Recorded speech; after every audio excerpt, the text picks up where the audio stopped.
So I wanted to talk a little bit about the informal debate that you had with ActMan in 2024. How do you feel about, that now? Like, how did that debate even come to be? Like, how do you feel like that you handled it? All right, let's get started. Episode 2 of SNEED session. And we have AndyPants, the one and only. I'm clearly punching way above my weight here with my 100 and whatever subscribers landing AndyPants with his Mhm. over a quarter million. Last time I checked, it was like 249. I think it's like 260 something now. So, Yep. congrats, man. You're still growing. Good to Thanks, see. man. Yeah, for sure. I mean, thank you so much for coming. I guess just like quickly, like how would you describe yourself? Like, who are you? Like, what do you do? Well, dude, like so I started making YouTube videos like, that nobody gave a shit about back in like 2019. And you know who like inspired me to get into YouTube, and he's probably like a liberal leftist, is have y'all ever seen Nakey Jakey? Yeah. He's like the one that sits on like the exercise ball or whatever. Yeah, yeah. And he made like some good videos about GTA and Red Dead, like really critiquing them. And I was ever since I saw him in like that's probably like 2018, I was like, dude, I like this stuff. Like it was like, oh yeah, YouTube can actually have interesting content about video games. And around 2020, I started just making like little shitty normal videos that nobody watched with like a couple hundred views. And then I had that Xbox channel for a little while that, you know, I think I got the Xbox channel up to around 30,000 views. And then, Xbox became gayer and gayer. And at one point I just decided like, fuck Xbox. I'm done with Xbox. Like, I don't care about it as a brand anymore. And then in 2024 was when I kind of went back to the basics, and I was like, dude, I'm just going to play games and talk about them. And I made a video about Mafia 3, and I made a video about Gears of War and how Gears of War got cucked. And then I made a little video about Call of Duty and basically, the death of masculinity in games. And July 2024 was when that video went viral, and like Asmongold picked it up and started talking about it. And like overnight, I got 160,000 followers on YouTube. And I was like, holy shit, like what just happened? Holy, that's fucking crazy. I think that Yeah. is the first video I found of you too. It wasn't because of Mm. Asmongold, it just appeared on my feed. And I'm like, holy Yeah. shit, so it's finally talking about this. Yeah, yeah, dude, and the funny, and I can share this story. This doesn't matter, dude. It's funny. It's funny how God works, because the night we were in the hospital about to get my first daughter's cancer diagnosis, when I was sitting there writing the script for the video that would go viral. And so it was almost like God brought something like terrible happen into my life, which is my daughter got cancer, and he brought something amazing into my life. It was like he had a sense of humor, like, hey, you're also going to go viral with this next video you're going to write. And yeah, dude, I just like my initial reason of making the YouTube channel was exactly what you're doing right now, Sneed. Like, hey, I just want to make videos about games. I like whenever I play a game, I like to talk about it, and like I'm just going to make videos about games. And then once that video went viral, I did kind of lock myself into being an anti-woke content creator, and it's like it's sort of like once you become famous for something, it's cool, but it's also a little bit of like a shackle, It's because almost now, like in Hollywood, like people get typecast like as certain right, things. right, and it's like, look, I can make a video discussing the gameplay of BioShock, but it'll get 3,000 views. And if I make a video about anti-woke content, and I make, and if I make a video just making fun of woke shit, it's gonna get 200,000 views. And so it's like, dude, I'm not complaining at all. Like, I love the audience that I have, but that's just something I learned about social media. It's like once people kind of peg you as a certain kind of guy, that's how you have a successful YouTube channel. You need to kind of head down the path that people are expecting of you. And it's like, you can keep making random videos about whatever you want, but if you want your channel to grow, you need to keep producing videos that people like want from you, you know? Yeah, no, absolutely. Yeah. I'll certainly take any tips you have, that's for sure. Yeah. But Um, anyway, yeah. So nobody cared who I was until that happened, and yeah, July 2024, I went viral, and I've just been kind of making the same content since then. And I remember Sneed, we first met, on the doing game jam stuff together, and mhm. then I saw you. We would like react to each other's stuff a lot on Twitter, and then I was like, oh, this dude's pretty cool. And we always just we were very like simpatico on the stuff that we would say to each other. And then when was the first time we actually hung out like online though? So, well, like, we first had the game jam in which like you were a judge and I Hmm. won, and so did Nameless here. That's Yeah. right. We split the pot. We had a tie. We were on separate And it teams. was We both rigged, won first obviously, place. because I voted for you guys, No. It was clearly rigged because Clearly obviously my rigged. game Lower the Gates was way better than Biggest Tickets. Clearly. Oh, we're gonna have to put some gameplay footage in the back now. And, you guys You really know hurt what? Actually, do yourself. that. You know what? Do that. I would love to see it. Everyone vote in the comments. Which one's better, Lower the Gates or Biggest Tickets? Dude, Uh, Lower the I don't Gates win, was it's rigged. Lower the Gates was obscenely better than Biggest Dickus, in my opinion. but I'm sorry, Nameless. I but I do, apologize for the slander. We'll see what the dude, well, audience says. hey, I'm a first person guy, so like, okay, whatever. Yeah. So we met there, and then I was going to bring it up a little later, but we also like when we really started talking was we had that like design meeting before you had made Chad versus the Gay Nazis, your indie game. Uh-huh. Yep. And that's where I think like me and you were like really like on the same page, and like Yep. we started like Hmm. talking after that, and then we just started Yep. gaming and shooting the shit, Yep. and I just kind of grew from there. I think like we get along pretty well. We've got a good back and forth. Dude, and you're like one of the few actual Xbox guys. Like most of these people are on PC and they like want to do everything on PC, and you were on Xbox. Dude, like to anybody listening who cares, if you want to be best friends with me, first off, you got to be on Xbox. Like because that's where I live. Like I hang out at Xbox Live parties. I'm a boomer. I don't use Discord, so like, anyway. It's increasingly hard to call yourself an Xbox guy these days, and that's Dude. certainly a topic that I Oh will yeah, get yeah. to. But before Yeah. that, like I want people to like people know you from your videos and like your takes and like opinions. But I guess maybe people don't necessarily understand like your game taste on like a deeper level, maybe with classics or whatnot. So Mhm. I guess like how did you get into gaming and what was your first piece of gaming hardware, whether it was like a console or handheld or whatever? Oh, dude. So, um, I remember this was it was the ninth. Well, no, this would have to be in the 80s. So, dude, I just remember in the 80s, every like all you did was hang out outside and all you did was do shit outside all the time. And my brother, who was like a drug dealer so I'm from a family of five, and my brother it was like a drug dealer, but he was like 16 or something, and I guess Nathan was 16 and I was maybe like 8 or 9 or 10 or something. And he got a Nintendo, and our whole family, I remember my older sister did like backflips in the front yard, did somersaults in the front yard because she was so excited that we got a Nintendo.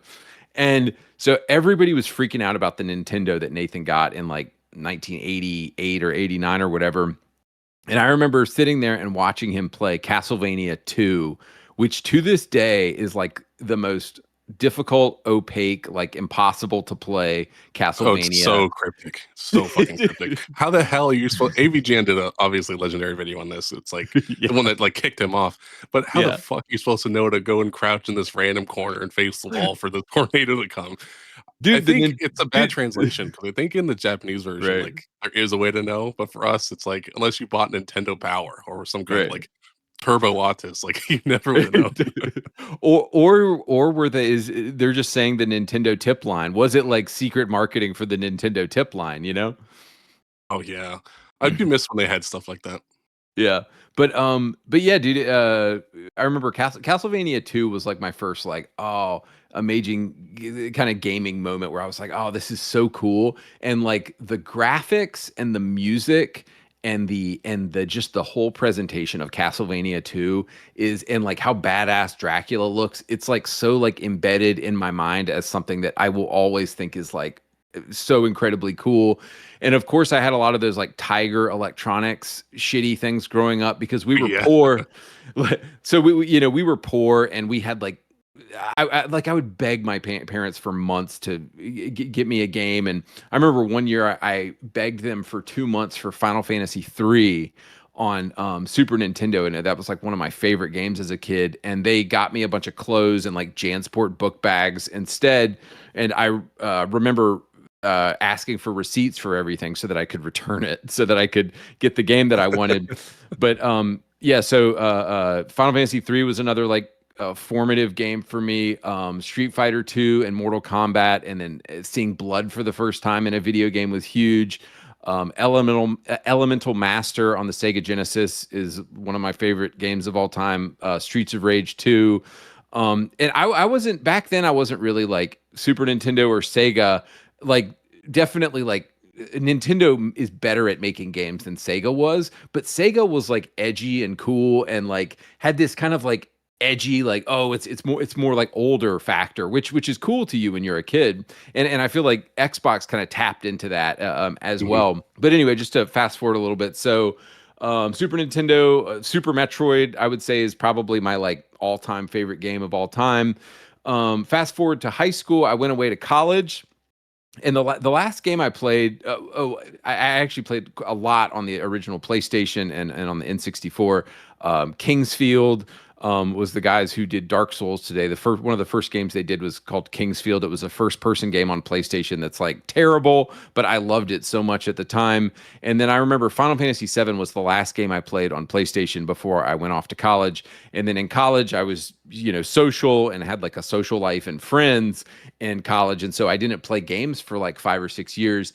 And then the thing that got me back into games was somebody that I was living with in college in 2004 had an Xbox.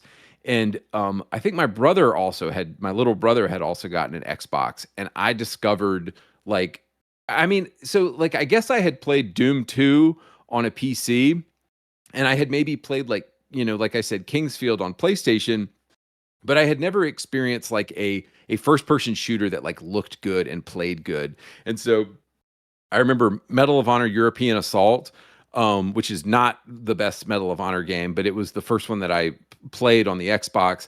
I was obsessed with that game. I was obsessed with Halo 2, and I remember I got DSL for the first time. And so starting in 2005, that's why like I love, like you do, Sneed. I just love like PvP combat games where you're fighting other Mhm. players. Like to me, fighting another player will always be better than an AI because you have to outsmart them, and like it's just always more interesting to me to fight another player than to fight the computer. So obsessed with Halo 2 kind of throughout college, and got into a lot of first person shooters, and then got left college in '07 or '08, moved back to the city where I live that I will not say out loud. It is in the southern United States, but I'm not going to tell y'all anything more than that. '07, '08, I remember getting really into Halo 3. And of course, Call of Duty 4 was like a landmark, like life-changing game. I always felt like it kind of stole Halo 3's steam. Like it's almost like Halo 3 came out and was amazing, and then right that same year, Call of Duty 4 came out, and it felt like everybody was immediately talking about Call of Duty 4 now because it had a more mature feel than Halo 3. And so yeah, throughout that time, the 360 generation, just playing a lot of games. And then to fast forward a little bit, wasn't super into gaming from maybe like 2010 to 2015. And then around, I think 2017, I got it. I remember really liking a game called Alien Isolation at the time in 2014. And even though it has a girl boss protagonist, it's still like a really good game that I would still say is good to this day. Got really into Tom Clancy's The Division in 2016. But doing this podcast with some friends in 2017 was the thing that got me like thinking like, oh yeah, gaming is something that you do and you talk about. And so it was actually a little stupid podcast that we had called the Splash Damage Bros back in 2017 for a few years.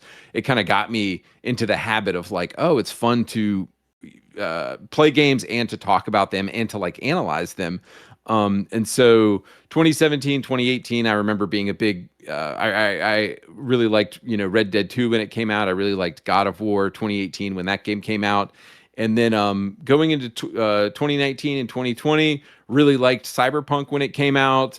I'm trying to think of the big notes. I've always liked military type games like The Division. I really liked Ghost Recon Wildlands when that game came out. I was really disappointed with the 2019 one.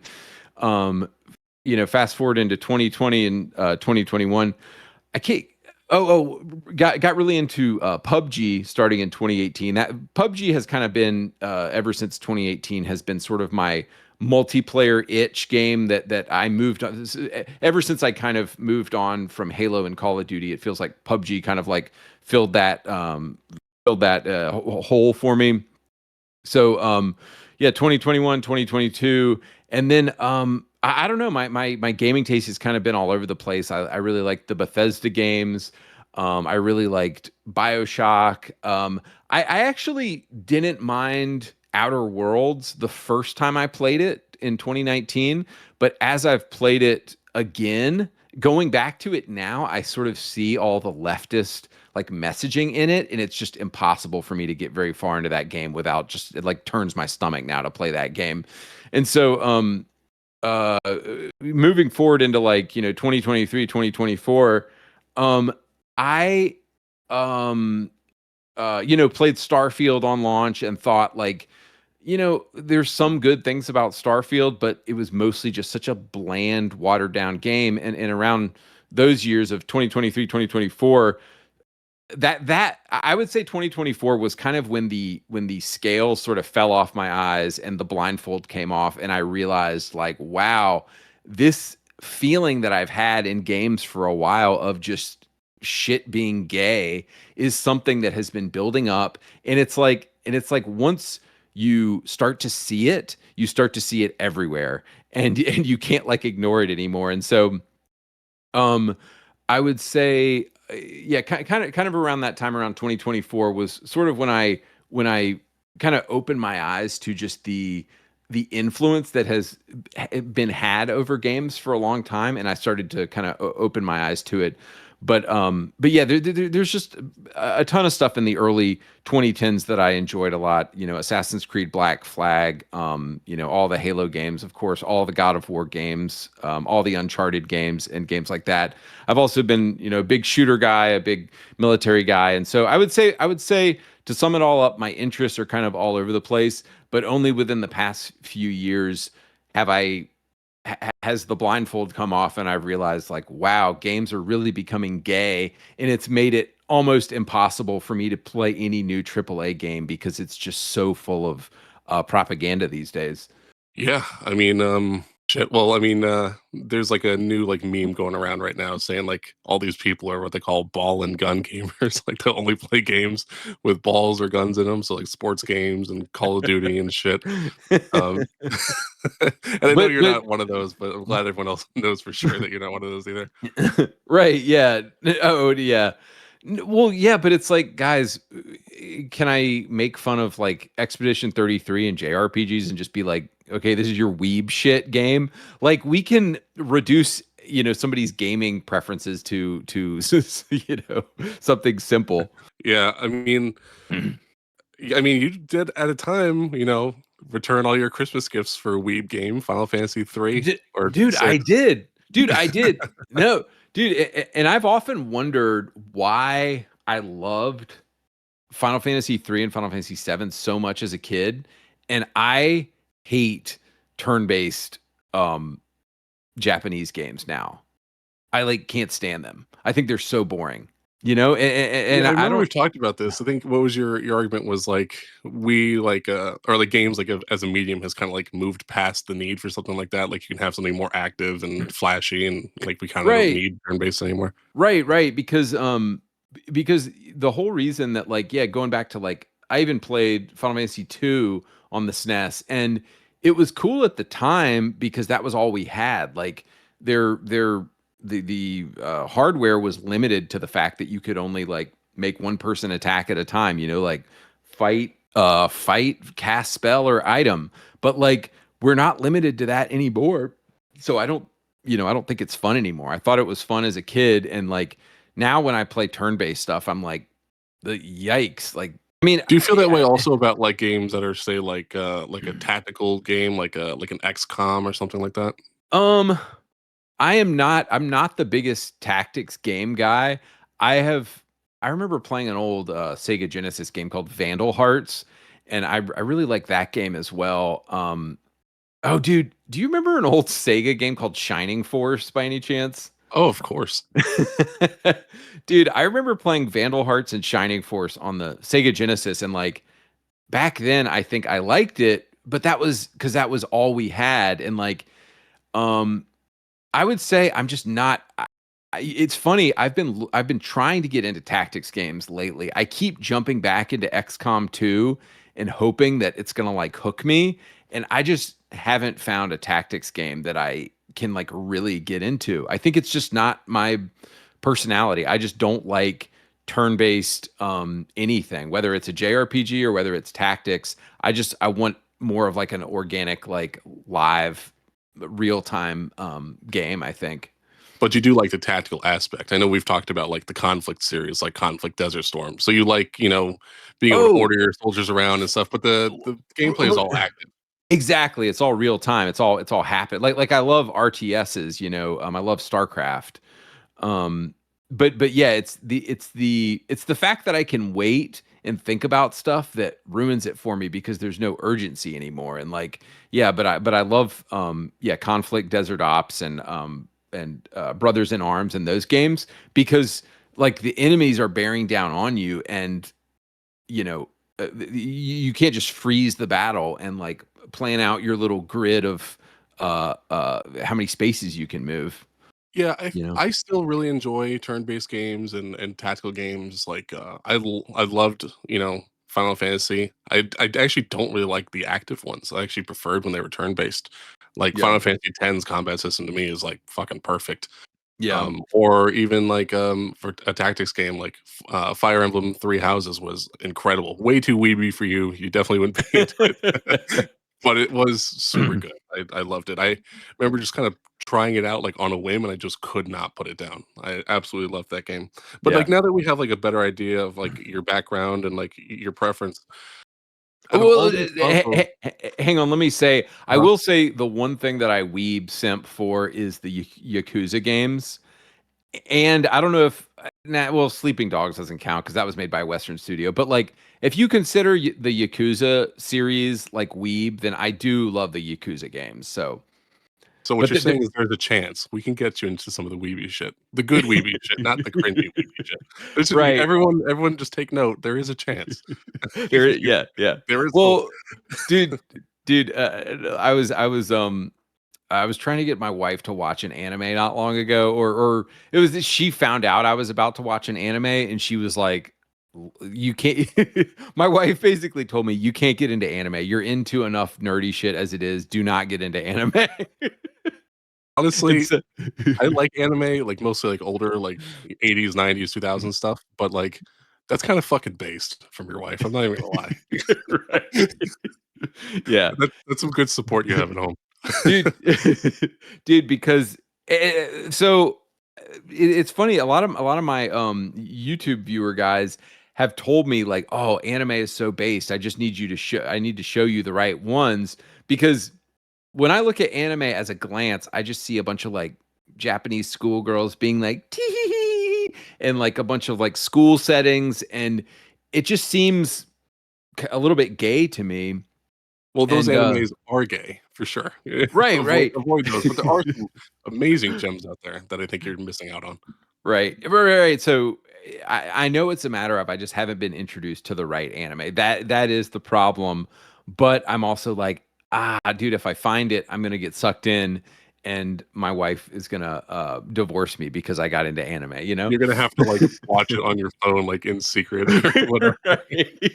and she's gonna think you're like watching porn or whatever. But you're just watching right.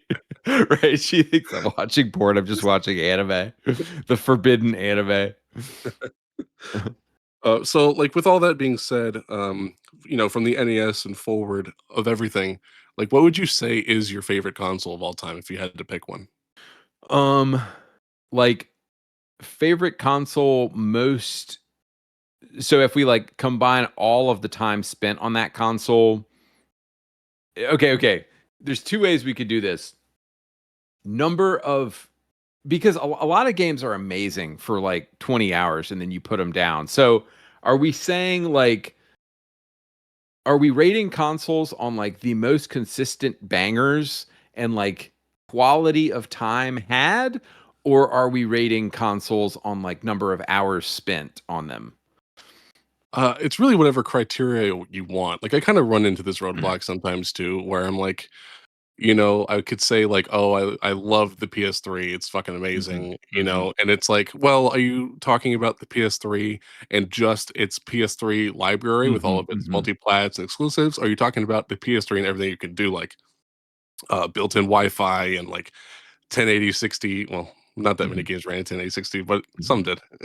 Like mhm, mhm, 1080 60 and backwards compatibility and free mhm, online, like, so I mhm. guess it's up to you what kind of criteria you want to apply to that.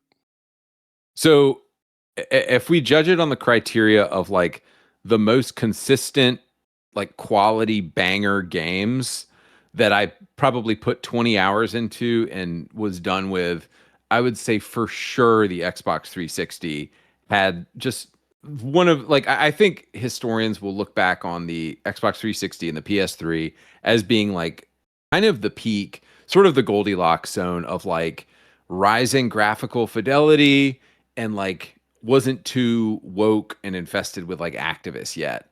I think for me the 360 was the peak.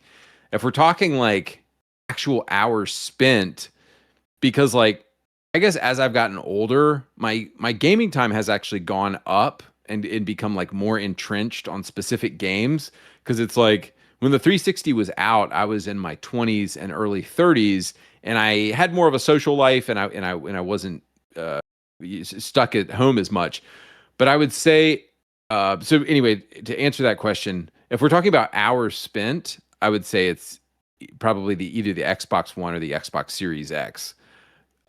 Just because I've spent the most hours on those consoles. I've spent more hours on the Xbox One and the Series X than I have than the 360 because of like PUBG. Like I have like 1,500 hours in PUBG. I have 1,500 hours in The Division.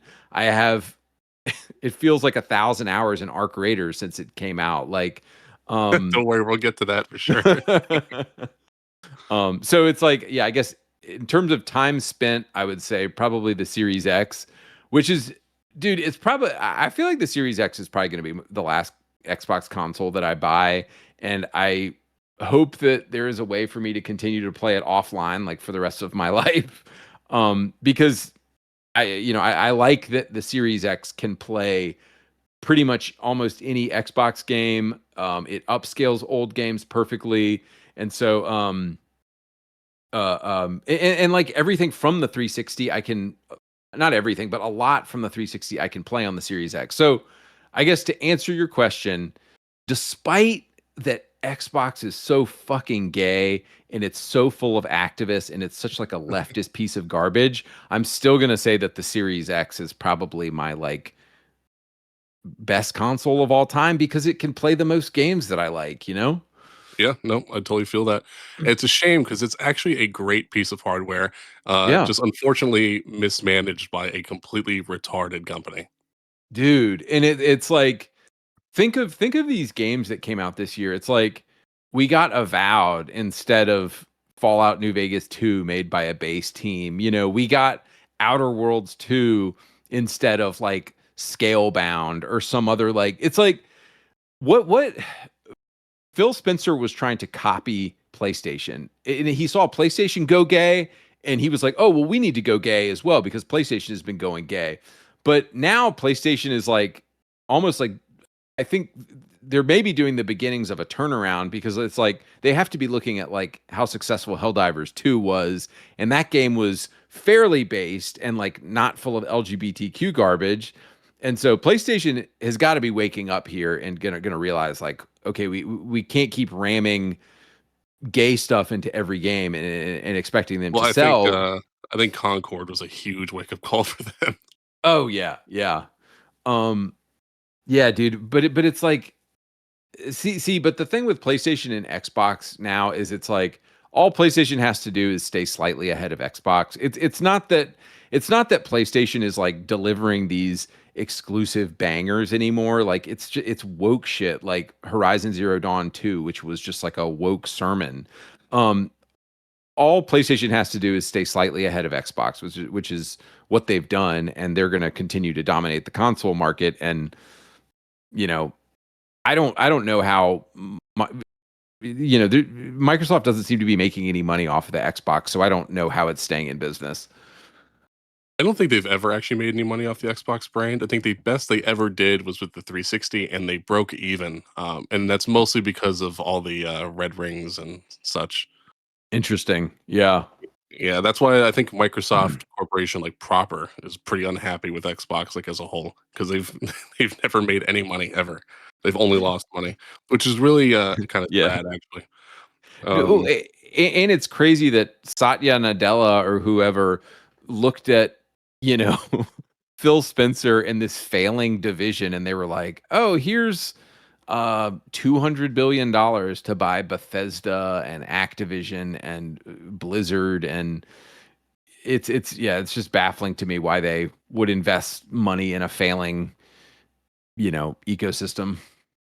Yeah, and like I was kind of a fan of the Activision buyout because I was like, okay, like Activision fucking sucks and has for a long Right. time. Like, Right. even like the employees were happy. Like, they had the same hope that I had. Like, maybe things will finally get better. But Right. Xbox has such like a hands-off approach, like with their studios and stuff. They just Right. kind of let them like go like business as usual. They didn't make any power moves like "fuck you guys," like, "PlayStation's not getting shit now," like, now, "If you want your ball and gun games, you're coming to Xbox." Like, Ball they and didn't gun.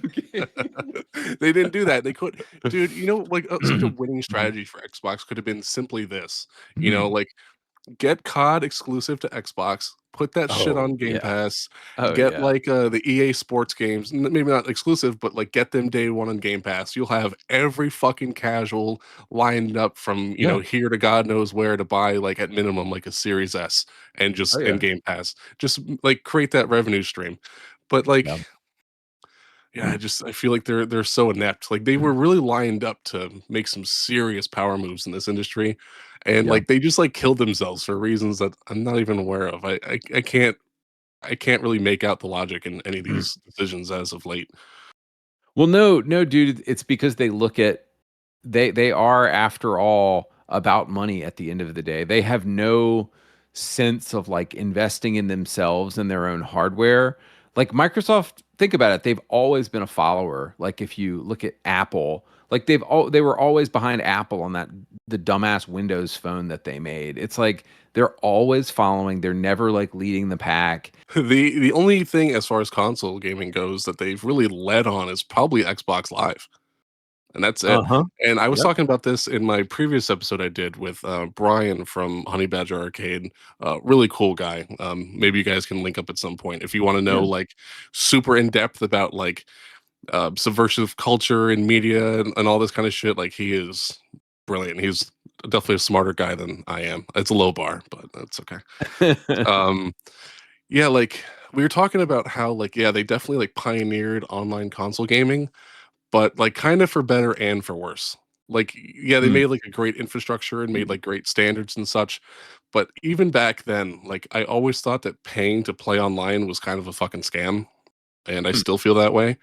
yeah. And I do kind of resent them for making that part in particular a standard because everyone follows that now. Even fucking Nintendo does that now, and their online service is shittier than like the PS3s from 2006. It's like embarrassing. Yeah. So yeah, that part definitely sucks. They definitely did some damage there. But Yeah. otherwise, like they've always until they started getting extraordinarily censorious to where you can't even like call somebody trash in an Xbox message anymore without getting fucking com banned. Much less like the Oh, fun words. Like, oh, dude, yeah. Any of us who are on Xbox know that you never send like a voice note or a text that's like mean at all to anybody over anything. Have you gotten banned for calling somebody trash? I The funniest ban I ever got on Xbox, this guy was like talking boatloads of shit to me, like for like Elden Ring PvP. Like he was just butthurt, like for no reason. And I literally typed him Lil Peepee, like Lil Wayne, like LIL, and then PP, and I got like a couple days or whatever for that. That What? was the that was the craziest thing I've ever been con banned for. But otherwise, like, playing like Elite Dangerous or whatever, I'd be like, you're a faggot, you're a tranny, like, yourself, et cetera, whatever. Obviously, Wait. nameless, you'll have to censor those, but Yeah, we'll do. We'll do. Talk about censorship.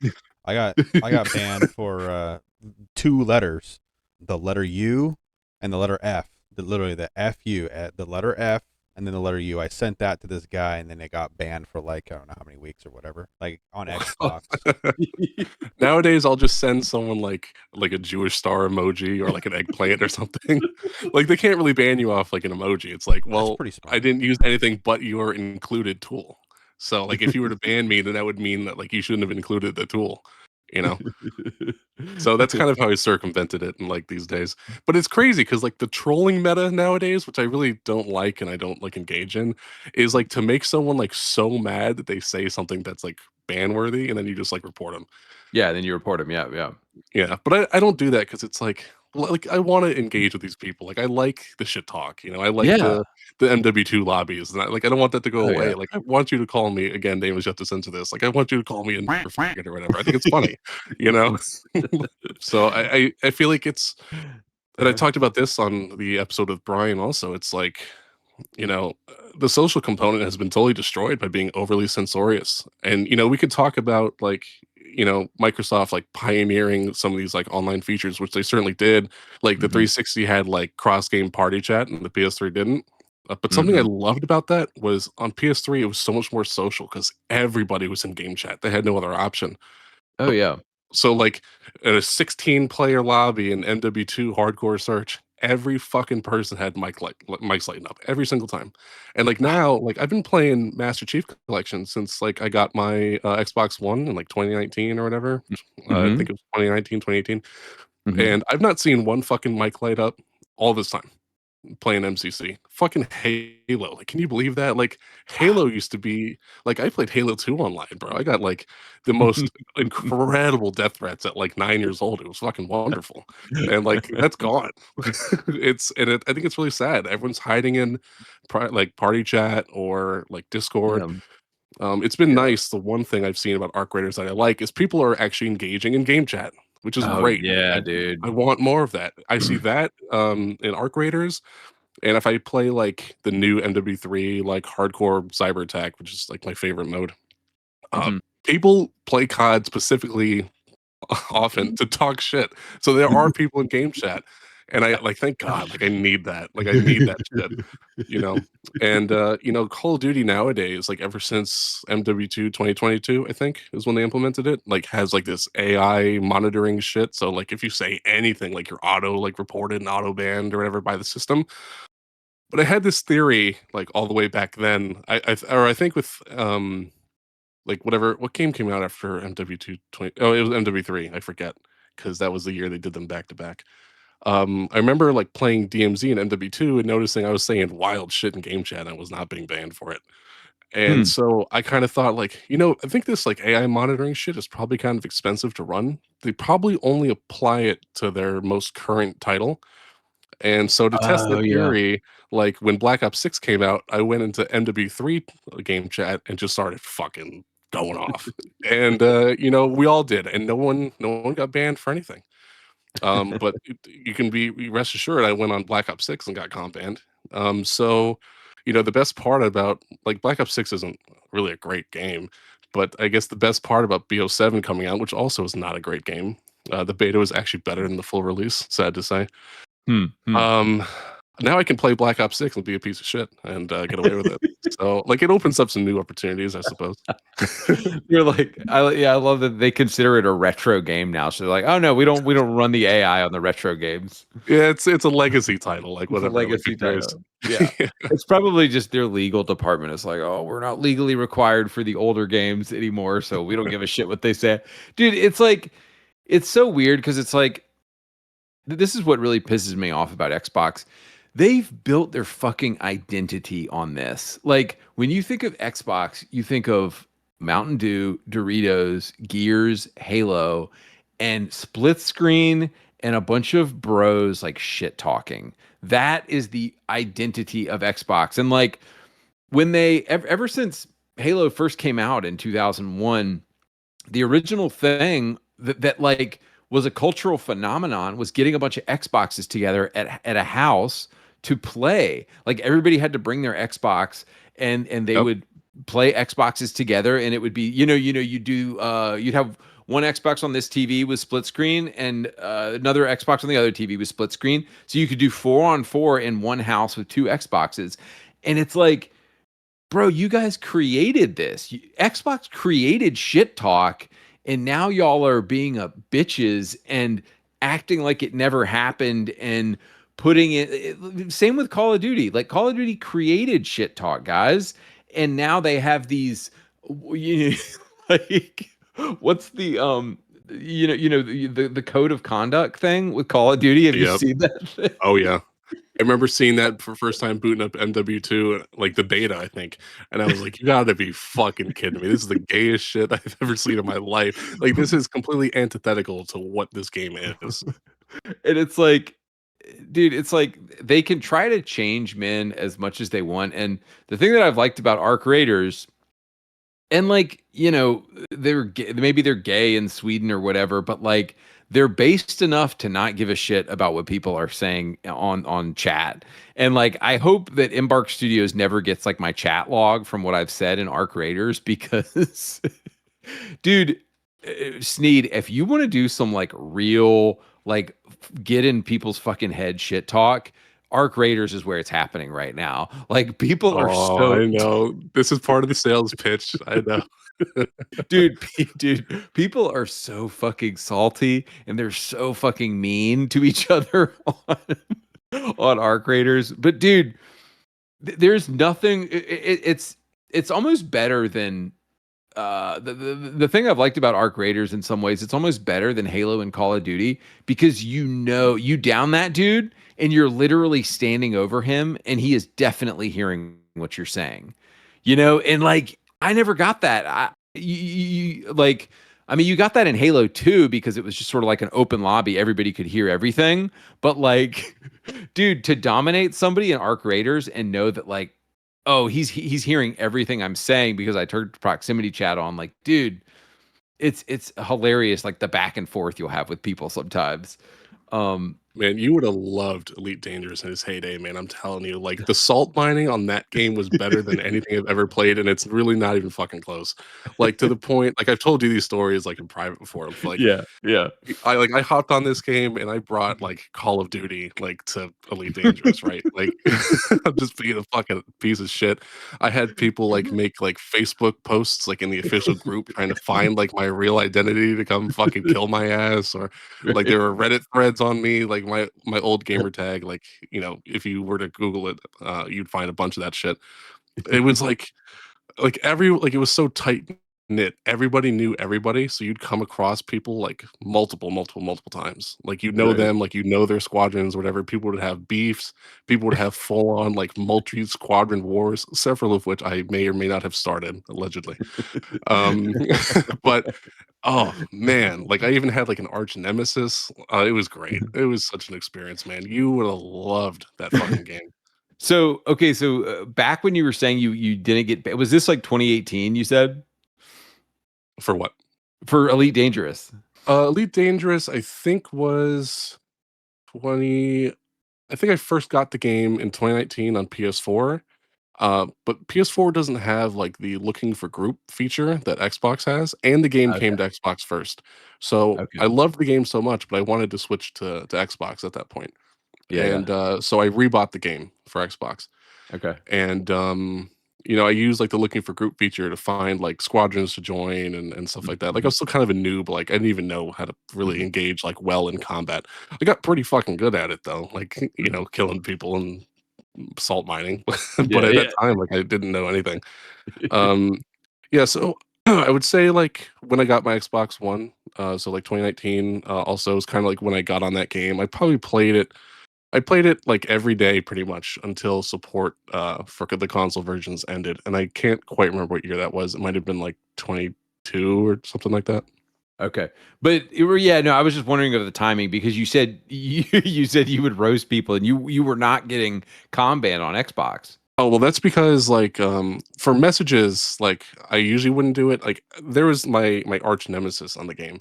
I got con banned twice from him directly because he reported me for like, for messages. Like I told him he like because you could have like a profile picture, I guess, like on the game of like your commander or whatever, and it was like a girl, but like he talked to me in this like faggoty, like nasal voice. And so I asked him if he was a tranny, like in messages after he booted me from the Xbox party. And he reported me for that. Like, that kind of shit. But after that, Because he like, was a tranny. oh, this guy was a fucking pussy, dude. This guy was a bitch. This guy was a white knight little faggot. And he deserved everything that I did to him and more. I was actually too nice. Yeah, after that, like when I would kill someone, I would just send them like an eggplant or something, or like a winky face, just to like kind of instigate.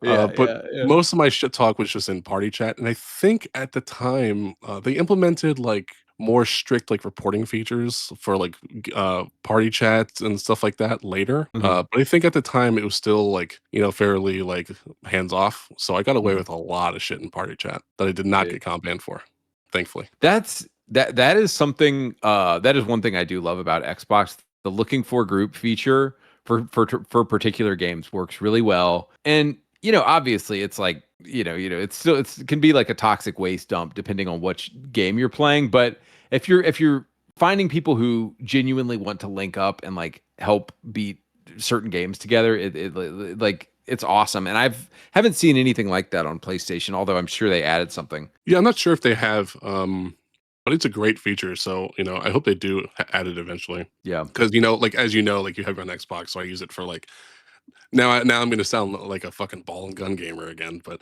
like I use it for NHL. It's the only sports game I play. I like hockey, fucking whatever. Oh, you know, It's my FIFA box. Got to buy my new FIFA box every year. I don't play Hut. I don't play Ultimate Team. I don't buy any of that gay shit. I don't buy any of the stupid DLC shit or any of that, like the dumb skins. Uh, I just like playing hockey, shitting on people, and making funny clips for like yeah, YouTube shorts. That's about it. dude, But it's okay. Playing sports games just means you're a little bit of a Chad because if you just play like, I mean, it's not there's nothing I, I gay love I about love playing. all games. Like I love all Yeah, genres, like, probably yeah, except for puzzle games. But yeah, like otherwise, like I just love gaming. Like I love yeah, RPGs, action adventure, first and third person shooters. Like yeah, I would say sports games, but like they're pretty much all dog shit. Like NHL is like the only one I care about at yeah, all. But yeah. otherwise back in the day, like NBA Jam or whatever, or like Oh yeah. the Blitz games were fun, or NFL Street 2, that was my shit. But I don't watch sports really much. I'll watch like a couple hockey games like a year, or Yeah. like watch postseason like if my team's in it. But Yeah. that's about it. Like I'm What not is like your a sports guy.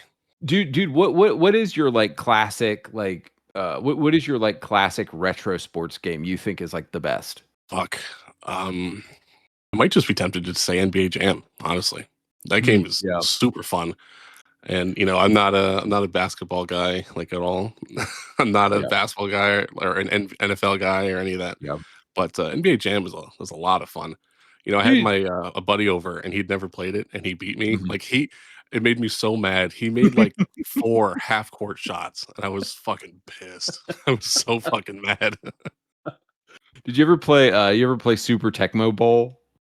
Yeah, yeah, I have. Dude, isn't it funny that like we go back to a time where like you could like sports games were like you didn't necessarily have to be super into that sport to play that sports game, right? Yeah, a Like lot of them like stood on their own merit because they were just fun games. yeah, they were really good games. Like I remember NHL Face Off and NFL Game Day for the PlayStation 1 I think are like still two of my favorite sports games ever to this day. And I never like I would watch a little bit of football with like my family and my dad growing up, but like I was never a huge football guy. And same with hockey. Like I've never played a lick of hockey, but NHL Face Off is just like a fun, it's just like a great hockey game, even though I never played a second of hockey in my life, you know? I mean, hockey, like my favorite sport, and it's the only one that like I said, I hardly watch it, but it's the only one I watch like at all in any capacity. Yeah. But like guys with my like height and build were never meant to wear skates, so like I have no idea how to skate at all. They just send like guys like me as like goons. Like we don't like skate well or shoot well or any of that. You'd be like a goalie. Oh yeah, or a goalie. Yeah. Yeah. Yeah. So I wanted to ask, I guess, like while we're on this, is you mentioned Super Metroid earlier. Mhm. If you had to pick, say, let's say four more, like off the top of your head, like what are four more like of your favorite games, like of all time? Oh, geez, dude. Of all time? I know you like me, like we've played a lot of games, so this is Yeah. tough. Like if someone asks me like top 20 and I have like hours to make a list, like it's still hard. Yeah. Yeah. Yeah. Um, trying to pick. It's like I kind of ran into this when I was making that YouTube video of like the 25 most based games of all time. It's like you don't want to say stuff that's like obvious. Like I don't want to sit here and be like Call of Duty because yeah, duh, like Call of Duty is amazing, but like nobody wants to hear Call of Duty. Um As good as uh Modern Warfare 2 is, people would probably be like, "Oh, that's kind of like a normie, like boring take." yeah, yeah, exactly. It's a normie take. Um all I can say is like personally games that have like affected me greatly when I played them and games that I find very easy to go back to and I almost never get bored when I like go back to them because like most games like 90% of games I feel like I'm never going to go back to. I play them once and I'm done with them and it's like, okay, that was fun. I'm probably never going to go back to that again. Okay. All right. So I'll go through like maybe four. Okay, just because I'm playing it right now, I want to talk for a second about State of Decay 2. Um, Oh yeah, dude, let's do it. everybody thinks this game is like Xbox slop, and I remember I remember back when I ran an Xbox channel, people would talk about the Xbox tax, and the Xbox tax is like basically the idea that Xbox can never do anything well. Everybody shits on Xbox all the time, and whenever they try to do anything, it just immediately gets shot down. And the reason why that happens is because it's true. Like Xbox is shit at like a lot of stuff. They make a lot of dumb business decisions and they fuck up a lot. And so it makes sense to me why people expect Xbox games to suck or things made by Xbox studios to suck because they usually do suck. But State of Decay 2, I don't know if it's because I played it in 2018 at a time where I just really, I remember I actually played it originally with a buddy and then he kind of fell off the game, but I kept playing it. And this weekend, I remember I did a lethal, which is like the hardest, just like an impossibly hard playthrough of State of Decay 2. So for anybody listening, State of Decay 2, it's not like a standard kind of boring Left 4 Dead style game where you're just slashing zombies or something. It's more of like a zombie community management sim mixed in with third person gameplay. And so I think the reason why I have put like a lot of hours into State of Decay 2, and I never get tired of going back and playing it. And I think the reason why I love that game so much, and it is a surprise hit for me from Microsoft, is because it mixes a really fun base and resource and asset management piece, which a lot of games don't have. And I like, there's a couple city builder games that I like. And so even though I don't like tactics games, I do like resource and like asset management games for some reason. Is Elite Dangerous sort of like that? No, I wouldn't Not call really. no, I wouldn't call it that, no. Okay. I've seen screenshots of it and I'm like, this game looks too technical for me. Like I like it looks too It's confusing. mostly like your ship builds. Your ship builds can get pretty technical. Ship. Okay, Um, okay. but once you really know like what you're doing, it kind of it gets a lot easier. It kind of like builds itself once you really like understand it. Yeah, okay. But yeah, I think the reason I've loved State of Decay 2 for so long is because I find like the social aspect of the game, not social like talking to other players, but like you have a group of people that you're taking care of, and then it's sort of all about your social interactions with other communities and whether you partner with those communities or you go hostile against other people and how you need other people. And so the game has like a strong base management feature to it, and then but it also has obviously the third person gameplay where you're going around, you're collecting resources, and you're avoiding zombies, and so your gameplay has to be tight and good as well. And I was playing the game a lot the past 2 days, and I get more autistic with that game than probably any other video game I've played. Like so when you're playing in lethal mode, you always have to drive backward because that's the only way you don't take damage from zombies.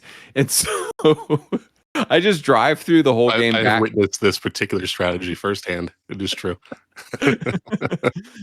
So there's all these little like autistic rules that you have to follow in order to be in order because the game is so like murderously hard on lethal. But for some reason I enjoy the aspect of that game. And I wouldn't say like I'm not I don't enjoy playing the game on normal. I'm not going to play the game on normal anymore, but I enjoy playing the game on lethal because it is so unforgiving and there's so many like rules that you have to perfectly follow.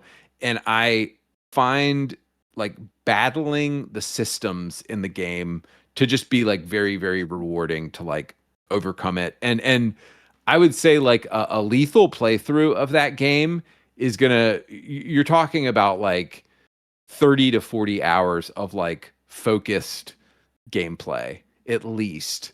It is so brutally Dude. unforgiving. If you're gonna try out Save Decay 2, guys, which I hope you do, because it is a total gem, Yeah. do not, for the love of God, do not start your first playthrough on lethal. No, yeah. Do not start on lethal. Yeah. Dude, I was so pissed at our daughter earlier because she accidentally unpaused my game and one of my followers died and the followers had like an attribute that I needed that was very rare and I got so fucking pissed at my kid earlier.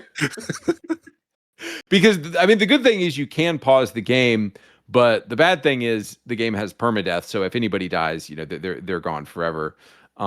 And there's no, and of course there's no like save state, so you can't, which is what makes the game I think so interesting and exciting because there's no, you know, there's no going back. You just if somebody Oh yeah, no, dies, there you are just have to definitely roll with it. times where like I died and I fucking got mad and rage quit, and I'd like come back to the game and I have to watch my Oh death yeah. animation again.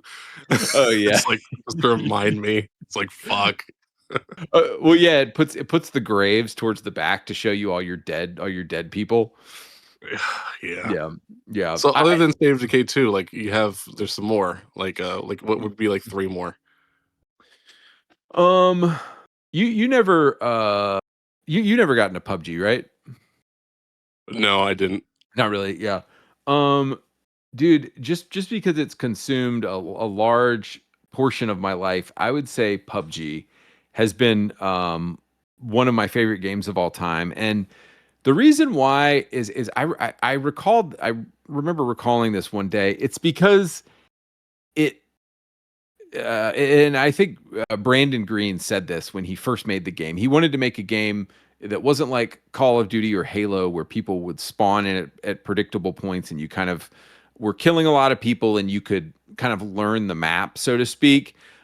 He was like, I want to create a game where like people can't really learn the map, and it creates like kind of like with what Arc Raiders is doing right now. It creates like unique combat encounters every single time.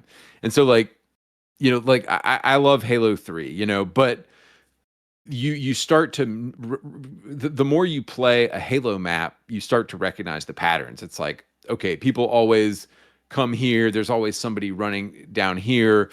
And so you start to learn the choke points really well, and you can dominate in a Halo or a Call of Duty game because people are often going for the same weapons, they're going to the same stuff and like that. And the thing that has kind of like clicked in my brain that I've always loved about PUBG over the years is that because of the changing nature of the circle closing in, the circle closing in because it's a battle royale game, and the changing nature of like how many teams there are and what weapons those have and what terrain you're on and what buildings you're in. It's just like every encounter feels unique. And I've realized that is what has made the game so addictive to me, is because no two battles are the same, no two conflicts are the same. Every single fight that I've ever had for like the 7 years that I've played that game, it always feels like it's a unique encounter. And so that's what's been like so addictive about that game to me. Number 3, I'm trying to think of just like greatest games of all time. I should probably pick like a single player game.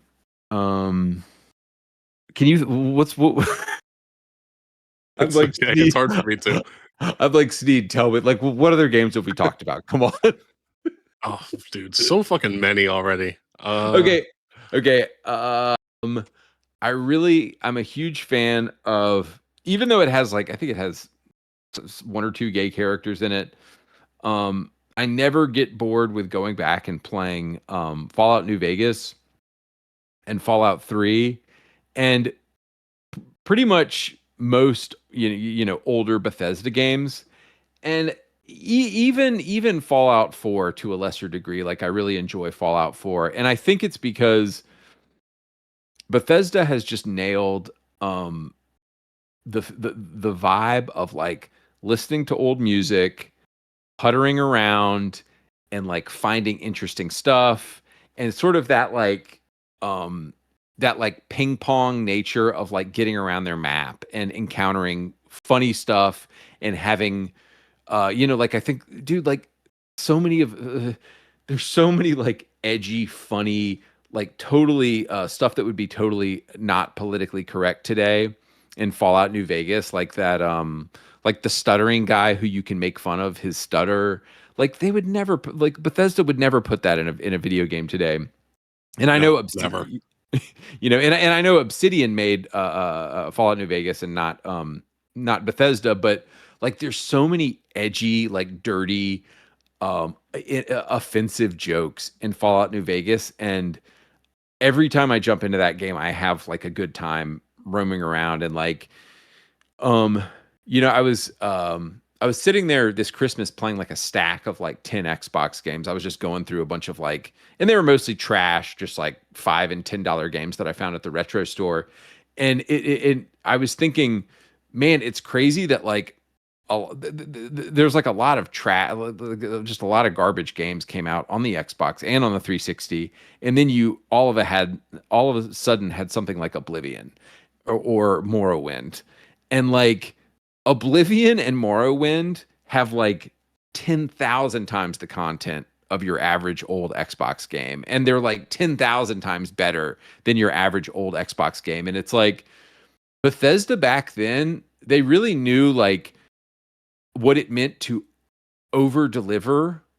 And now as a company, I think they're under delivering, and it's sad because like in the 2000s, they were, you know, dude, think about how much time we would spend with some of those old Xbox games. Like, there was just some trash that came out on the original Xbox, and now, and I guess my only point in saying this is Bethesda really cared about the games that they made in the 2000s, so much so that they would put thousands and thousands of hours of more content in a game because they cared about it back then. And it made Bethesda stand out so much as a company. Like, I mean, they were an absolute powerhouse in the 2000s. dude, Like everywhere, like, they didn't make New Vegas, but like, like Morrowind, Oblivion, Fallout 3, like those games yeah, are all amazing and extremely replayable. yeah, I yeah, never get tired of going back to them ever. dude. And it's because they're not like prescriptive in their morality. They're not trying to like, dude, I fucking hate what's the name of the black guy and the cowboy in Starfield? It's Starfield? Oh, dude, I don't know. I didn't make Yeah. it that far in Starfield. I You're played right. it like day one, and I was like, "This, like, I can smell it. Like, this is fucking trash." And I went back to it recently, and I got a little further, but I was like, man, like I couldn't even really pinpoint why, but I was like, man, Right. this game, it kind of actually felt to me kind of like how I felt about Fallout 4, where I was Yeah. bored. I was like, this game is just it's just not hitting the spot that I'm Yeah. looking for from like a BGS game. And Yeah. I think that's really sad because I was definitely looking forward to Starfield. Yeah. Okay. It's Barrett. Barrett is the black guy, and Sam is was the white cowboy guy. And they're like, I think there's like sort of like four main characters, and they're two of them. And if you want to be gay with them, they'll be gay with you. Or if they want to be just your bro friend, they'll be your bro friend. And like, it's so just like soulless and vacuous when a game doesn't have like any thoughts of its own. Like, um, dude, like Fallout 3 was dark and edgy and weird, and it didn't care. It wasn't concerned about like hurting your feelings or um saying something dark or offensive. You know what I mean? Yeah, of course, but everything is so sanitized now, Yeah. and Yeah. like if it's like they've kind of like sanitized themselves into a box that they can't break out of, otherwise, Yeah. 70% of their fucking staff will probably riot. Dude, and I think they hired like a lot of I've heard they hire a lot of modders. And so it's like, people that are over there smelling Todd Howard's farts and just probably telling him that Starfield is amazing and all this shit, and like jacking off the old writers who have been there for 20 years or whatever and all the purple hairs. But like, dude, it's like what's that mission where you go to in Fallout 3 where you go to Tenpenny Tower and you Oh blow up yeah. and Oh yeah. and you blow up that bomb, and you're basically just committing genocide and killing all those people. And You're blowing up Megaton because Mr. Tenpenny is just like, yeah, I just don't like how it looks. Yeah, just just blow it up. Who cares? And it's funny right. because like then it also progresses into like, oh, there are these ghouls who want in or whatever, and people don't want them in because they're fucking ghouls and they go feral, which is I think totally fucking logical. Yeah, yeah. And then Yeah. like if you have the choice to make here, and it's like, well, you can be like you're like a good boy progressive whatever, and like let them in and be like, oh no, like it's totally fine, and let them in. And what happens? Mhm. They kill everyone who is inside. All those merchants and shit are gone. I don't know, Todd Howard, what did you mean by that exactly? That's very interesting to me. What did you mean by that? You let the hordes in and they just devour everyone? Huh. Right. Huh. Well, right. That's what I mean about it not being prescriptive morally. They It would just never do that today. They would never do that. why do you think they wouldn't? Because I think I think that very blatantly says something to me, I guess, about like third Right. world immigration. Yeah. And I Yeah. think that's exactly what, most people who like think about that, quest like with like a modern perspective come to. Like they come to that same conclusion. Yeah. Yeah. Like you have people who, want what you have, and they want your shit, they want your life, and they're willing to take it by force. And if you try to be, Mr. Nice Guy and let them in, like you're gonna get taken advantage of, potentially to the point of death. And that's what happened there. And good on them for actually, doing that and showing that. Yeah, dude, and like Definitely the better choice.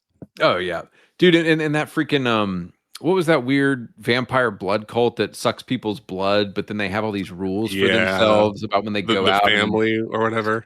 Yeah. yeah, the family. And then I can't what was the decision you had at the end with the boy? I think you could either like leave him with them so that he could become some like blood sucking weirdo cannibal freak, or you can be like, no, no, these guys are all fucking gay, and you can wipe them out and then send him to live with his sister in Megaton, Hmm. or she moves from Megaton to Arafu. I don't remember, but yeah, the objective moral choice is to wipe them out because I think they also killed. No, he killed his parents. That was the thing. Like he killed That's what it his was, yeah. parents and like Mhm, mhm, whatever, and they're like, mhm. oh, you're a fucking freak weirdo piece of shit like us. Like stay here. And I'm like, no, no, I don't think so. Yeah.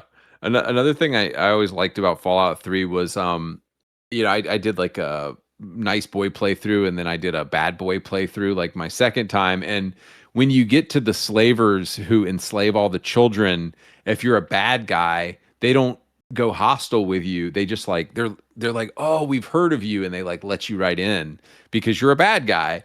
And like I was like, "Oh man, I love that Fallout 3 and like okay, it's binary, it's like good and bad, but that was better than Fallout 4 had. Like there's nothing like that in Fallout 4. Like Fallout 4, the way the factions dealt with you wouldn't change depending on like your fame or kind of the things that you had done in the world that had gotten around. It's like it's just cool that like the things that you had done in the world had become like legend and people were like talking about you and places that you went, you know? Oh no, yeah, of course. I mean, like you could be like actually evil in that game. Like you're talking about the slavers and shit.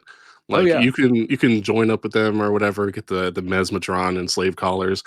And I remember there was that quest called Those, where it's just like this little boy is like the last survivor, like of his like town. They got attacked by those like fire ants because that scientist like fucked up or whatever. Oh, you're talking And about the sorry, go ahead. Let me look up look up his name.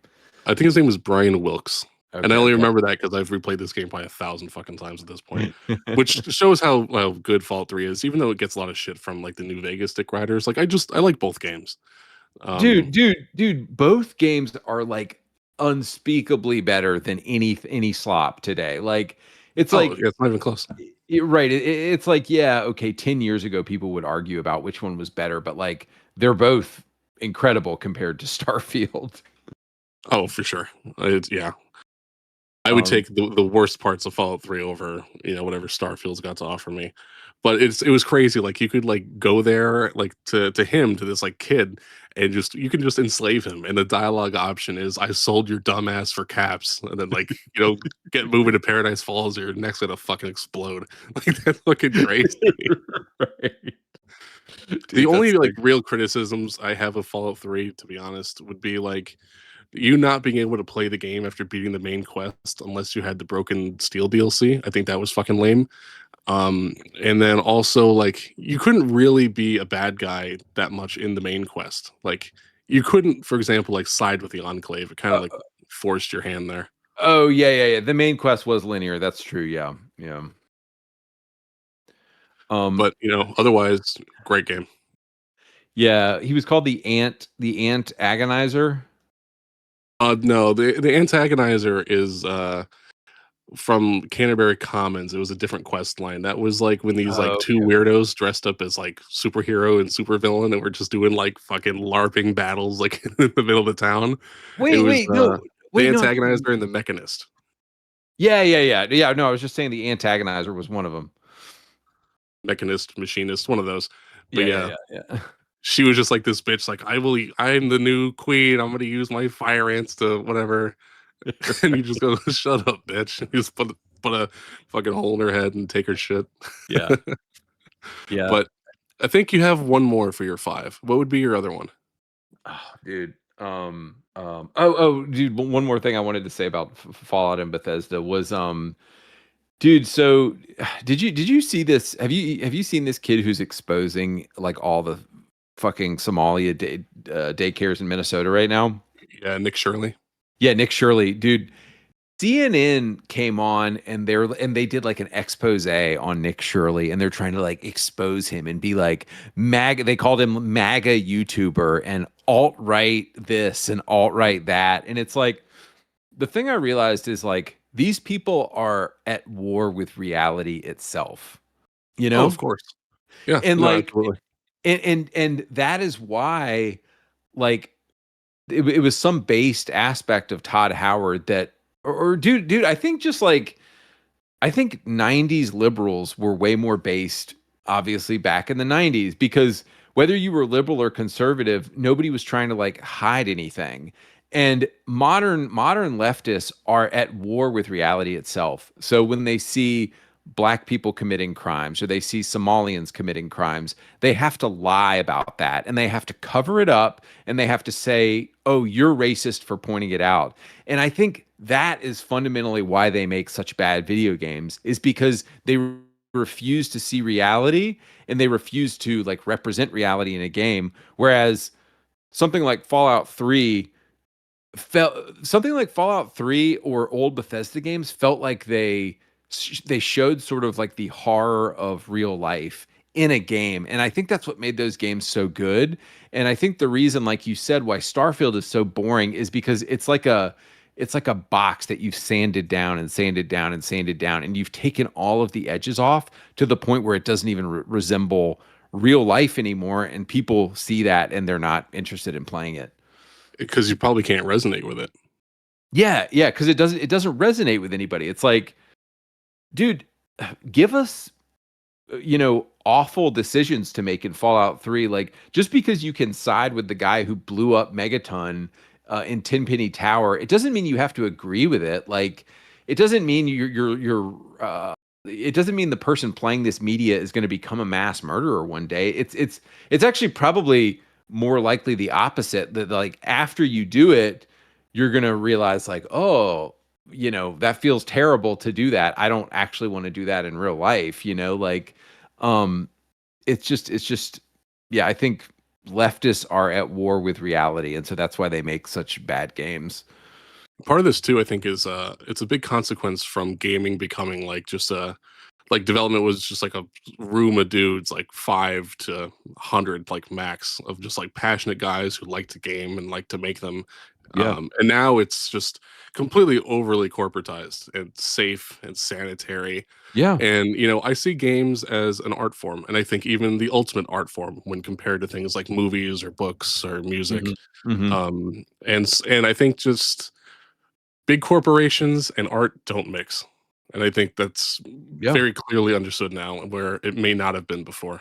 Yeah, dude. And there was there's some clip of some developer saying these modern developers like don't play games. And I Oh, think I I mean, said it. in my experience, that's completely true. Like Yeah, I've told yeah. you, like in private, like a studio that I worked at where there were hundreds of employees. I only found two that actually played games. Only two, other than me.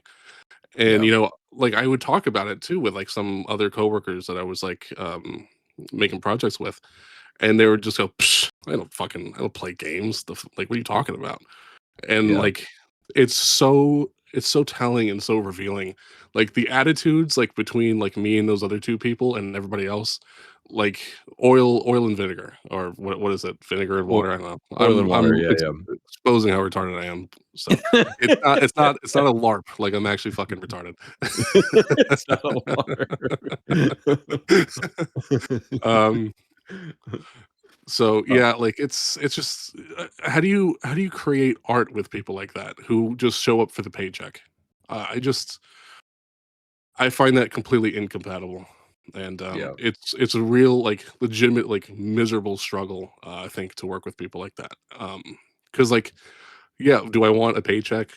For obvious reasons, yeah, like duh, like no shit. But Mhm.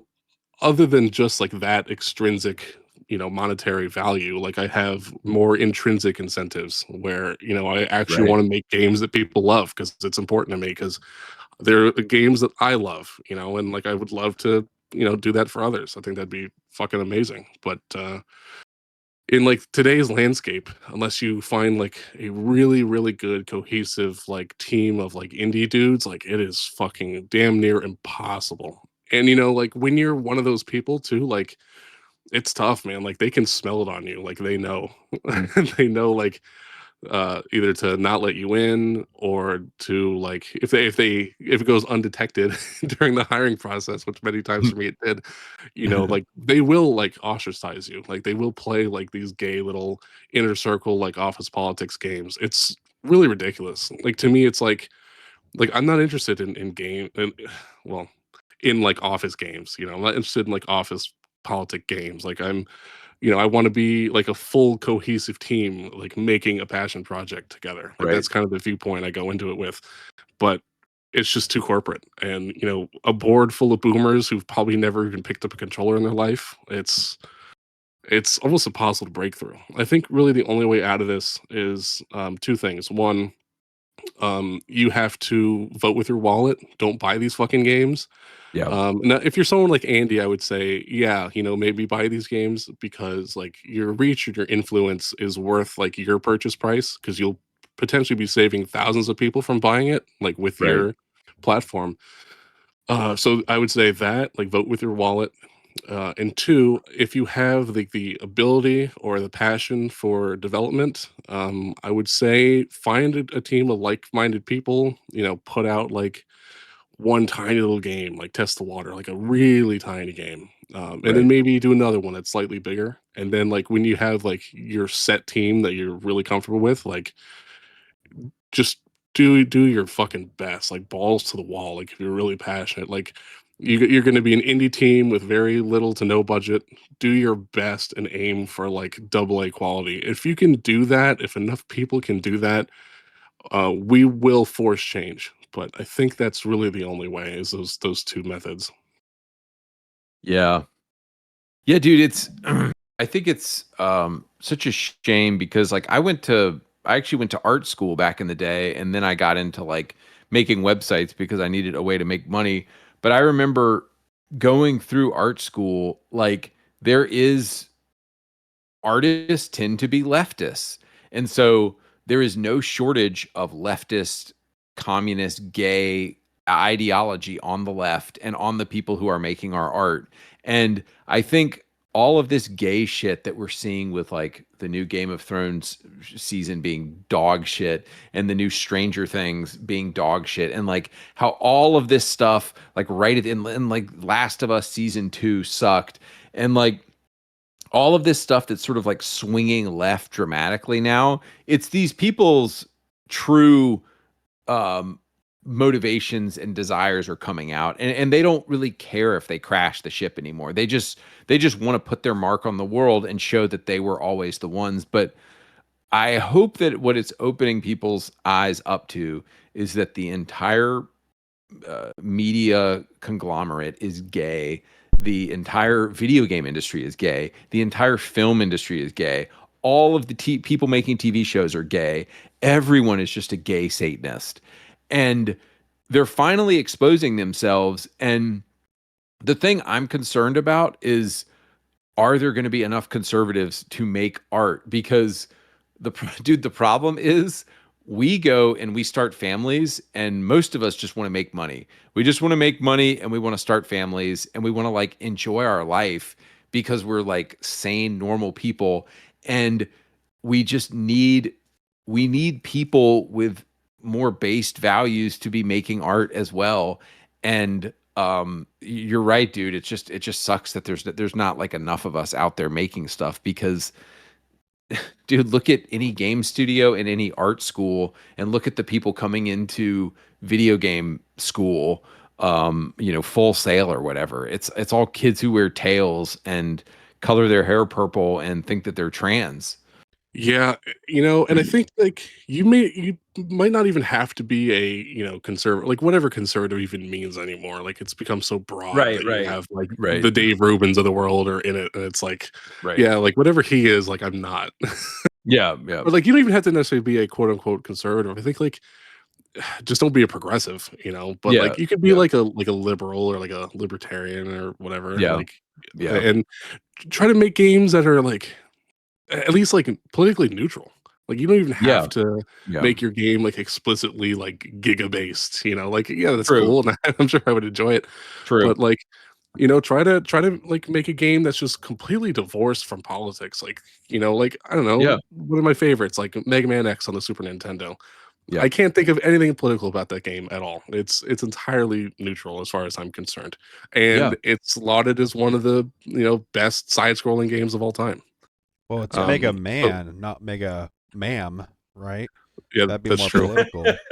Well, that would be if ActMan made his own version, but, The other thankfully, I thing don't think he too is he does. nowadays it's easier to make games more than ever before, and it's only going to get easier with like AI and other tools that are going to be available for yeah, developers. So there really is no yeah. excuse. The It's time to problem get with in gear. AI, though, is that, like, I'm kinda neutral on AI. I think it's just a tool, and it depends on how it's used. I don't think it's, like, I don't think it's inherently bad or good. You know, I think it could be used either way. Mhm. But the It's like a problem with gun. using it in game development, even though like you're right, it would speed some things up. Is that gamers have like decided that they're extraordinarily anti AI, so having any in your game at all is almost like a death sentence. And like I understand that too, because it's like, you know, you want your game to be as like humanly handcrafted as possible. Right. You don't want your AI like taking opportunities from like other like cool devs that could work on the game. Yep. And I'm super on board with that, and I totally get that for sure. Um, but like it's a little bit of a shame in a way, because being so anti AI does kind of gatekeep some like solo devs who are maybe like, yeah, like I want to make like a 2D sprite based, you know, like Super Nintendo style game, right? And like Yeah. I learned like how to make pixel art, and I got pretty decent at it. Like like I know how to code, like I'm doing my best on design. But like I just don't have the mind for music, you know, like I just can't do it. I just can't, I Mhm. can't put a rhythm together, you know, Yeah. whatever. And so like maybe that person would like to use AI or whatever. But I guess like, you know, you could always contract somebody to just do something like that. Like I've contracted composers, like many of them, and it's not usually that expensive. So, but I don't know, like I'm torn between like, yeah, I want like the game to be as human as possible, and like trying to be merciful to like solo devs who maybe have, you know, maybe like they're really hurting it, but this is like their passion, and like they want to like get out of this hole, and like they want to do it by creating their art, and this is the only way they can do it. So I don't know, like I'm totally torn on it. But I understand like both sides.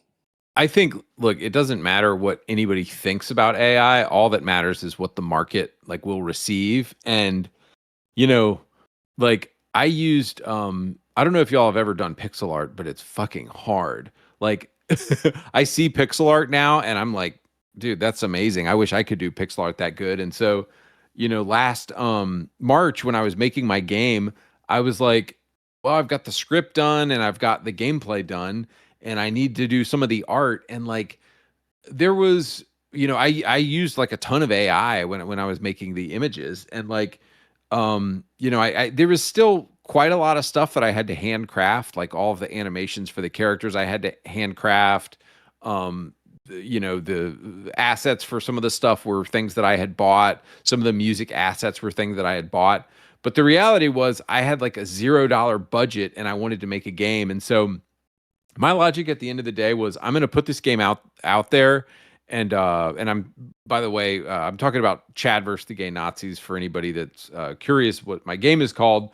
And my game got taken offline because I triggered like a bunch of trans people, and basically any outlet that I had been selling it on, they canceled, and they called up the host and they got my websites canceled. And so I'm right now working on finding a website where they basically the IP address cannot be identified, so that people cannot find out where I'm hosting my files anymore, so that I can sell it somewhere. Gotta do the Um, black market GameStop. People will be around the corner of that. yeah, Hey Have to kid, want to start play a like game? delivering flash drives in person. yeah, yeah. I saw that guy who made that really offensive game. There's a game called Angry Goy too, where you just are, you know, it's a person shooting you know, progressive people in this game, and he just put the game up on like a random site where you can download it, and he's not making any money off of it. And so so anyway, I'm hoping to get my game back online soon.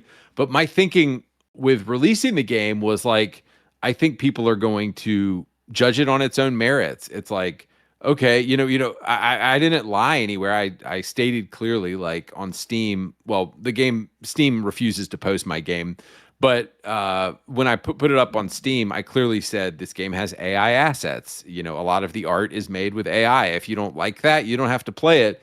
But I think at the end of the day, games are going to stand or fall based on their own merits. And um, if somebody enjoys playing a game and you know it's not overly obvious that it uses AI, then like who cares, you know? And I don't think it matters what any of us thinks. All that matters at the end of the day is what the market decides. And like, for example, our creators did AI for a bunch of voices, nobody gives a shit. And they still made a bunch of money, and the game was really successful. Yeah, AI is just a tool, and I feel Yeah. like, you can use AI and still create just like absolute slop. So I Dude, think it for still sure. takes some talent to properly leverage it in the first place. Oh, Okay. dude, and for my last game, I'm gonna say, as my last game, as my last favorite game, I'm gonna actually combine three games, and I'm gonna say Just Cause 3, Wipeout XL, and Braid. What was the last one? Braid. Did you ever play Braid? No. I don't think I've Dude, even heard of it. it's on it's on the Xbox 360. It was on the Xbox 360 store. It came out in 2008. Braid is like this it's basically like if you played Mario Brothers, but it was like on LSD. Um Braid is like a time I can't really explain Braid other than to say that it is a Super Mario Brothers style platformer game, but it incorporates time elements, and it is one of the most creative video games I've ever played. Period. And everybody should play it. It's amazing. Yeah, it's Well, made that's by a this. pretty damn glowing review. I'm gonna have to check it out, and I'll make sure, Nameless, I'll have you show it off like some gameplay in post so everyone can see it. Absolutely.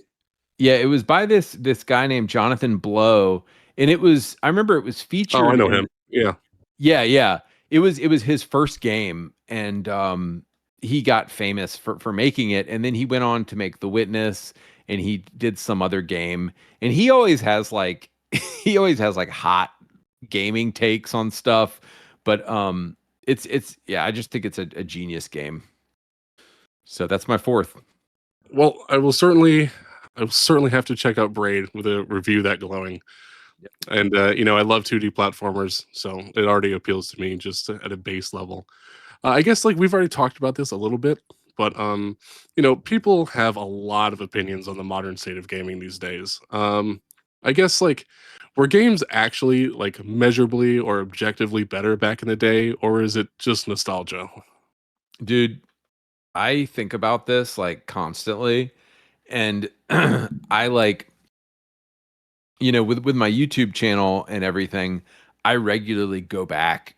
I'm always jumping back into old Xbox games and old Xbox 360 games. Now, when you say nostalgia, I assume you mean like 10 years older and longer back. More just well, I think nostalgia kind of requires you for the most part to have had like experience with it. So like you probably couldn't feel nostalgia necessarily for like for example like a PS2 game that you've never played before. Hmm. So I guess like the real test would be like do you still play like original Xbox or PS2 or whatever games that you've never played before that are actually like really good and better than a lot of new games out today? Um, dude, okay.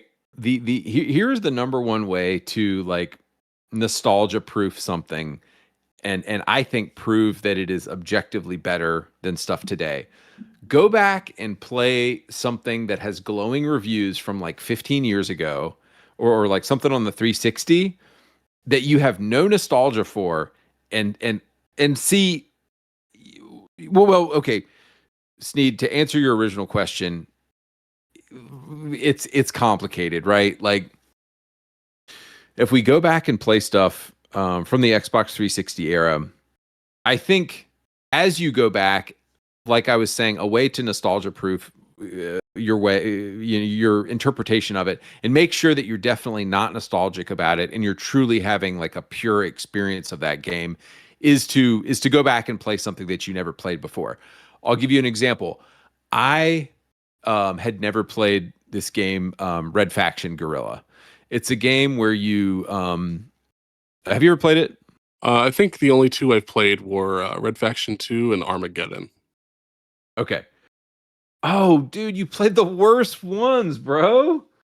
2 is a bad one? I like 2. I remember renting it from Blockbuster as a kid, and me and some buddies played the fuck out of that multiplayer. Okay, no. Dude, you got it. You got to play Red Faction Guerrilla. You missed you missed like the best one. When did Red Faction Guerrilla come? Is that after 2? I Yeah, would yeah, assume. yeah. It came out on 360. Yeah. Okay. Um. Uh. Sorry for being so passionate about this. No, no, no, dude. I'm always open to recommendations. Dude. And the crazy thing is, it came out the same year as Saints Row 2. I know you're not into the Saints Row games, but it came out the same year as Saints Row 2, and it was by Volition. So in 2009, Volition created Saints Row 2, which is an amazing game, and also Red Faction Guerrilla, which is an amazing game, which I'll never understand. But um, to your question of nostalgia, though, I do think older games in many cases are better, and you can prove this to yourself by going back and playing a game that you're not nostalgic about and seeing that it is truly better. And I brought up Red Faction Guerrilla because and they did a remaster of it called Red Faction Guerrilla Remastered. That's actually pretty good. I recommend playing the remaster. It is an incredibly fun game, and it is, and I had no nostalgic feelings about it. And about a year or two ago, I went back and played it, and I was like, "Holy shit, this game is like objectively a very, very fun game." Um, Dude, I was playing Perfect Dark and Perfect Dark Zero last night, and I was having like a blast playing Perfect Dark. And I've never played it. I never played it 20 years ago. I was just for the first time playing Perfect Dark, and I was having a blast playing that game last night. And You know what so that sounds like to me? That sounds like you need to give Goldeneye another shot. I did play a little bit of GoldenEye. I played a little bit of GoldenEye, and I got pretty far in GoldenEye, and I was like, God, man, the AI really sucks in this game, but it's not really about the AI, you know? It's just about running through and being Bond and just shooting some stuff and having a good time, you know? Of course. I mean, what I love about that game, not to derail too much, is man, I love the mission structure. I love that also you can fail like a mission by like a lot of the levels have like, don't kill scientists or whatever, but you can Yeah. just blast them all. I mean, you'll fail the mission, but you can keep playing. I think that's pretty cool. Like the cheats are fun. I like how like you get additional objectives based on like what difficulty you're playing on. I think like that adds so much replay value. But I won't get too into that. Sorry, keep going. Yeah, yeah. Um, but yes, sorry, not to repeat myself. It's just I feel like I feel like that is a way to prove, and I remember when I was first kind of making videos for my channel, I was thinking the same thing. I thought maybe I'm just nostalgic about these old games because they're I'm nostalgic about them, right? I have nostalgia, and new games are truly better. But the turning point for me when I realized that it wasn't just nostalgia, but that older games truly, and then like I don't want to say that statement out loud. Older games are better because we both know that's not true. It's but it's general, but I think it is generally true that the older games were better. And the reason why is because dude, great example, Uncharted 2. A team of 50 people made Uncharted 2. It's cinematic, it's fun, it has incredibly fun gameplay, and it has an amazing story. Uncharted 2 doesn't have 2025 graphics, it doesn't have Last of Us 2 graphics, but dude, it was like 50 people made that game. It It still sold looks quite good for 2009. right? It still looks really good. It's still like a film quality level, telling a film quality level story in that game. Oh, dude, another retro game that I think holds up is Max Payne 1. I was surprised how well Max Payne 1 holds up. You can play it on the Xbox Series X now. It's just it was Remedy at its best, and it's nice to go back to and realize like, wow, this was the game that created Remedy. And um I was playing Max Payne 3 the other day, and I don't think Max Payne 3 is nearly as good as the original. And it was because Max Payne 3 came out at a time where Gears of War had recently come out, and they put cover in the game. And I think, you know, and look, Max Payne 3 is a good time, and it's fun to have your guy dive through the air and have these amazing like kills and stuff. But Max Payne 1, I think, is still a superior game to Max Payne 3. And again, Max Payne 1 is, I was not nostalgic about it at all. Within the past 3 or 4 years, I have played Max Payne 1 for the first time. So, but going back, Max Payne 1, it's so good because unlike Max Payne 3, where they were copying Gears of War and they added cover, Max Payne 1 has very little cover in the game. So as you jump into each room, you die a lot, but you have to figure out, okay, I'm going to jump into this room and I'm going to take a headshot here and then I'm going to roll here and I'm going to do this. And so the game has these really like quick loop cycles where you die quickly, but you also respawn in quickly. And and it just, I don't know what to say other than Max Payne 1, I think, holds up as a It's great almost like a example. puzzle in that way. Like each like room, it's like you have to find a Yeah, way to get through it and not die by shooting, these guys in these certain places, like in this certain right, order, and then plan out your right. next move. So there's some strategy to it in that way, which I think is really interesting. Yeah, yeah, and there's no and I think yeah, yeah, right. So it's kind of more like a puzzle, but I think that's another example of a retro game that holds up really well. And I think, dude, I just think older games felt more like immediate and they felt more kind of like um I think one of the reasons older games are better, and this has now been proven by all of these modern young Gen Z guys who are coming up and realizing like, wow, these older games really are better than the newer games. It's because the lack of graphical fidelity couldn't make up for a game's sort of like gray box gameplay problems of whether like it worked or not. You know what I mean?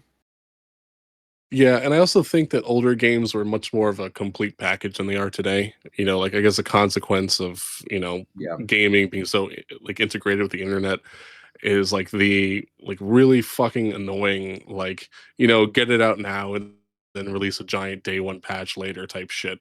Yep. Which really sucks. And it's like sometimes like you get like a lot of benefit from just being like, yeah, you know what, like I'll play this game like next year and like it'll be fully content complete. You'll get it for cheaper, Yeah. and I think that's annoying because it's like, yeah, well, like I want to play this game now, but I know that if I play this game now and like say like I buy it on disc, like it's gonna like this release of the game is gonna be broken and unplayable without updates. It's gonna be shallow and whatever, and like that's fucking annoying. Yeah. Yeah, dude. Yeah, there was so much pressure on that initial release, and like it also felt like 20 years ago, video game companies were like begging players to like them, and like they were working their ass off to to get to get players to like what they were doing, and now it's almost reversed. It's like the video games companies think that they're hot shit, and whatever they make, you're gonna play because you don't have any other options. Yeah, I You know? mean, there's definitely been times at like presentations, and we'll get to a specific example actually a little later of the CEOs or whatever of these studios like outright shaming the audience for not gobbling up all their slop. It's Right, right. it's kind of fucking insane. Not eating the slop. And so, so yeah, there's a lot of reasons why I think older games were better, but the biggest one is like there just wasn't this. I think when you strip away graphics, you start to ask very simple questions about a game, like does this game feel fun to play? And I think modern games, it's easier to hide behind graphics and polish and UI and modern systems and modern sound effects and music and cinematics and all that stuff.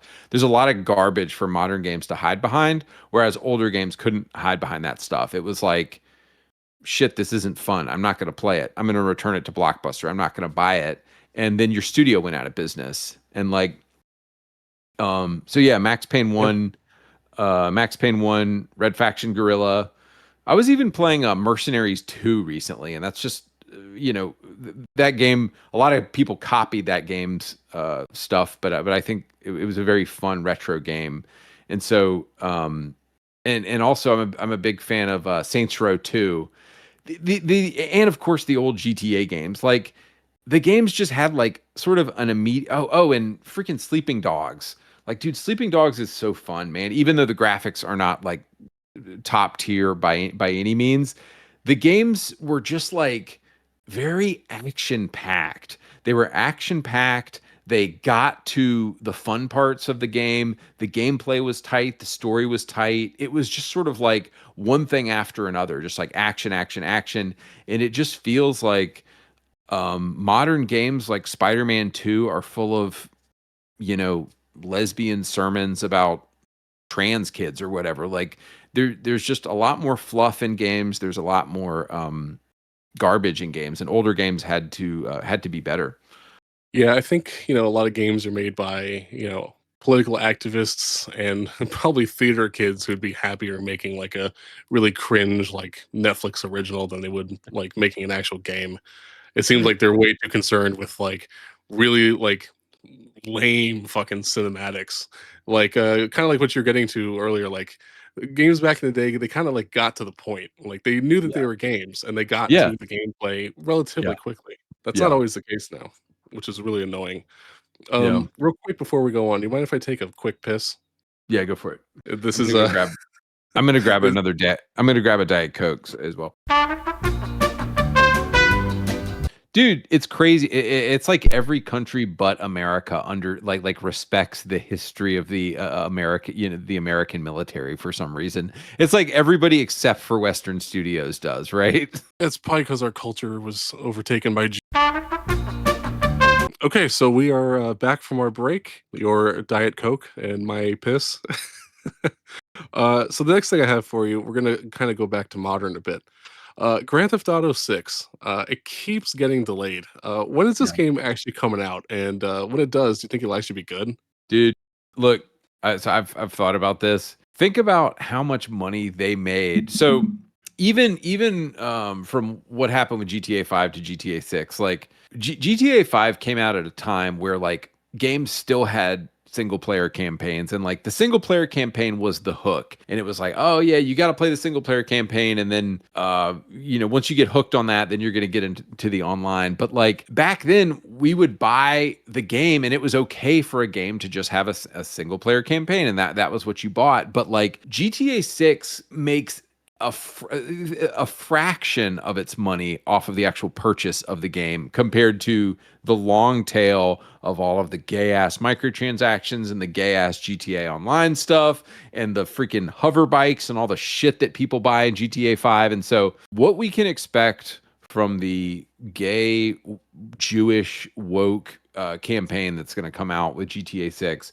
I'll tell you exactly what we can expect. It's going to be the most bland, inoffensive, mailed it in shit you've ever seen as far as like a story and as far as content, because they don't want to exclude anybody. They don't want to offend anybody. It's going to be super bland because all they really care about, we know, is to get you into GTA Online because that is the real moneymaker for them. And they probably see anything offensive in the story of GTA 6 as just being, just another customer they're going to lose. They don't want to step on anybody's toes, whether they're conservative or liberal or whatever they are.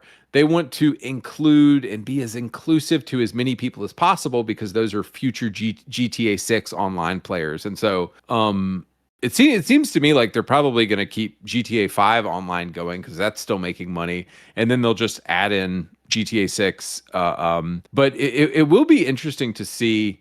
And dude, if it comes out and it has woke shit in it, people like me and Asmongold are going to be reaming this game and roasting this game. And if I can even affect 1% of their sales dollars, that will be, that would be very gratifying for me to know that like GTA 6 lost some sales because I roasted the game, But yeah, I think it's going to be very safe. It's going to be slop. It's not going to be a good old edgy offensive GTA game. they said they're gonna add like pride parades and stuff, and Oh yeah, what's Yeah, but the crazy, question is, like, can you run them over or no? yeah. And that's the yeah, thing is it going to be on rails? Are they going to be in like a safe zone? And there's ways around it. And so the first few months it's going to right, be like a war between the gamers and the devs of like finding right. ways Finding an to exploit exploit around to it to get blow them up the or pride mods parade. to let you do it. Yeah. Yeah, yeah, that's what's going to happen. I'm calling it in the first like few months. That's what it's going to be. It's going to be like World War Yeah, GTA Well, if 6 or GTA something. wanted to stay true to its roots, it would just rely on player agency. It wouldn't yeah, bar you from doing that if you yeah, wanted to. yeah. Yeah. Because then No, they're taking a strong like moral stance in one direction, like either way. And if they're smart, they'll just stay out. Or if they're even smarter, they just won't include them at all because it just does nothing but create controversy for them, really. But they've done this in RDR2 to an extent, so it's possible that if they do have them, that you may not be able to access them. Talking about RDR2 specifically online, I'll just put this in here. Recently, they made a change where, so in the past, you were able to name like your horses like random things. Like I already told you guys like some of the crazy names I have my horses' names in there. They made it to where you can't see the names of the horses anymore. You just see the players and then horse. So like if my horse was named like okay. 10 inches soft, you couldn't see the horse named 10 inches soft. You'd see nameless horse, and it's so sad, but that's like how safe they are now. Even with names of things, you can't have that. But I It's think Andy, I think your take on this is probably the best I've ever heard anyone say. I think you're totally right. I think that they will have a completely sanitized single player because they need to make sure everyone plays that online component. Because yeah, this game, I think, has a budget of $2 billion, I yeah, believe, and yeah, which would be by far the biggest ever. yeah. And like I've done the math in the past. I won't like do it again or bore anyone with those like stats, but they'd have to sell an absurd amount of copies if the game was $70 to make even like their money back and just break even. So I know damn well that like all these investors are really counting on people spending obscene amounts of money in the online component.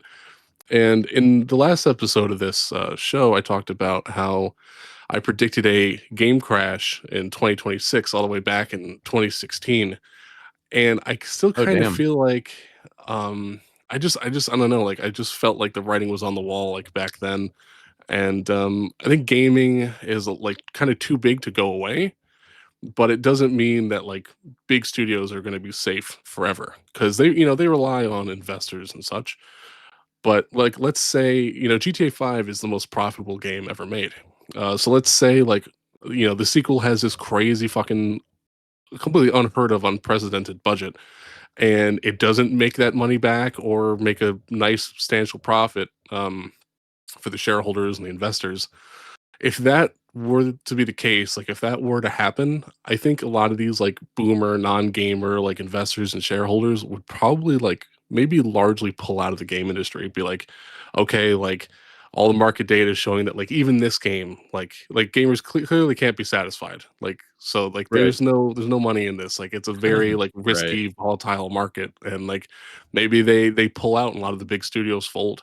And like Yeah. I kind of don't want to see that happen, but at the same time, like maybe that would be the reset that we would need. I don't really Yeah. know, but I think that if that game were to somehow not make its money back or underperform, because they're relying so hard on the online component, that we could see something like that. I don't think it's out of the realm of possibility.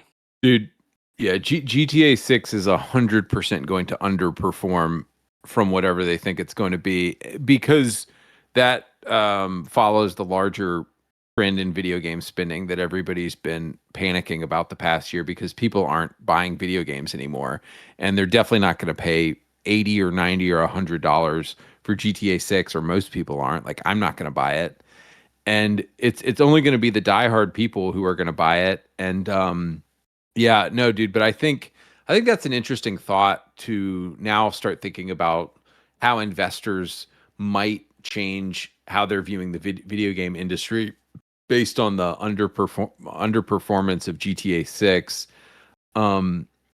But yeah, it's like, dude, I get comments daily on every video I do of people that are just like, oh man, just wait till GTA 6. Just wait till GTA 6 comes out. Like, oh man, it's gonna fix everything. Like finally, they're acting like GTA 6 is just gonna heal gaming. It's gonna fix gaming. And it's like, guys, all these companies need to go out of business. Like all of these trash Ubisoft and all of these garbage companies have to go out of business, because I think a lot of people naively think that it's just a matter of going to Ubisoft and telling them, hey, make a based game. Most people think that that's how simple it is. And you and I know that that's not how it works. These companies have to go out of business.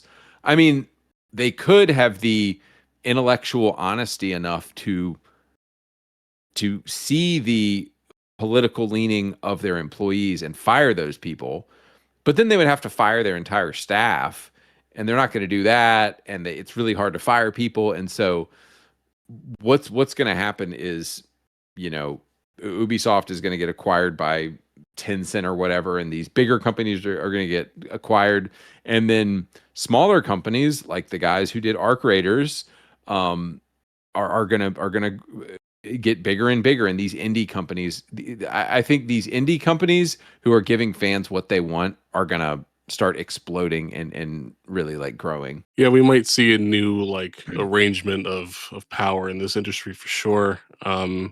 Yeah, I think we'll probably see the rise of AA turning into the new AAA, and hopefully they don't fall like for the same traps that current AAA did. yeah, Yeah, I think one bad thing that could come of GTA 6, like vastly underperforming, and other AAA places doing the same, like Ubisoft, is that like they get bought up and like pieced out and like bought up by like foreign countries. Or like yeah, Ubisoft is, or no, sorry, EA is now what, bought by like Saudi Arabia and like Jared Kushner or some shit. yeah, And then Tencent's coming in and making their moves, and like, so that's not really a good thing either. So I think indies have to try to aim for AA. I think AA has to try to aim higher and challenge the AAAs, and we have to like organically like restructure this entire fucking industry, which is no small task for sure. yeah, yeah. And it's Uh, like, dude, and it's like there's also I saw I saw a meme one time that was like, it was like Xbox and PlayStation fighting over this like small console market, and they looked in the distance and they saw a tidal wave of mobile gaming about to hit them. And like all these young kids that are coming up, most of them aren't playing on console, they're playing on their stupid retarded phones. And it's just like, yeah, I mean, console gaming is still played by a lot of people, but I think numbers have shown that the console market hasn't grown since like 2011 or something. It's like PlayStation, Xbox, and Switch fighting over the same $30 billion a year or something spent on console gaming. And it's kind of stayed the same, while PC gaming seems to be growing, and mobile gaming, PC gaming is growing modestly and mobile gaming is still growing a lot. And it's like, I think it's just like 15 years ago, consoles were the big dog at the table, and they're just not the big dog at the table anymore. And it just sucks. I want you to hold that thought, because that's going to segue into something we're going to get into in just a minute here. And first, that's kind of related here is Xbox seems to be going through a struggle of their own making. It reminds me of Sega during their exit as a hardware manufacturer, but far more lame and far more gay. What do you think happens next? Like, I know your most recent video as of this recording is titled Xbox is Dead, so maybe this is a little bit of a retread for you. But I know you're an Xbox guy and we're Yeah. previously a Sega guy. So Oh I yeah. think people will still love to hear your thoughts about it here. Just like, where do we, like, what's going on with Xbox? Like, do you think they're gonna kind of go the way that Sega went? Like, they're gonna just stop making hardware and bow out? Yeah, it's like, dude, they made these was it like a year ago now, they made these retarded ads where they were like, this is an Xbox and this is an Xbox. And Yeah, literally everything but the actual Xbox. Guys, you thought that was the Xbox. No, everything but the Xbox is the Xbox. It's like, oh, cool trick. Okay, bro, whatever. Dude, as far as like the future of the Xbox, I think PlayStation will keep its dominance. PlayStation's going to keep its dominance as like the number one home console, I think, because it's, there was a chance we were talking earlier, like to go back to what we were talking about earlier. All Xbox had to do was take Minecraft when they bought it in 2011 and make it exclusive to Xbox. Or like you said, take Call of Duty and make it exclusive to Xbox, right? Yeah, I mean, it would have been a great power move. I think there was some kind of condition where they couldn't make Xbox, or like they couldn't make Call of Duty like entirely exclusive, or some kind of condition of like the buyout or Right. some kind of shit like that. But they still had so many other moves they could have made. Right. Right. And But it's like, now they're just like, oh, let's put Halo on PlayStation now. Let's just be fuck. cucks. It's like what is this business strategy? I don't get this. Dude, did you see that meme that was like it's like the soy jack, the soy jack cuck meme of like it was, Oh yeah, like with the with like Halo or whatever. It's like, are you sure? yeah, Like are for the you PlayStation, sure? the PlayStation's like the bowl. Yeah. Yeah. Bro, I saw that and it was so funny, but I also felt such despair. I'm like, oh, dude. Like that is so stupid. Dude, it's so pathetic, and it's like, dude, I think Xbox will continue to be the Android of the, no offense to Android users out there, Xbox will continue to be the Android of the cell phone market, and just be like, it's going to be like second or third place behind whatever other crap console people are buying. And like, I don't know what Phil Spencer's game is at this point. He seems to just want to buy everything, and he's like, well, you have to play Overwatch somewhere, and you have to play Call of Duty somewhere, and they're gonna make sure that they're making money off of wherever you play it. But But if I can get every PlayStation game on PlayStation and every Xbox game on yeah, PlayStation, but no PlayStation games on Xbox, what incentive do I have to buy Xbox hardware? I'm just like fucking myself at that point. yeah. What they what they don't seem to understand is that like exclusive, dude, and I'm glad I can commiserate here with somebody, because you and I both like browse Game Pass a lot, and I, ever since I was a kid and like reading game magazines, I've always wanted to know about like every game that was out there. And I really want to know like every game that's out there, and I want to be like on some level like aware of every game that's like going on or happening or out there. And like, as video games have ballooned since I was a kid, and there's like 10,000 more games coming out a day than was happening when I was a kid, I can't help but feel this desire to like know about everything and kind of check everything out. And so what I do now is I'll go on Xbox Game Pass and I'll just browse and I'll look through like a lot of shit. And it's interesting, the psychology of buying something versus browsing through a bunch of shit that you have for free. And you're always going to value the thing that you have spent a physical one-time price on, right? Of course. I mean, it was even the case with like Blockbuster, like you'd get a game from Blockbuster for however much money, you'd have it for, 5 days or whatever it was, and it's like, okay, like this is my game for the weekend, and then like after school, like for this week. Yeah. But like now with Game Pass and like my crazy internet speeds, it's just like, oh, Mhm. like I downloaded this 200 gigabyte game. I didn't feel Yeah. it. I wasn't feeling it in the first 5 minutes. I'm gonna delete it and install something else. It's like it's given us like a kind of like a throwaway mentality, where we don't really Yeah. feel bound to anything. Yeah. Right. Not bound to anything. And it's like analysis paralysis and like information overload. And there's just too much shit. And like, dude, Yeah. when I boot up Game Pass now, it like I don't want to play anything because there's just so much stuff to play that I could play, that I get It's like kind the of joke like, people would make back in the day about how like you finally upgraded to like premium cable or DirecTV or whatever, and now you have all these channels, but there's nothing to watch. Like you'll spend more right. time like trying to decide on what to watch than actually watching it. Yeah. But Yeah. I do have to thank Game Pass for introducing me to State of Decay too. So there's that at least. Totally. And there are some gems that there are some gems that it's introduced me to. Dude, but that reminds me, before we get into that, I want a question I want to ask you. How do you, because I feel like you're kind of like me, where you get like we like install like 6 games and like only touch like one of them. How do you focus and like stave off that desire to play 100 games, and how do you just like pick something and be like, I'm gonna play this tonight. You see, it's kind of hard. Like oftentimes, like I'll bring the wife into the game room. I'll be like, "Yeah, let's hang out," because she's not a gamer, but she likes watching me play games. If Oh, there's that's something cool. like she doesn't watch like Call of Duty. She thinks the game chat is funny, but like she doesn't care about the gameplay. But Right. like she'll watch me play like Uncharted or what is that fucking game Hellblade or something with Hellblade. Yeah, yeah, the yeah, girl. Yeah, yeah, I hated that game. Um, yeah. It was bad. but like she'll watch like stuff like that, and there's so many times where I invite her in, and I'm just like staring at the TV like a fucking retard because I'm like, fuck, like I got this far, but I don't know what to play. And when that happens, I'll either just like say fuck it and just play like a mindless multiplayer game, or maybe like a nostalgia game. Like I Yeah, recently felt like the urge, and we talked about this kind of recently, but I recently felt the urge to like watch the Godfather movie again because it's like one of my favorites.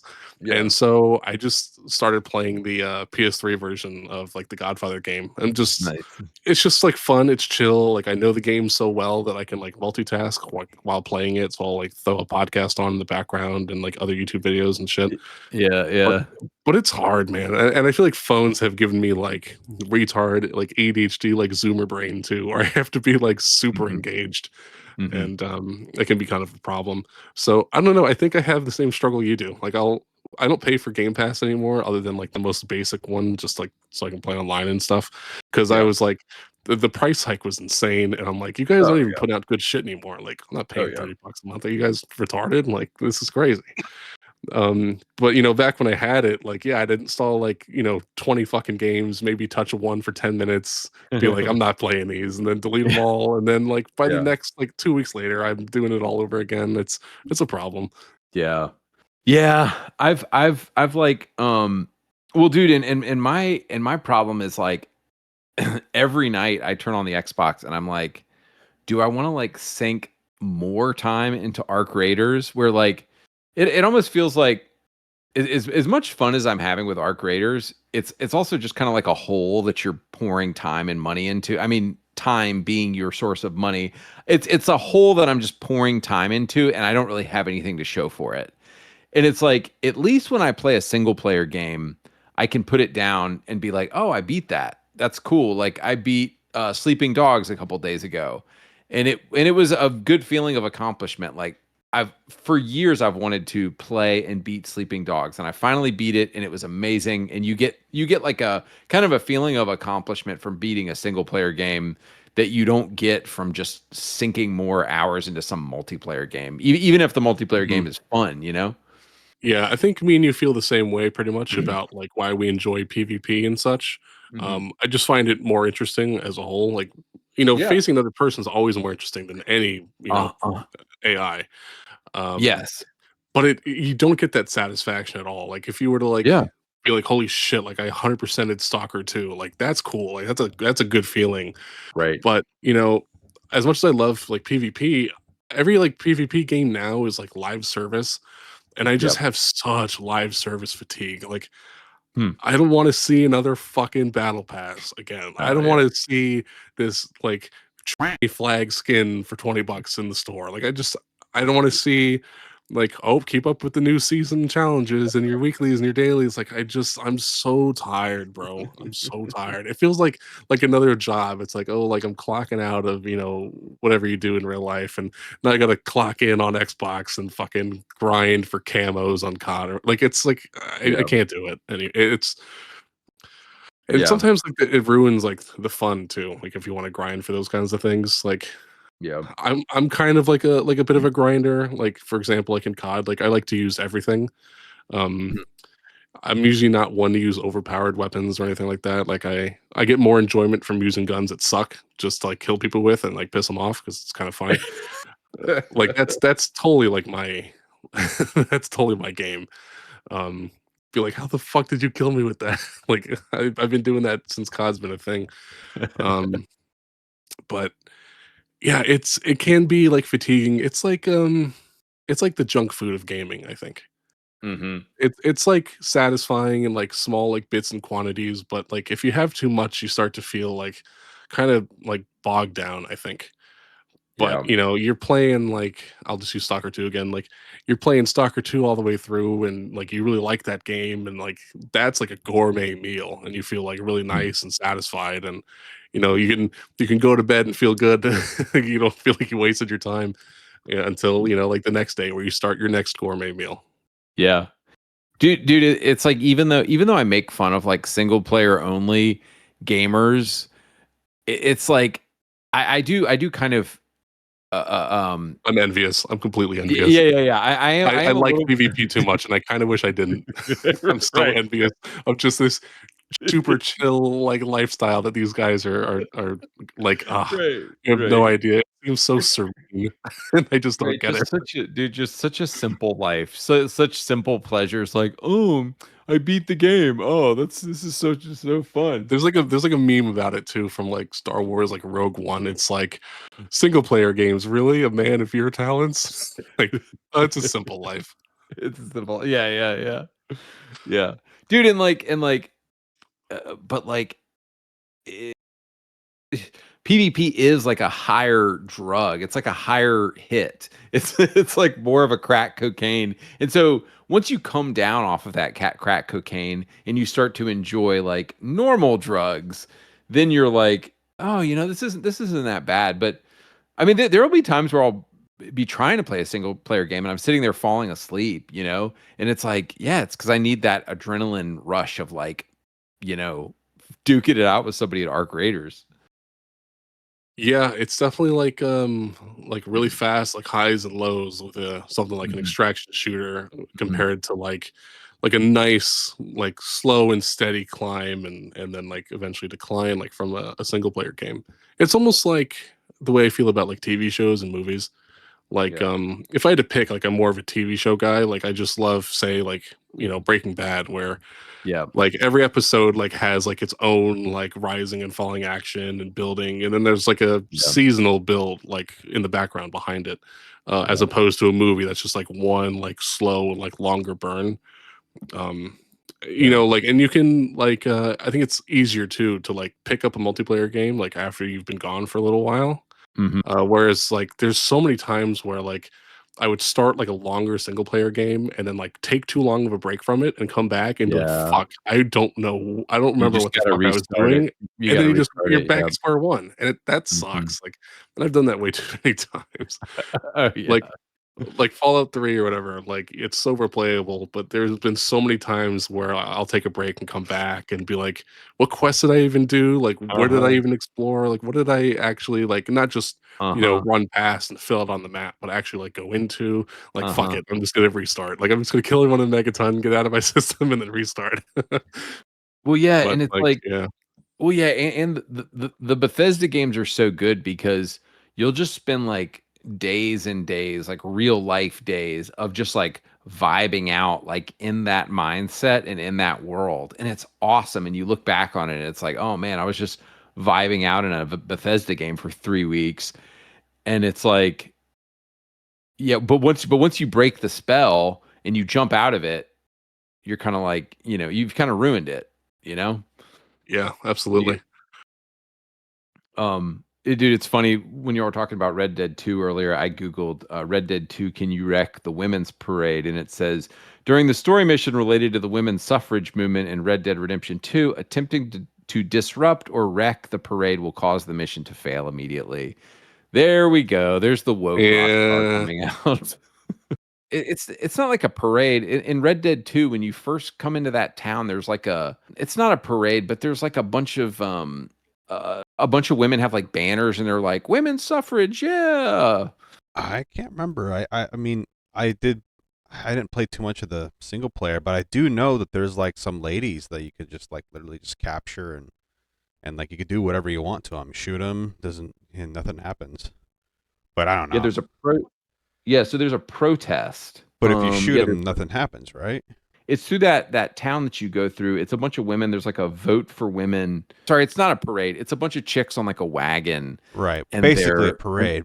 Is that in a sequence or in like a yeah, it's sort of like a semi-scripted.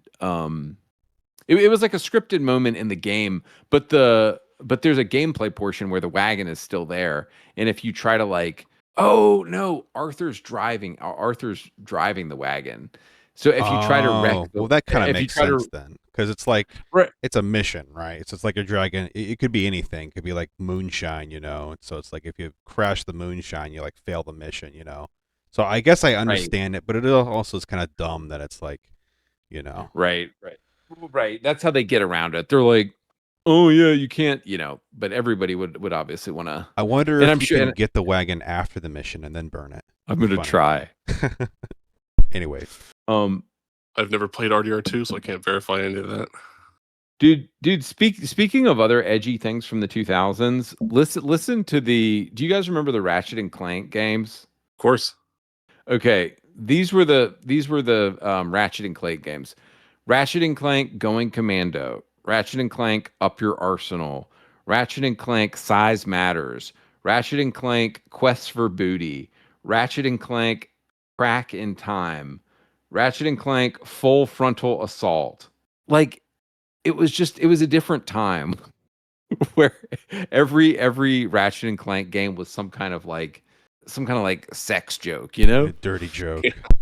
Some like dick or butt joke. Yeah, yeah, like every game was just like guess who made that? It was all women, of course, all women working on these games.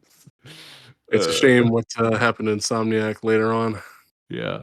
I wanted to. This kind of circles back to what we talked about before. We just talked about Xbox and their potential future. Everyone's talking about the price of PC components like RAM and GPU skyrocketing. What do you think that means for PC and console gaming? Do you think some people are going to go back to console? Do you think that maybe the consoles will just have to straight up be delayed because they can't get the components for a reasonable price either? Dude, I mean it's definitely going to push out the next console release, right? Like I think I've already seen articles saying that the next console release is going to be pushed way out. I think those are rumors, though. I don't think any of that is actually verified. It could be true, though. I don't know. Yeah. Maybe one of the manufacturers planned more than the other. Maybe like Sony goes, oh well, like we planned for this in the future. We've already got the stock, so it's coming out as normal, and then we can charge a normal price for it. And then Xbox is fucked, or vice versa. Like who knows? Maybe the Switch 2 will have to increase in price. I don't really know. Yeah. Dude, it's like this what's so odd to me is that the graphics of this gen have been such a massive downgrade like from the last gen. Like you can even look at games like RDR2 or games like the First Division or even Division 2. Like games looked amazing on the PS4, and it's almost like they're just those same games are running at 60 FPS on the PS5 and the Series X. But it's like the games that I've seen come out the past 2 or 3 years don't even look as good as like PS4 games. And so I really, we know that consoles have sold less and less each year. Like, what was it? The PS2 sales are insane, and PlayStation has sold less consoles and on every console ever since the PS2. We know that the Xbox ever since the 360 has sold way worse than the 360. With the Xbox One selling less and the Series X and S selling even less than the Xbox One, and The so Switch is doing really well, but it's a little different because right. it's also a handheld. Right. Yeah. But dude, I'm just very curious to see how they're gonna say that we need another console generation when like shit looks terrible. And honestly, the only game I've played recently that looks great is Arc Raiders. I think Arc Raiders looks great, but it runs great on the Xbox Series X. And so um, you know, if PlayStation and Xbox have some new offering that they're telling me I need to buy a PS6 for, it's gonna have to look like, dude. I just feel like I'm gonna have my Xbox Series X for a while, and I would This generation probably. doesn't feel like it's been fulfilled at all. Like Oh we've yeah, been no. getting like garbage, Oh yeah, and like there are games like you max out the settings on like Modern Warfare 2019. It looks damn near photorealistic. It looks so fucking good. yeah. Or like the Star Wars Battlefront 2 from like 2018 or whatever looks amazing. Yeah. It's not that good of a game, to be honest, but Yeah. it looks and sounds fucking incredible.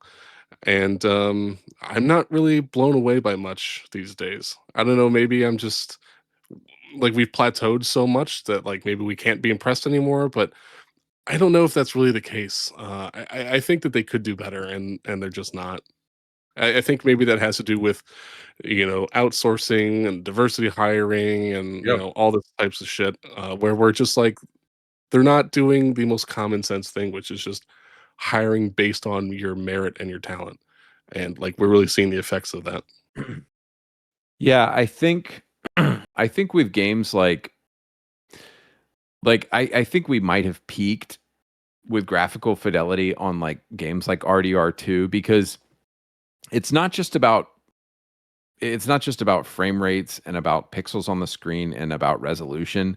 There's also like an art and beauty aspect to it. And the guys who were working on Red Dead 2 were guys who had been in the industry for like 10 years before that. And so these were people who knew the ins and outs of the hardware, and they had gotten shit to work on the 360, and they had made GTA 5 online run on the Xbox One and all this stuff. And these men are being replaced with activist women who don't know shit, and they're using Unreal Engine, and they're using all these slop like Unreal templates to make games now, and there's just way less talent. And it's not just like technical people and programmers that are being lost. I think it's artists are being lost too. And so all you have to do is compare a game like I think Tom Clancy's Division from 2016 is a really beautiful game. It still runs really well. You compare that game to Assassin's Creed Shadows, which just came out this year, or sorry, last year, and it looks terrible in comparison. And it's like, guys, why is the file size like 3 times as big? Why is it like 150 gigabytes and the Division was 50 gigabytes? Or why is Red Dead 2 50 gigabytes and the new Black Ops 7 is 150 gigabytes or 200 gigabytes or whatever it is? It's like, it's so obvious to me that it's unqualified, shitty people who are bad at their job, and we're DEI hires making these games now. And there It's is only going to get worse because the H-1B shit's getting worse. They're not doing anything to reverse that at all, and we even have quote unquote conservatives like Elon Musk saying that they're willing to go to war over protecting H-1B, which is Yeah. basically just importing third world slave labor. You're importing people who live in like shittier second and third world conditions, and so Yep. when you pay them and treat them like shit, or they have to live in the slums in like an American city, like it's still probably going to be an upgrade from what they were at before, and they're not going to complain. Like they'll take fucking dog shit pay Yep. in order to do that. It's still like an improvement. And I think like as far as consoles go, like as the hardware gets older, like the devs get more familiar with it, they learn how to squeeze more power out of it. I think like a good example would be like Uncharted 1, like from 2007. By all means, like not a bad looking game at all, especially for the time.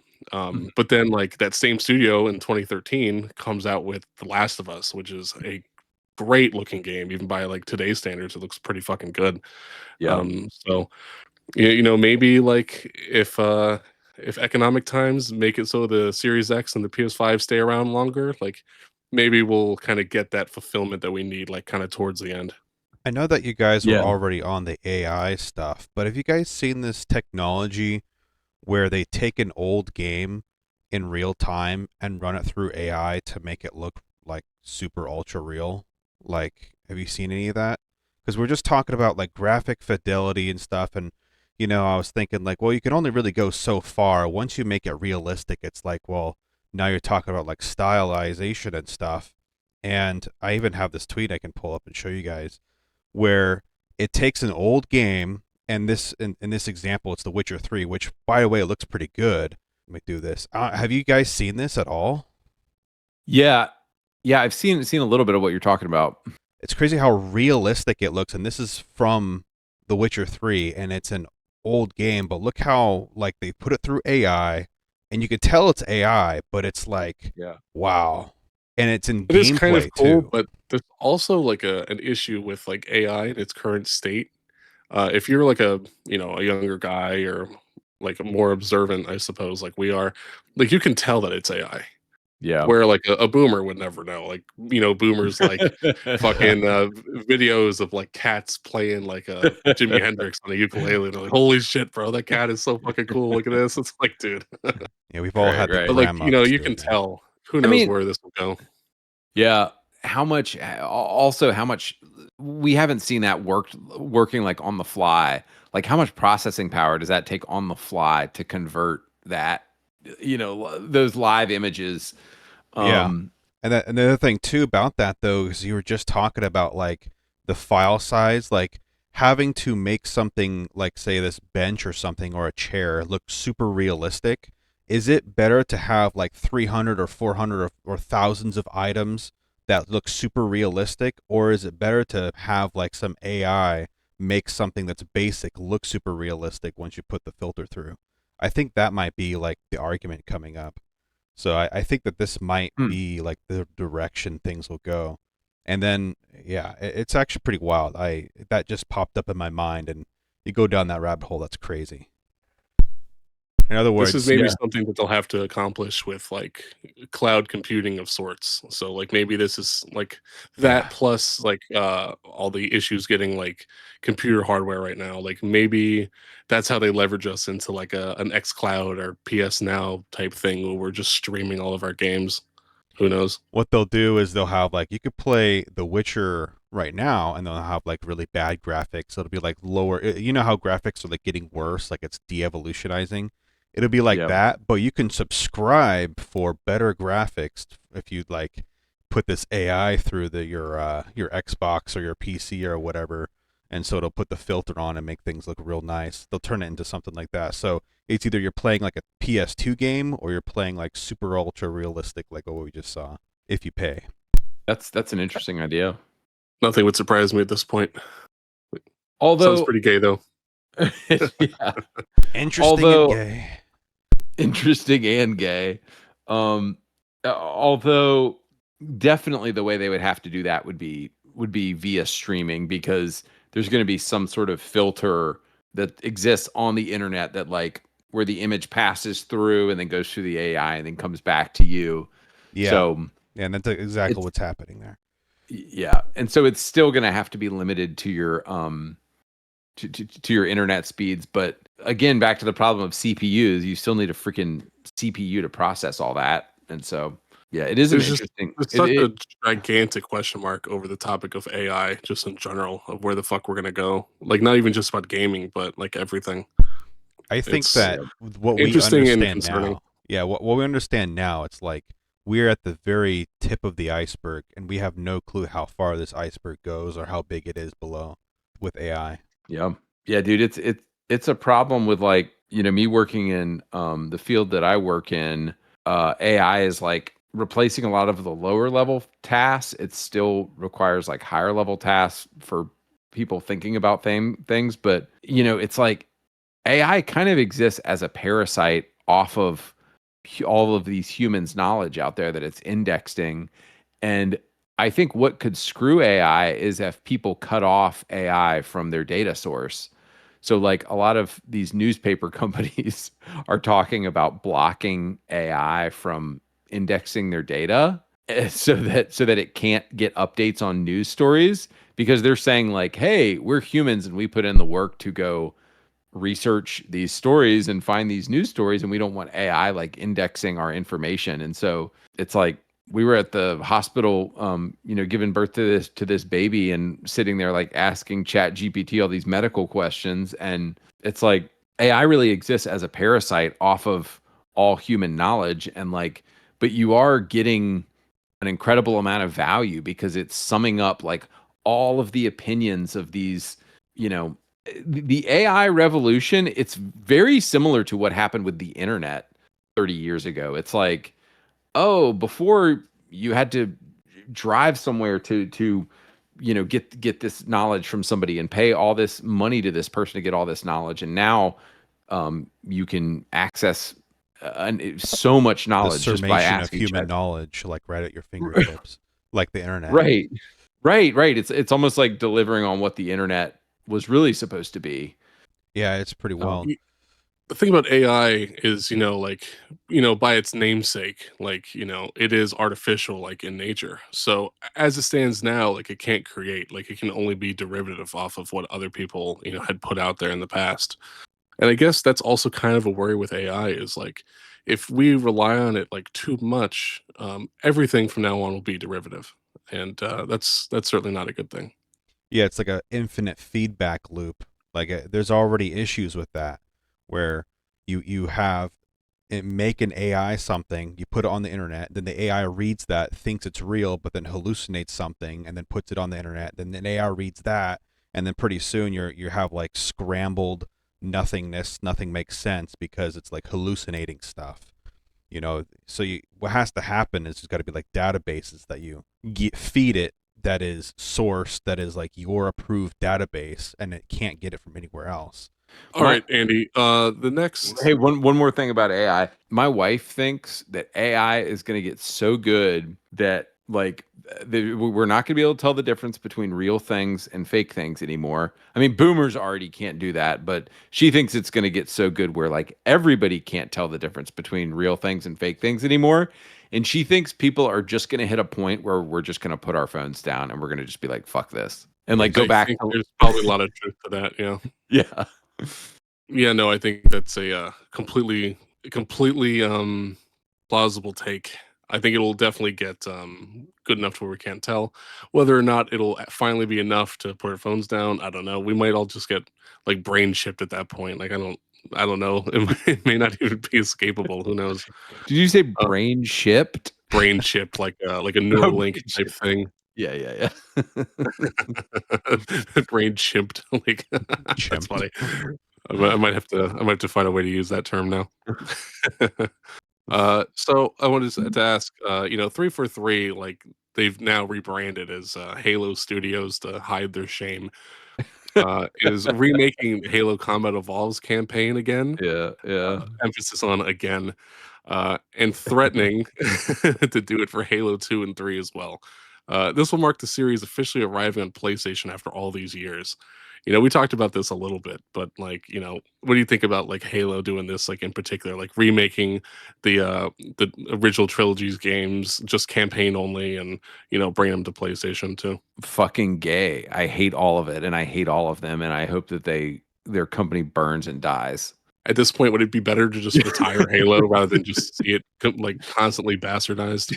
Dude, like I just hate them so much. Like you guys spent, what was it, $300 million making Halo Infinite? Like y'all can't do a multiplayer? You can't just like give us the features that were in original Halo 1 and Halo 2? Like, okay, release Halo 1 as a standalone game and like remake it, but like give us multiplayer too, Like, what is their track record, right?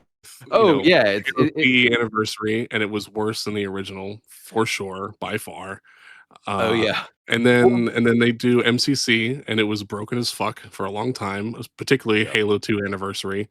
Yeah. I will say though, those Halo 2 Anniversary cutscenes are fucking amazing. I'll give them credit for that. Wait. Okay, hang on. Remind me. Halo 2, the Halo 2 remaster actually looked pretty good. Wasn't it the Halo 1 that looks terrible, right? Yeah, Halo 2 actually looks nice. But even in both, dude, were you saying some of the atmosphere? Dude, weren't you saying the Halo 1 remaster was done by like some cheat company? No, I don't think so.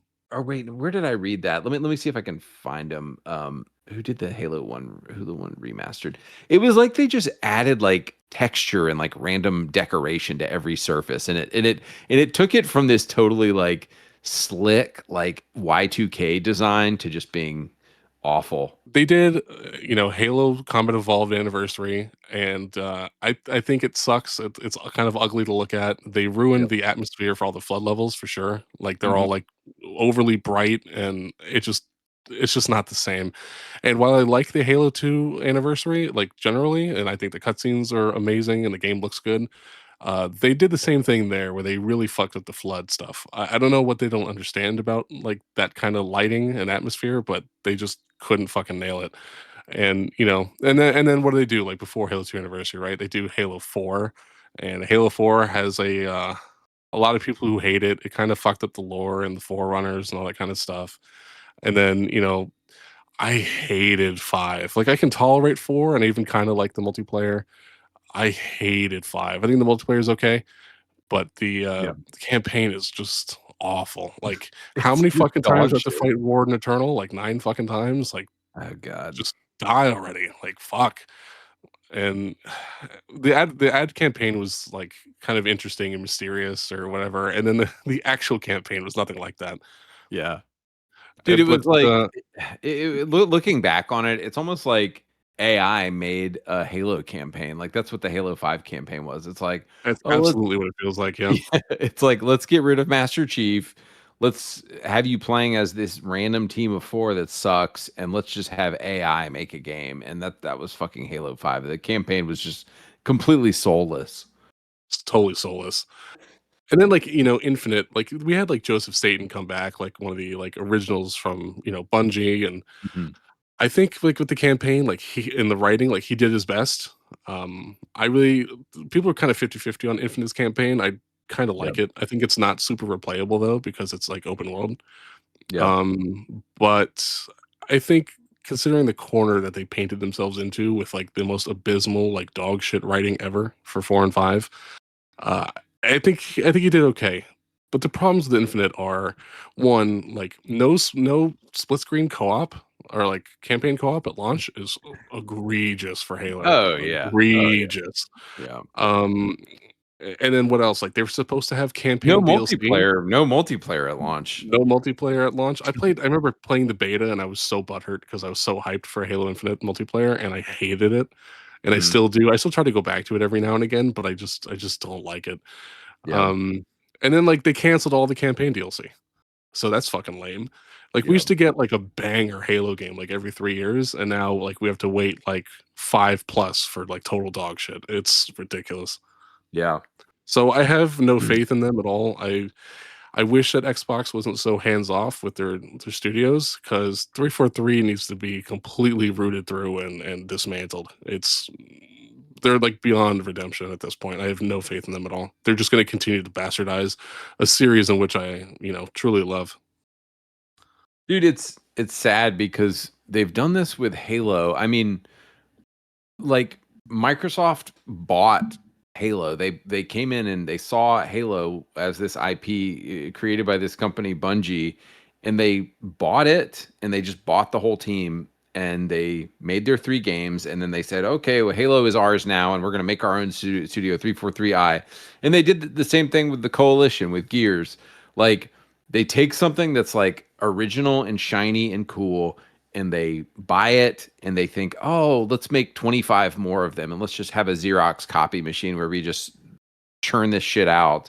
And it's always soulless. It always becomes watered down and soulless and bad. And it never captures the true like originality or uniqueness of what the original thing was.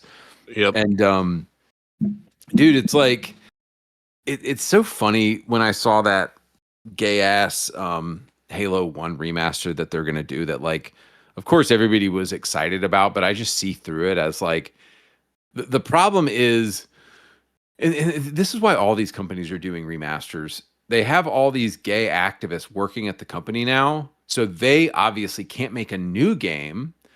And so what can they do? Well, let's just remaster an old game that fans like. And so many companies are doing that now because they don't have the staff that are talented enough to make anything new. And so they say, well, let's just take something old and remaster it. And so many game companies are doing this now, like Dead Space, they did. And they're just going to add like they're gonna add like Chief with a vagina or something, or Trans Lives Matter Chief, and like, dude, it's just so dumb. I do want to ask you though, what do you think would have made you happy in a Halo Infinite single player and in a Halo Infinite multiplayer?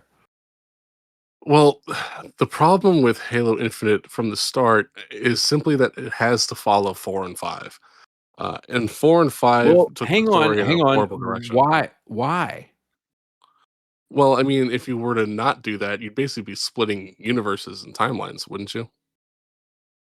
Wouldn't Like, you'd that have to create, like, an alternate timeline of, like, "Yeah, these right? games didn't happen, we're just gonna retcon them," which I guess, like Which, I like, guess they could maybe in the long term is maybe the better dude, path. right, hey, they own the IP, they can do whatever they want, so, you know Or they could have done like a first person, shooter based on like the events of like Halo Wars or like the Spartan ones and shit. Like that could have been cool, Mhm, like another spin-off.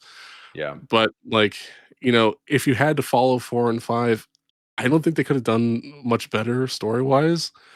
mhm. I enjoyed the Infinite campaign. I liked the open world. I just don't think it's that replayable. Um, Also, I heard that I think that the world and the gameplay was kind of, like, done when Joseph Staten came on board, because I think they had sort of, like, built everything, and they were like, "Hey, Joseph Staten, like, here, we need to change the story, like, help us write a story for this game now." And that makes sense with what we got because the world was very, like, there was aspects of the gameplay that I liked of Halo Infinite, and there's things about the campaign that I liked. I thought, like, I liked the grappling hook, even though it was weird and different. It did make the game pretty fun. But the world looks very copy paste. Like the entire world, Halo Ring, it just looks very similar. Whereas old Halo games had such Yeah, like, because 'cause you're just on, like, the same part of the ring, right? So it's only, like, one yeah, biome. yeah, Yeah, which can exactly. kinda get stale looking at for too long. It's a Yeah, biome that I like. It's, like, this, like, Pacific Northwest type vibe, which I do right. think is cool, and, like, we've had that in previous Halo games. But, you're right, and I think we would've explored more biomes had they not canceled all the single player DLC, because for Yeah, whatever fucking reason, they could not get content out for, the multiplayer at all. And I yeah, don't know why. I have no idea what the hiccups were. yeah. But, yeah, like, the single player stuff, like, got cannibalized for the multiplayer, which I think is a great shame. Um, but yeah, like, I think really, and this is a very unpopular take, but I'm standing by it. I think the story of Halo, not counting ODST and Reach, I really like those games. I think the story of Halo took a nosedive with 3. I think, Right. Yeah. 2 was the peak of the story. It never got better than that, but I still think ODST was mostly good and Reach was awesome. But 3 is just like it's when they started making the games, like, all about, like, Cortana. It's like, dear God, Mm. this isn't what I wanted. Like, Cortana was just supposed to be, like, give you a little bit of direction and, like, some snarky jokes and just be, like, this, like, cool, like, bad bitch computer, whatever the fuck that you have, like, with you as, Wait, like, kind of like your companion. but three finished the story started in two. Are you talking about Cortana stuff?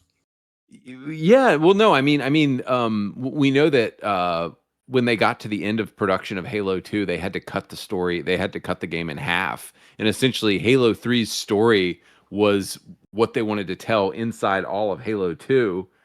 And so, like, well, I guess what I'm saying is, Halo 2 ended on a cliffhanger, and Halo 3 kind of closes out the story of Halo 2 and Halo 1. Well, let's talk about the ending of Halo 2, right? The infamous cliffhanger, which, like 9-year-old me, like, could not fucking wait to see what happened next, and Right, was right. super butthurt about this cliffhanger. Right, right. Like, let's talk about it, right? Like, Chief is boarding, like, the Ark, right? And it's, Mhm. like, flooring it to Earth. And then, Mhm. like, what happens after that, like, cliffhanger and then the start of Halo 3? Like, like, Chief isn't on the Ark anymore, like, he's, like, fallen down to this, like, jungle. He just happens to land next to like, right next to, like, Arbiter and Johnson and whatever, Right. And I'm like, "Okay," like, I feel like that's a little bit of a momentum killer, um, and then I feel like the story just took a nosedive in things like, Halo 2, like, lets you play as Arbiter, it lets you see the Covenant perspective, the writing and the dialogue was super good, and then 3, to me, it felt like Arbiter was just kind of there, like, for the ride, and he really wasn't, like, that significant or important, and, like, the real, like, story, like, wasn't even I don't know, it wasn't really about the Covenant anymore. It was literally just like stopping the gameplay every like 5 minutes for like 30 seconds of like Cortana or Gravemind dialogue while you slog through it because like brings your movement speed to a crawl. Just felt I just felt that it was annoying. I felt that like even the flood didn't really feel that menacing. Like they kind of, I thought they were easier to kill. They kind of folded easier. I just Halo 3 just didn't do it for me. Well, I did just notice. You're right. You never play as the Arbiter in Halo 3. That is kind of crazy. I forgot about that. And he's just kind of there. He's not even like an important character. What does he do at all the entire fucking campaign? Is all he does is stick the energy sword into, truth at the end. Like that's Yeah, it. Like he yeah. really doesn't do anything, but he had like an interesting character arc and depth in 2, and that was completely wiped clean in 3. And I thought that was really disappointing. I know like playing as Arbiter back in Halo 2 was kind of a controversial choice. Like some people kind of complained about it. I thought it was really cool. I always really liked it. So like even if you didn't get to play as him again in 3, I feel like sidelining him was a mistake. And it made Halo 3 not resonate with me as much. It didn't feel as grand or intertwined as 2 did story-wise. Wait, but Halo 3 is the perfect payoff to his story because Halo and Arbiter link up in 3 and they fight the true evil, which was the religious zealot dude. Okay, you feel like Arbiter's development didn't happen. He didn't have much He didn't development in have any Halo development 3. in 3. I Yeah, see. like Okay. You're saying he developed we kind of Halo 2 is a lot about the Arbiter, and in Halo 3 we don't really find anything more about him. yeah, they just like totally sidelined him. But I think that like his arc was like super super interesting. Like kind of unraveling like the lies of the Covenant and, all this kind of shit. I thought was very compelling and thought provoking. And by 3 it was just gone like it had never happened. He's just like this random alien buddy that's, by your side and doesn't really do much of anything. And I thought that was kind of egregious. Wait, but y'all need each other to fight what's his face? Did you really need him though? Like what did he really do? He's your dude. What did he do? Um If you have to think about it, I think I think that proves my point. All he does is stick his energy sword in truth in a cutscene. That's it. Like he's not otherwise significant to the story in any way. And I think that sucks. And I think Halo 3 is super glazed, and Halo 3 also has things that I do like, like custom games and stuff were awesome. But I think over time, maybe more people might be willing to accept that criticism. Like I got dogged on for so long for shitting on Skyrim, and then like when the Oblivion remaster comes out, and people who'd only ever played Skyrim played that, and they were like, "Holy shit!" Like the Oblivion bros are right the whole time. Like Skyrim really was lacking in all these areas.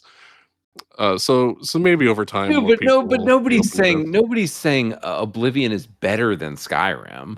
I'm definitely saying Oblivion is better than Skyrim. Not, dude. No, but nobody's saying you might be, but very few people are. Nobody's going back and playing. The Sky- reason for this is one simple thing, and it's because Skyrim blew the fuck up, and it's most people's first Elder Scrolls game. I think a lot of the people who started earlier, like I started with Morrowind, have a lot more criticisms for Skyrim than people who started with Skyrim. But dude, okay, I like Oblivion, but Oblivion's not a better game than Skyrim. Well, if we, feel free to edit this out, nameless, because I don't know if we're still doing this or he's announcing it Fight, yet. fight. But no, I'm saying like if we still do that like Bethesda podcast thing you were talking about, Yeah, I yeah. will absolutely lay it the fuck out. I will convince you. I Okay. promise. Okay. I All will right. make a Okay. good All case. right. All right. No, dude, I, I have two other guys who I'll get to come on, and dude, it's gonna be the discussion of the century. Wait, how much Skyrim have you played? I have. I think I've only beaten it twice, but I've played it a Okay. lot. Okay. That's good. You've played it, so you've at least beat it a couple times. Okay. No, dude, that'll be an interesting discussion. I'd like to hear how you'd argue on a larger scale, like point for point, why Oblivion is better than Skyrim. I would also argue that Morrowind is better than Skyrim. I say of the three of those three, Skyrim is I think the weakest, and I've got a lot of reasons for it. I've had I've had this debate so many times, which Dude, you're free to not agree, but I think I'll dude, make a good case. Morrowind is so. I mean, Morrowind's tough to go back and play now. The trick with Morrowind is the two things that you really need is you really need to get your agility up as quick as possible, and you need to make sure your personality is bolstered. After that, the game's a breeze. Okay, Um, hang on. Back to Halo though. Okay, so all right, so you that those are your issues with Halo 3. What would you okay, from I just want to talk about multiplayer now though. What would you have done differently? How would you have designed Halo Infinite multiplayer to be satisfying and to be popular and to like have a growing audience today? Like what would you have done differently? well, I think one of the main draws for Halo back in the day was the social aspect, and I think that has been completely obliterated in all of the 343 era games. Yep. So without that, I don't think Halo can survive. I also think that kind of some of my same gripes with Halo 3's multiplayer apply to Infinite, where I feel like the power weapons are like a little too crucial. Like I feel very underpowered using anything else. Where I didn't necessarily feel that way in like Halo CE or in like Reach, for example. I feel like even with like the battle rifle or what is the other one? It's like full auto. It's like a heavier sounding like human gun. I haven't played Infinite in a while. It's like green by default. Oh, I don't know the name of anything in Halo Infinite. I totally forget. But like these things all feel extraordinarily underpowered. So I think like it kind of just evolves into like a grab simply for the power weapons. And if you have a power weapon, you're pretty much always going to win. When I Mhm. didn't feel like that was necessarily the case in some of the other Halo games, like Reach or Combat Evolved or even Two. But Dude, yeah, but two. I mean, I'm just visualizing here. What's that? What's the famous Halo 2 level with like it's sort of like you're in like a big hotel lobby and there's elevators in the back and there's like a big fountain in the front of it and there's a rocket on the fountain and there's a sword on the level below. Um, oh yeah, I don't remember the map's name, but yes, I know what you're talking about. yeah, that map is a grab for. It's just a grab for weapons. But do you think the whole game's like that, or do you think that whole map is like that? Because there's definitely a big distinction there.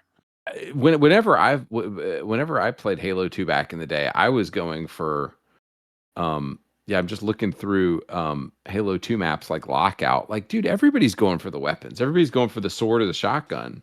Of course, it's preferable to have the sword or the sniper or whatever, but it doesn't mean that you're shit out of luck at getting kills if you have something lesser. I mean, Halo 2, I mean, in particular, famously had like the noob combo, which was like a Oh yeah. charged plasma pistol shot and Oh the yeah. SMG. And neither of those are power weapons, but you can make it work. The battle rifle is, you know, awesome, and that's not a power weapon. The Covenant carbine is awesome and does good damage. That's not a power weapon. Yeah. But I can't say the same for Infinite. And I think that's something that I really don't like about it. Yeah. Like Dude, if I'm nailing someone with the BR, like it doesn't feel like it does enough. yeah.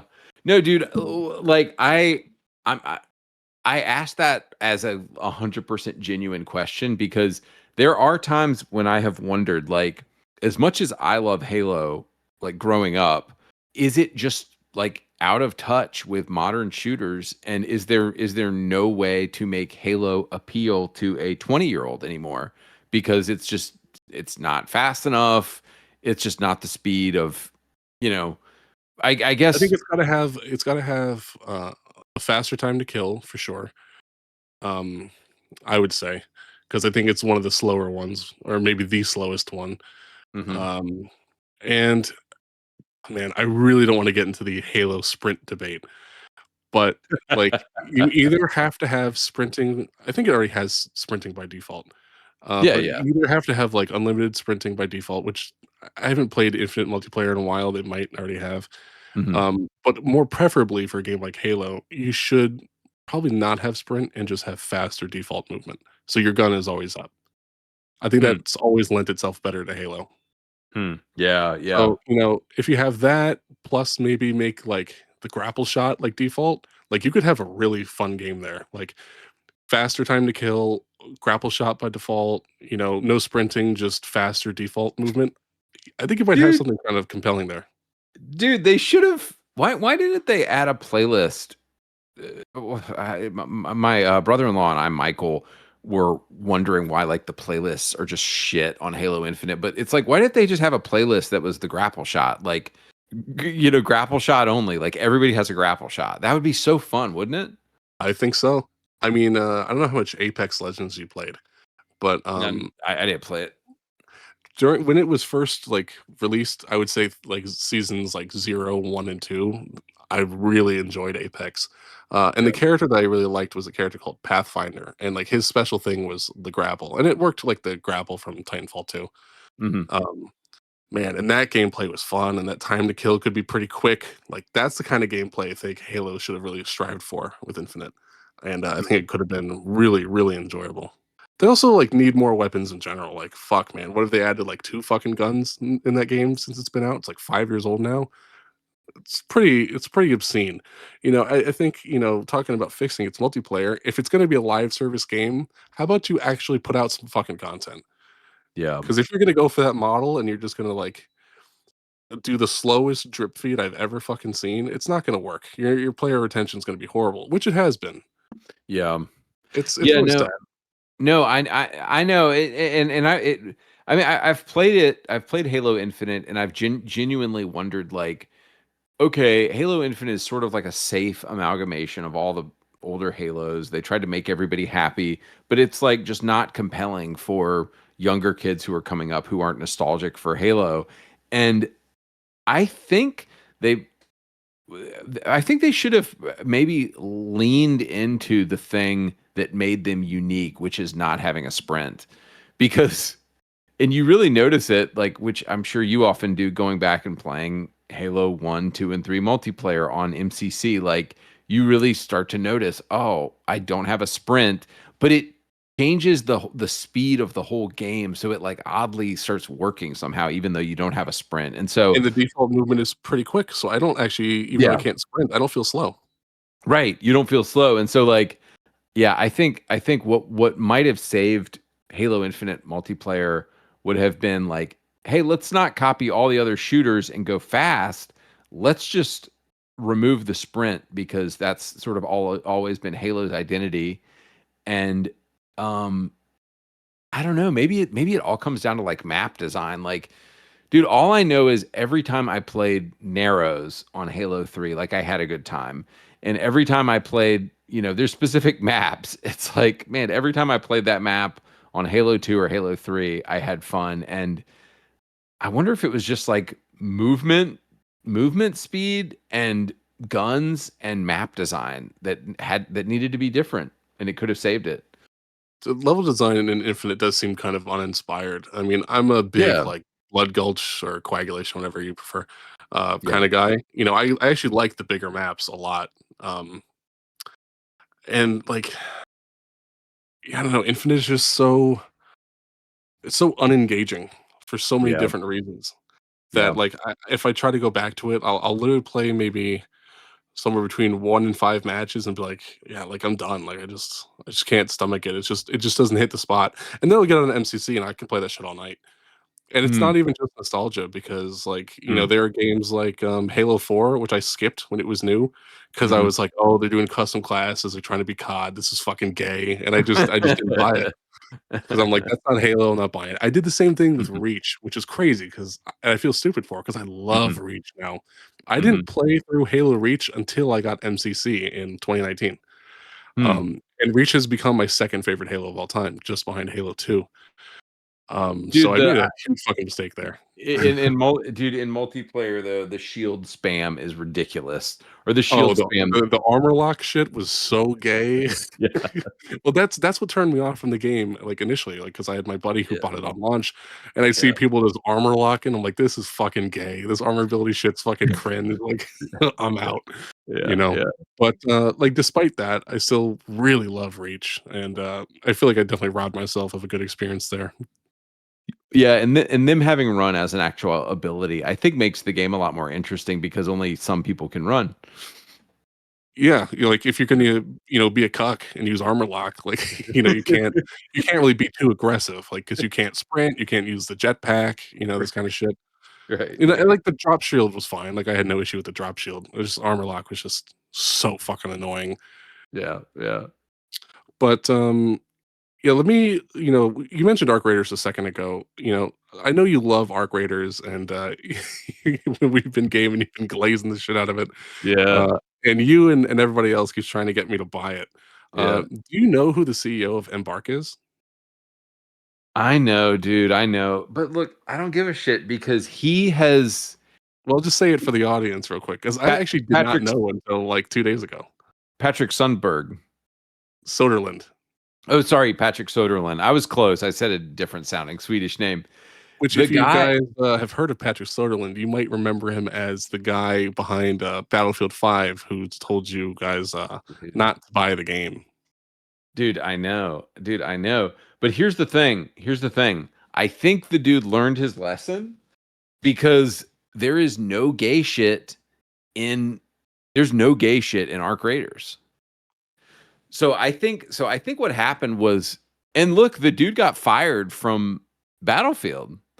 It tanked his career. I think the guy learned his lesson because it got him fired from EA, and he left EA and he had nothing after that comment, and he started a new company.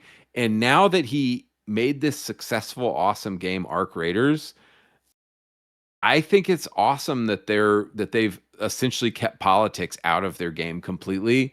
And that first trailer they released in June had a black girl boss in it, and me and several other people were like, "Haha, this shit looks gay. None of us are playing it." Boom, they removed her from all marketing materials, and they never showed that chick again.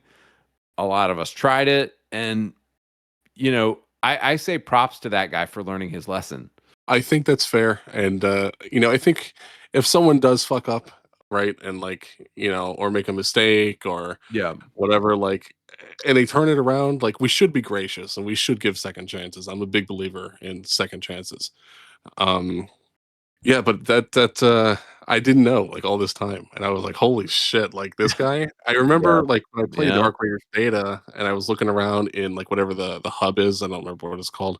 Um, I remember seeing, like, some of the, like, NPCs where I was like, "Oh, no, don't tell me this game is fucking cringe." Like, and I tweeted about it. I remember I got people telling me to kill myself in the comments or whatever. Um, but I was like, "Oh, man, like, don't tell me this game's some, like, progressive slop." Like, that would be really, really annoying.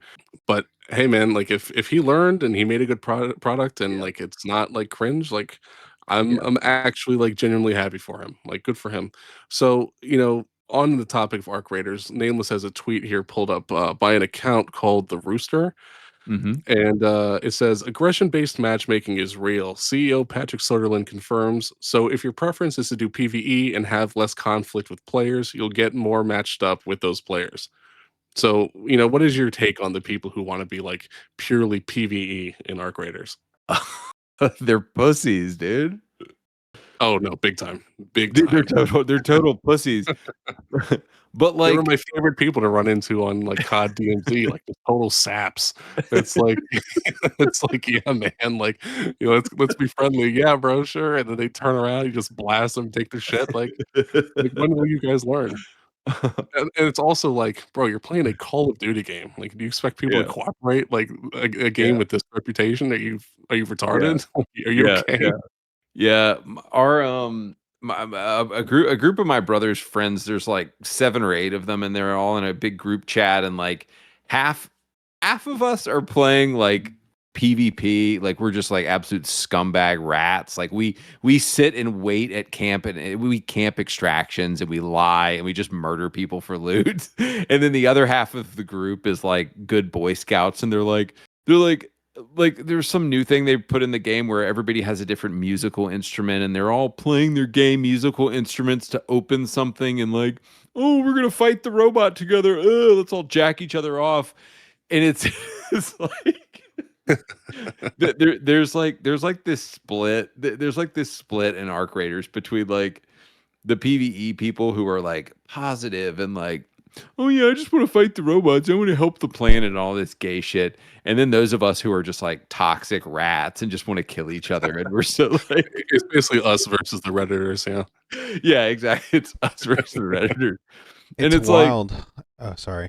It's wild to me that they're having the aggression-based matchmaking. It feels like almost like what Call of Duty did with, hmm, skill-based matchmaking.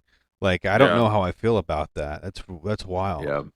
Well, I, one thing you dude, could do is use like a Smurf account and like get yourself into like a PvE lobby and just wipe uh-huh. them, and then Or like just they'll just be none the wiser. Dude, to be honest, that was our first couple days. That was our that was our first couple days in Arc Raiders was just well, even I got in with my brother tonight, and I think he plays a decent amount of PvE, so I think it put us in with some PvE people. And these guys were just walking by us, and we were just like boom, and like had them down on the ground and like boom, boom, boom, and just finishing them off. And they were like, "Why did you guys do that? What are y'all doing?" It's so That's so lame. That's so lame. Like, what do they expect you to like follow like their gay rules they made up in their head? Like, I don't get the logic there. dude. Now, what makes me think that the developer themselves, Embark, I think they are actually very based. Sorry, not in a political sense, but they are based in the sense that they love PvP themselves. And I will tell you how I will prove that right now. Several of the extractions in the game have intentionally built rat spots so that you can hide and not be seen, so that somebody will be trying to extract and you can very easily hide somewhere and jump out and like kill them as they're trying to extract. And so when I saw stuff like that, I started to think, okay, I think the developer actually likes PvP and wants to encourage PvP, even though they know that the PvE players, dude, it's like there's the fluffy like consumers who are like, oh, I just want to have a good time. It's like they know that they need those people, right? They need those people playing the game because they bring funds to the game and they bring people to the game. And then they notice there and then they know there's the rats like us who like just live for PvP and only want to kill people on site, you know? And it's like they know that they need both groups of people, but I truly think they designed this game for us, for PvP people, because it's like there's so many spots in the game where it's like where they set up the level design of the maps. There's a lot of ambush spots. It's always like there's an extraction and then there's a spot that's like overlooking it that you could easily get to, and then there's a spot overlooking that spot. And it's I swear the game is designed to prioritize PvP. That's my opinion. But do you think like I think the logic is totally sound from like a developer perspective. Like you said, like they don't want the PvEers to like get butthurt and quit. Like, they need their their revenue too. Right, right. Um but like as a PvPer, like do you think that like maybe that ruins your experience a little bit because part of the fun is just jumping people who like are just like totally unaware that they're gonna get fucking bullied in there? Oh, dude, I don't care. If they want to pair me with aggressive players, like I'm fine with that, you know? I had I this mean, it thought, is like dude, go ahead. yeah, it's like, yeah, of course I would rather be paired with like just fresh meat that's like not ready for a fight at all. But like if they want to pair me with other people who like to fight, then that's fine with me too, because it's essentially, I mean, I have turned Arc Raiders into Call of Duty for myself. Like it's just I just go in and I just blast people, and it's fun as hell. I kind of had this thought for Call of Duty. Like instead of censoring people, you know, maybe it would have been an interesting idea to like kind of give everyone like a I hate this word, like they've totally ruined this word and made it gay, but kind of like a toxic rating. So it's like maybe like you'll get matched with like other assholes, like if you're an asshole in game chat or whatever. And then like, the Redditors can have their, gay little hug box like Right, matchmaking, right. and then like I can have my like MW2 lobbies of like Spurgs and whatnot. you know. But at the same time, it kind of comes at the cost, because it's like some of those like Redditors are some of the most fun people to piss off. You Oh know, yeah, absolutely. like Did, the best like people on there these days is like there's always like some like untalented like female streamer who will have like a posse of like simps like on her team. oh And god. oh yeah. Oh, all you have to do is like look up the girl's Twitch or whatever and be like, "Damn, bro, like you really stream and you're that ugly? Like that's crazy." Or like whatever, like call her fat or like you ugly, fat, whore. Like any of those three or any combination of those three, and like you're set for a very entertaining lobby. It's crazy how easy it is.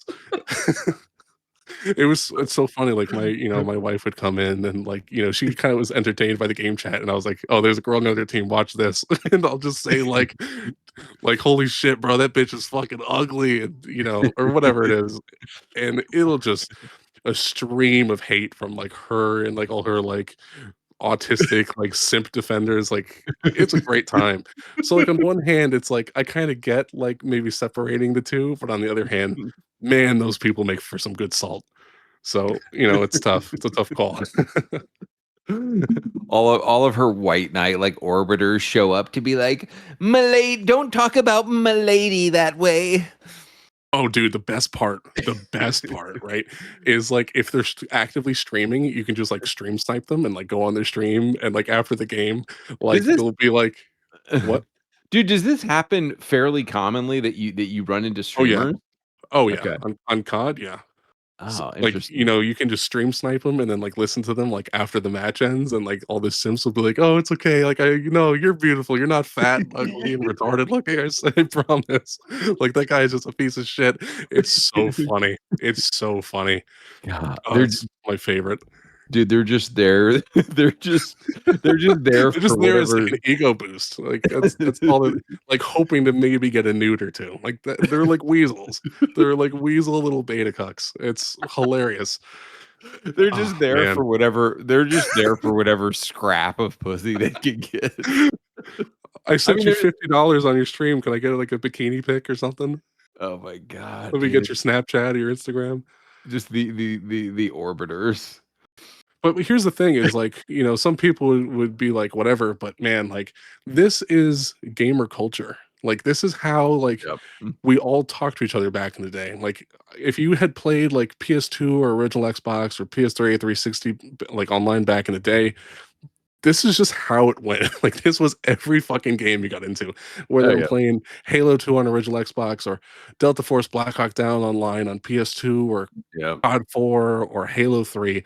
Every single match was like this, and it's only not like that because the social element has been destroyed. But this is not in any way abnormal, especially like if you're going to be in Call of Duty game chat. Yep. COD has this reputation. You know what you signed up for. It is what it is. If you get butthurt, stay in your little hug box Discord. Like, I don't know what else to tell you. Like, it is what it is. And it's not like I'm just directing all of it to everybody else. Like, I get it all the time too. Like, Yeah. Sneed, you're fucking dog shit. Fucking uninstall it. Like, it is what it is. Like, that's the game. So, Dude, don't, it's well, as the well, saying look, goes, don't hate the player, hate the game.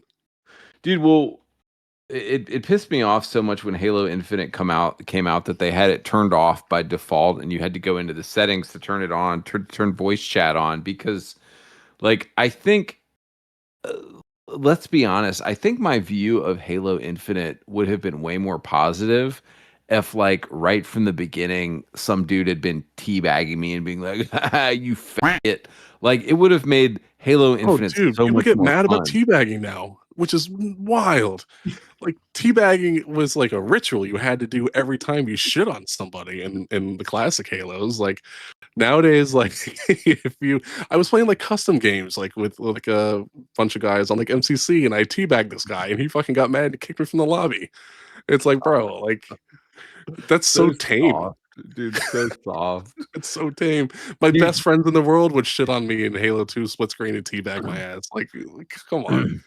dude, teabagging is so prevalent and so deep in culture that people do it in games that aren't Halo. Oh yeah, When of you course. Yeah, when you shit on somebody in a game, in any game you teabag them. It doesn't even matter if it's Halo or not.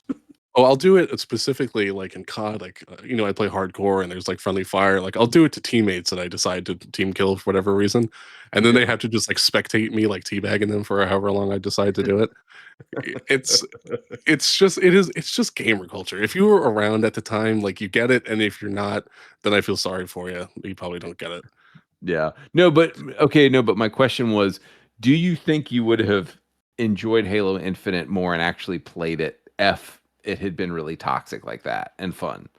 Oh, of course, yeah, because one of the main like components lacking is the social element. You Yeah. know, the thing is like, again, to compare COD, just because it's one of the only games you can actually use game chat in right now, where it's actually active and fun. But Mhm. like, if you're playing like the one life modes that I like to play, at least 50%, if not more, of the game and your tactic is simply psychological warfare. You Oh yeah. have to piss off the other team. It makes them play worse. Making them mad makes you play better. It is what it is. Like, and if Halo Infinite was like that, I would probably enjoy it quite a bit more. But I think all those improvements that I, proposed earlier are still valid despite that. So I Oh. wanted to pull up, one more tweet. This is from the account Dexerto. As of New Year's Day, the president of Nintendo of America, Doug Bowser, is out, and they have a woman named Devin Pritchard. Oh fuck. So is this Nintendo's Sarah Bond? Like, how over is it for Nintendo of America?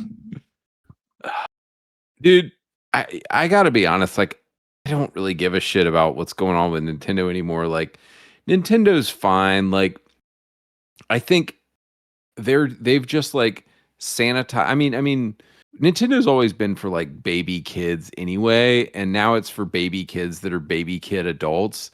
And That's so that like Sega of America marketing from the '90s talking. you're s- you're still playing Super Nintendo. You don't have a Sega CD. What are you, fucking gay? Real shit. Like it really was not that far off from that at all. bro, you don't have a 32X? What are you, a it? Exactly. You're not playing one of the maybe two playable and decent 32X games. You're not a fucking are you? Dude, honestly, even today, whatever, I don't care. Very few of my YouTube people are probably going to listen to this. I look down on people who use Nintendo Switches so much because the Nintendo Switch is just is the epicenter of normie. And Nintendo Switch users play Mario gay ass universe and they play the Zelda game and they'll play like one or two other normie games and it doesn't get more normie than Nintendo. And it's like I just don't even care, dude. I don't even care what the hell Nintendo's up to because to me Nintendo is irrelevant. It's like it's just they're going to make another Mario game that everybody's going to jack off to and they're going to make a Zelda game that everybody's going to jack off to. And I mean, props to them for not putting like rainbow flags in their stuff, but it's just like Nintendo is just normie baby central. It's for baby gamers. Like I I just think don't even. I think there's some truth to that, but I also want to give them a lot of credit for really making their games kind of like wholesome and family friendly because we don't really have enough of that these days. Well, okay, right. Now, if we're talking about for like my daughter, yes, dude, I would love for my daughter to play Switch one day. I'm talking about for me personally, am I ever going to buy a Switch? Fucking no. And yeah, so I personally have no interest in Switch, but I would love for I might get one day for like my daughter to play games on, you know. You know, maybe I'm gay, but I kind of like the Switch overall. What do you play on it though?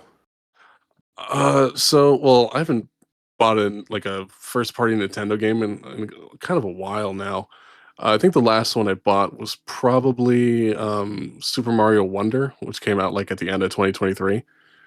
It's That's kind of gay, dude. That's kind of gay. Is Super Mario World on the Super Nintendo gay? No, as a kid, it wasn't gay, but I think it's. I think okay. Here's what I think would be. I get if you're playing it out of nostalgia, but as an adult man, dude, see, this is my like Sega Xbox gamer energy, bro, coming out.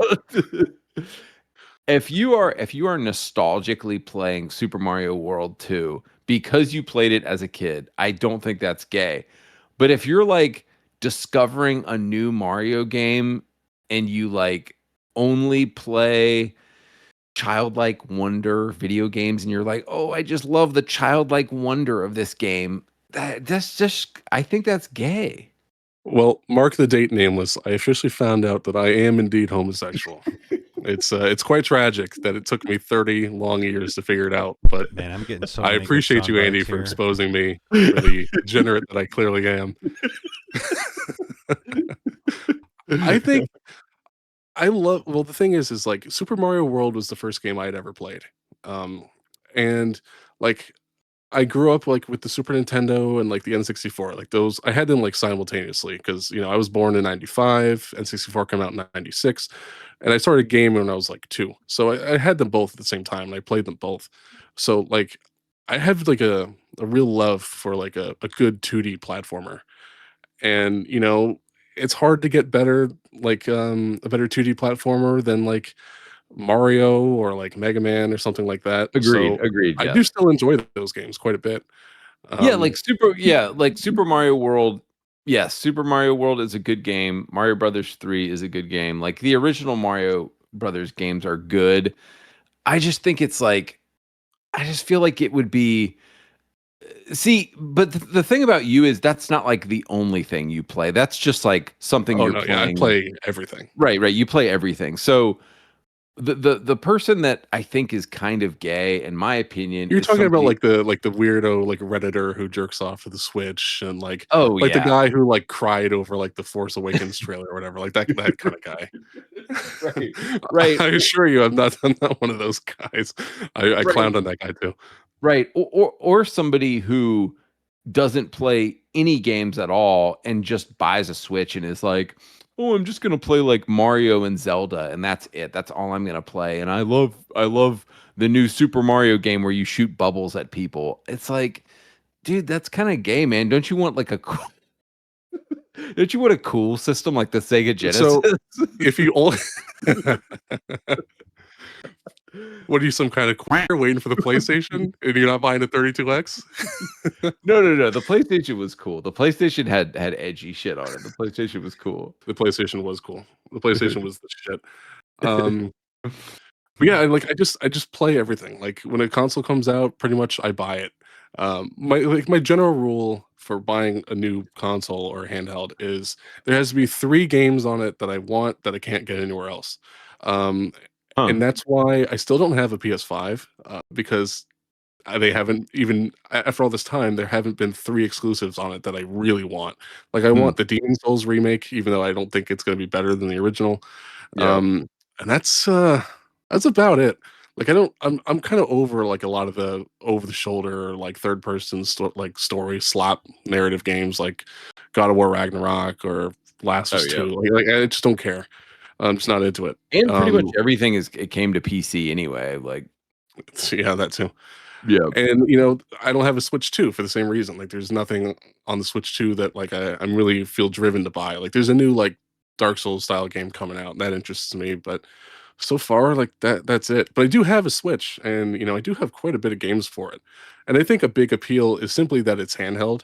So like I can buy like multi-platform games and play them handheld or whatever.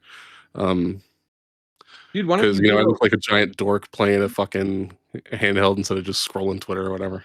yeah. Dude, why don't you be a true Giga Chad and get a Steam Deck? Because the Steam Deck, the thing is like my Steam library is quite small because I really, for the most part, don't buy digital games.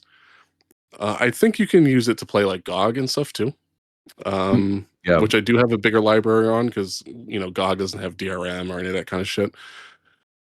So the appeal to me there is quite limited. You know, like I have a bunch of like physical Switch games. That's really like how I buy them.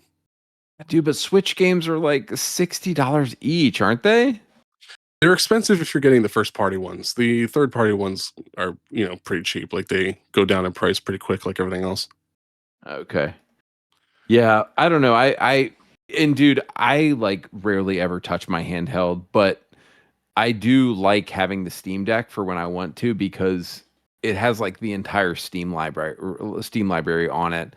So I got it maybe 3 or 4 years ago, right when it came out, because I like the idea of a handheld, but I didn't like the Switch and how just underpowered it was. And I was like, well, what could be better than having a massive Steam library on a handheld? And so it's nice. Like you can play Spider-Man and Days Gone and like a bunch of the PlayStation games have been ported over. And I mean, there's a lot of games that won't run on it that run like trash because they're designed for PC, obviously. But there's like just a ton of shit you can play on the Steam Deck. So I like it.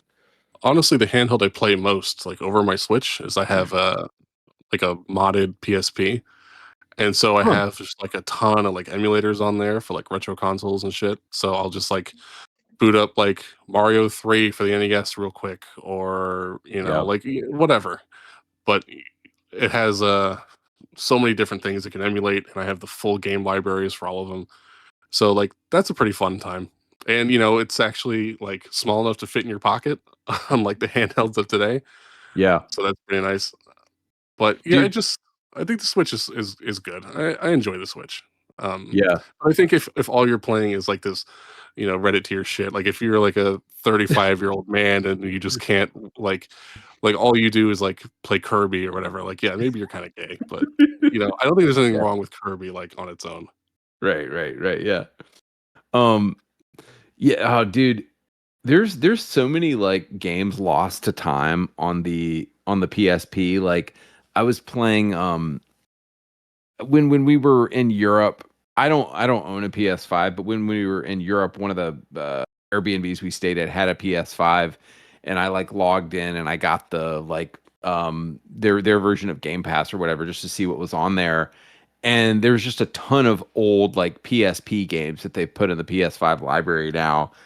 And I was like, oh shit, man, there's like so many like classics that just that had like exclusive content that they released on the PSP.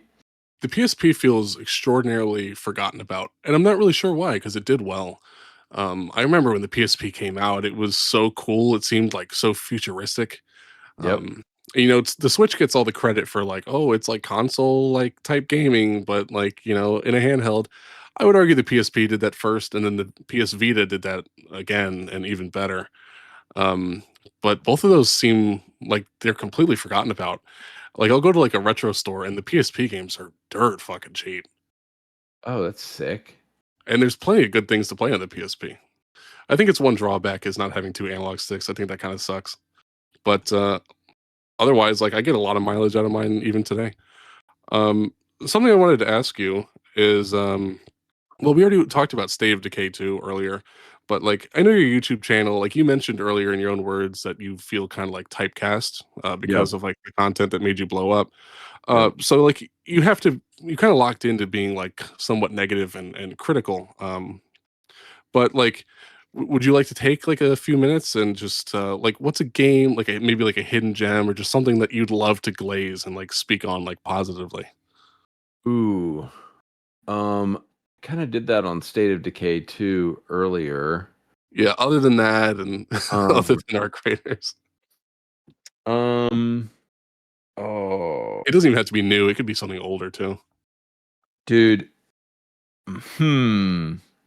Let me just glaze. Um, I'm trying to decide whether I want to talk about Red Faction Guerrilla more or if I want to talk about Just Cause 3 more. I'll just talk about both these games. Dude, Red Faction Guerrilla, Sneed, you should play it at some point. It has the best and funnest physics system that I have seen in a game like ever probably, and it runs on like an Xbox 360 and a PS3 somehow. And like the absolute wizards back in the day, I'm pretty sure those consoles both have 512 megabytes of RAM. dude, and like so when you're actually playing when you're actually playing Red Faction Guerrilla, the reason that the like terrain had to look so boring because it's on Mars, you're just on a big red planet of Mars, was because all of the game's performance is focused around the destructibility of the buildings. And okay, you know how if you're making something in Minecraft, you can sort of have like a um, okay, visualize like the four pillars of a house. You can remove like all three pillars of a house and just have one pillar, and that object will still be standing up in the air, right? In Minecraft. Right. So Red Faction Guerrilla doesn't have that because it actually has a real physics system that works. So when you remove, so you could just go to like a big build, not a big building, but you can go to like a multi-story building in Red Faction Guerrilla, and you can blow out two of the columns and the building will fall down because that's what happens to buildings. And you can there's like a giant bridge in the game, and it's so satisfying to go out to all the pillars of this huge bridge and blow them all up with your timed explosives. And it's like this enormous bridge in the game, like falls organically, like realistically apart. And so I remember around 08, 09, there were several games that would like said that they had organic like physics based in it, really. Like everybody talks about Get Bad Company 2, which I know you hate, and people said that game had real I destruction hate the in it. first one, to be fair. I haven't played the second one much. Okay. But those first two games, all you can do really is use a rocket to like blow out individual sides of a building. And then I think if you blow out the entire bottom floor, then the top floor just like falls down. It doesn't look organic. It doesn't look like real and reactive. But the thing that's cool about Red Faction Guerrilla is all the objectives in the game once you get on the planet Mars involve like taking out a building somehow.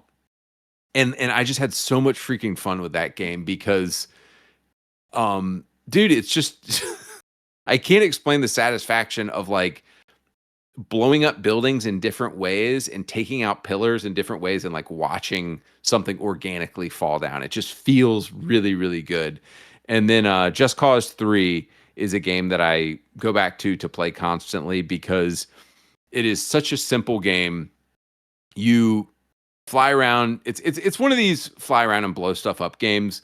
But you go into a town and there's lots of movement and lots of stuff, but you blow stuff up. And these games sound really, really stupid now that I'm like saying them out loud. But those are just two random games I really enjoy: Just Cause 3 and Red Faction Guerrilla, that I think folks should check out. I believe I own Just Cause 3. I don't think I've played it much. Red Faction Guerrilla I do not have. But I'm certainly open to playing it. I've seen like footage back in the day. I remember other people talking about it. Yeah. And it does look super cool. Yeah. I just haven't gotten there. I think that's what made me buy Armageddon, and then like I couldn't get into it. No, Armageddon is terrible. And Armageddon tried to just be sort of like a standard shooter, and so Red Faction 1 and 2 are more like Doom and Halo, where they're just like standard shooters, sort of without the building or destruction on a large scale. And then Red Faction Guerrilla is sort of the fan favorite because it added that in. And then they took a step backward with the fourth one that you have, Armageddon, and they didn't make it really about blowing stuff up anymore, and it was just like a total mistake.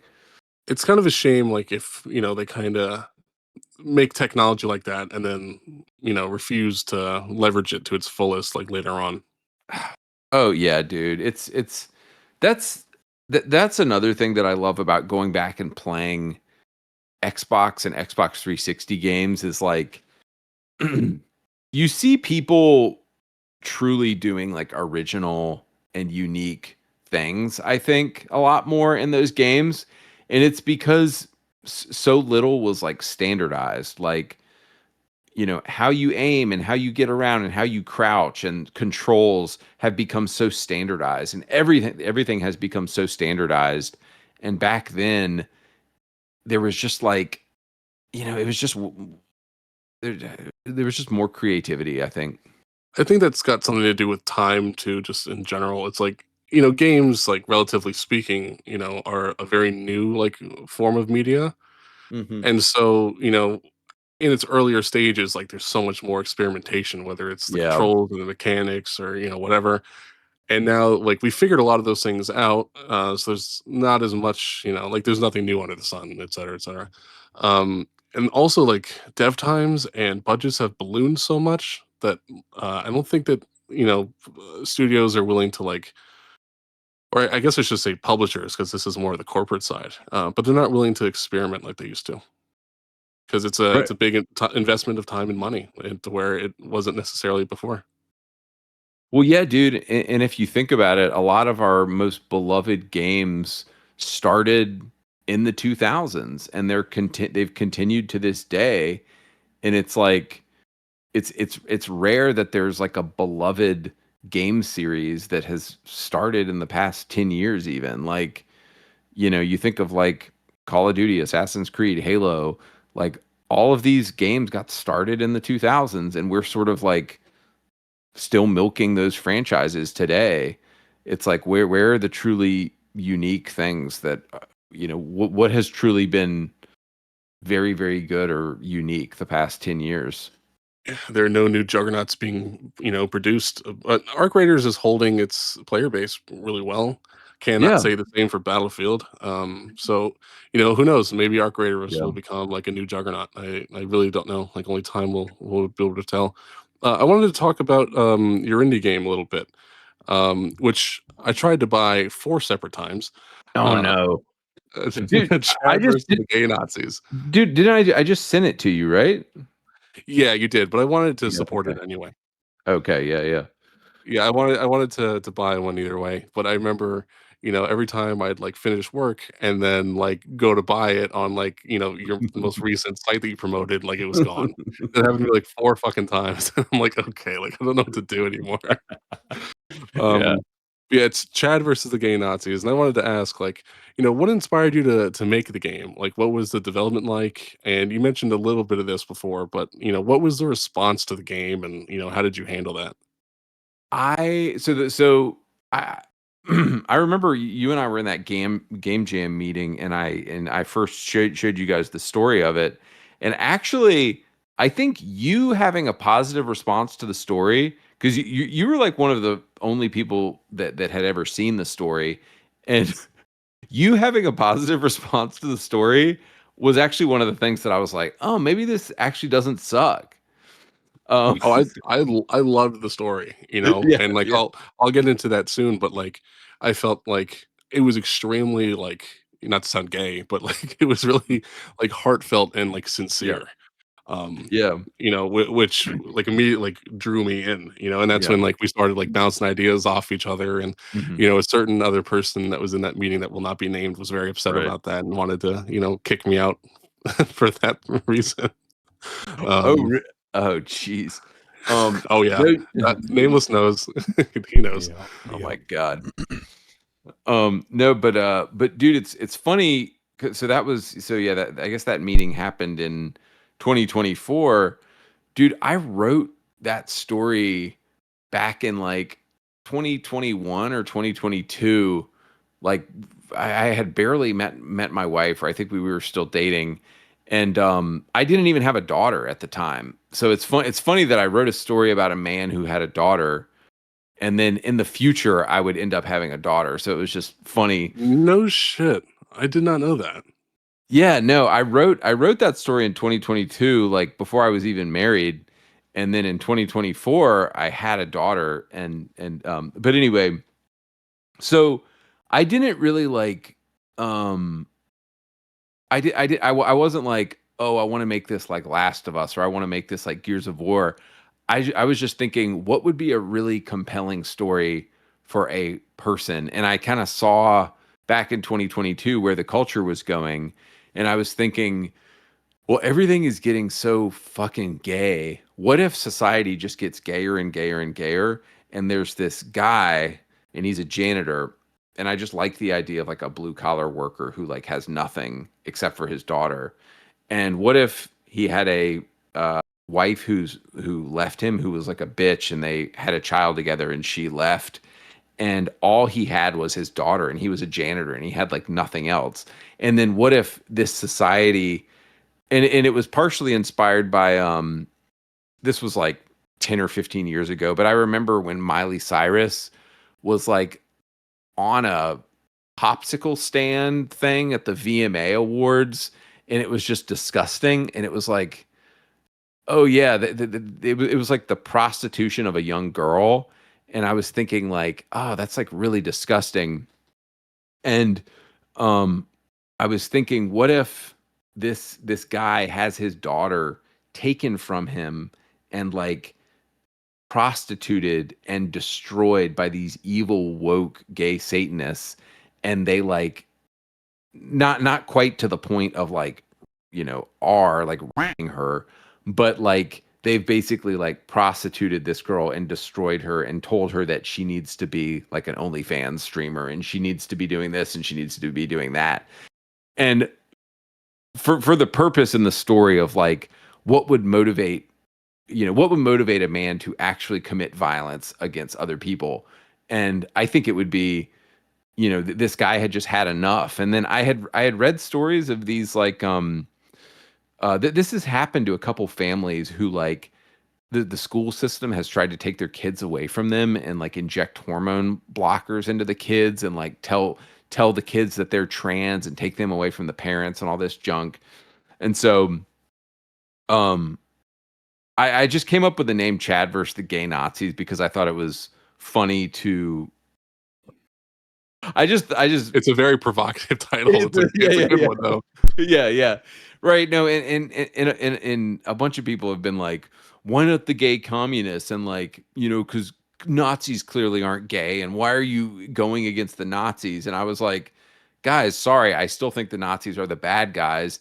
And so I was just thinking, what if you took gay ideology, but like dispersed it like the Nazis would, where it's like everything has to be gay. It's like, what if you took fascism, but you took gayness and made that fascism and said all of the culture needs to be gay and everything is gay and everyone is gay now.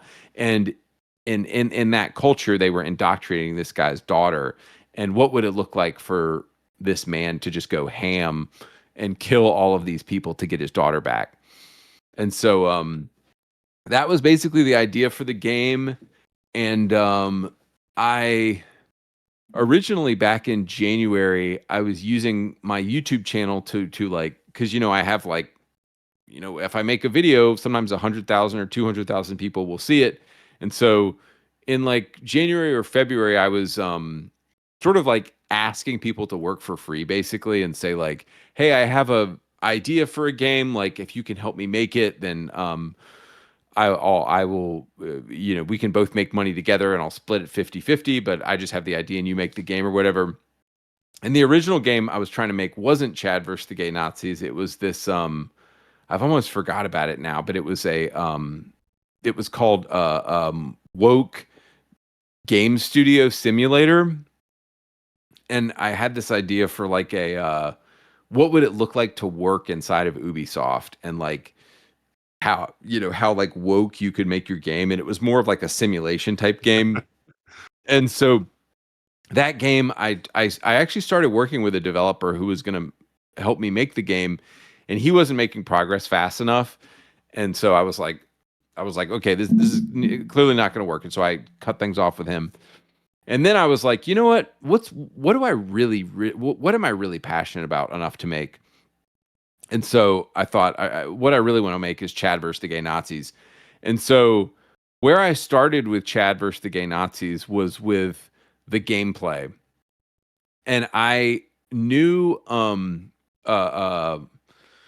Game Maker. I made Chad versus the gay Nazis in Game Maker. And I knew SNEED, you said you have played it? I have not, because I wanted Okay. to. I haven't. I want to play it for the channel, but I want to get my first impressions on it, and I just haven't gotten that far yet. Oh, But okay, okay. Yeah, it's yeah, in yeah. it is in the lineup. Dude, I'll send you a yeah, yeah. Anytime you want me to, I can just send you the files. It's just like a download. You have to play it. I think I have It's it. only yeah, it's only on PC though. Yeah, yeah. I think I have it. Okay, okay.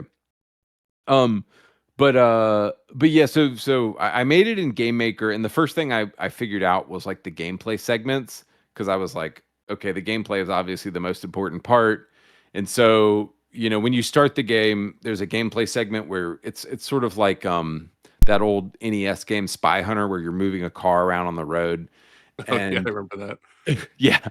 And so it's like Spy Hunter, but you're basically getting away from gay robots that are shooting you with STDs. And It sounds like a South Park episode. When South Park was good. yeah.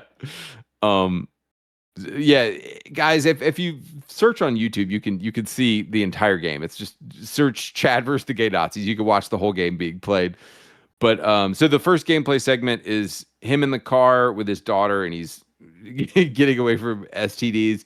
And then the next big gameplay segment is you're going around this school and you're a janitor in this school and you have to perform like these rudimentary tasks of like cleaning up people's shit basically, but the people who are yelling at you to clean the shit up are like the worst leftists imaginable, and you kind of find out more about Chad and you find out more about his daughter, and my game has a lot of like cutscenes which I don't usually like in a video game, but I am telling a story with the game, so I hoped that it would appeal to like people who like stories. And so anyway, all this to say, I kind of reverse engineered the game. I figured out the big gameplay segments that I wanted to do.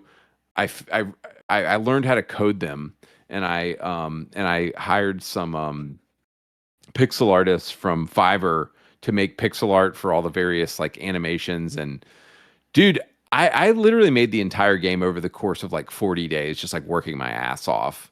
But I finished the game and I was like, okay, this is it. Like, I almost didn't like. I knew the game wasn't going to be perfect.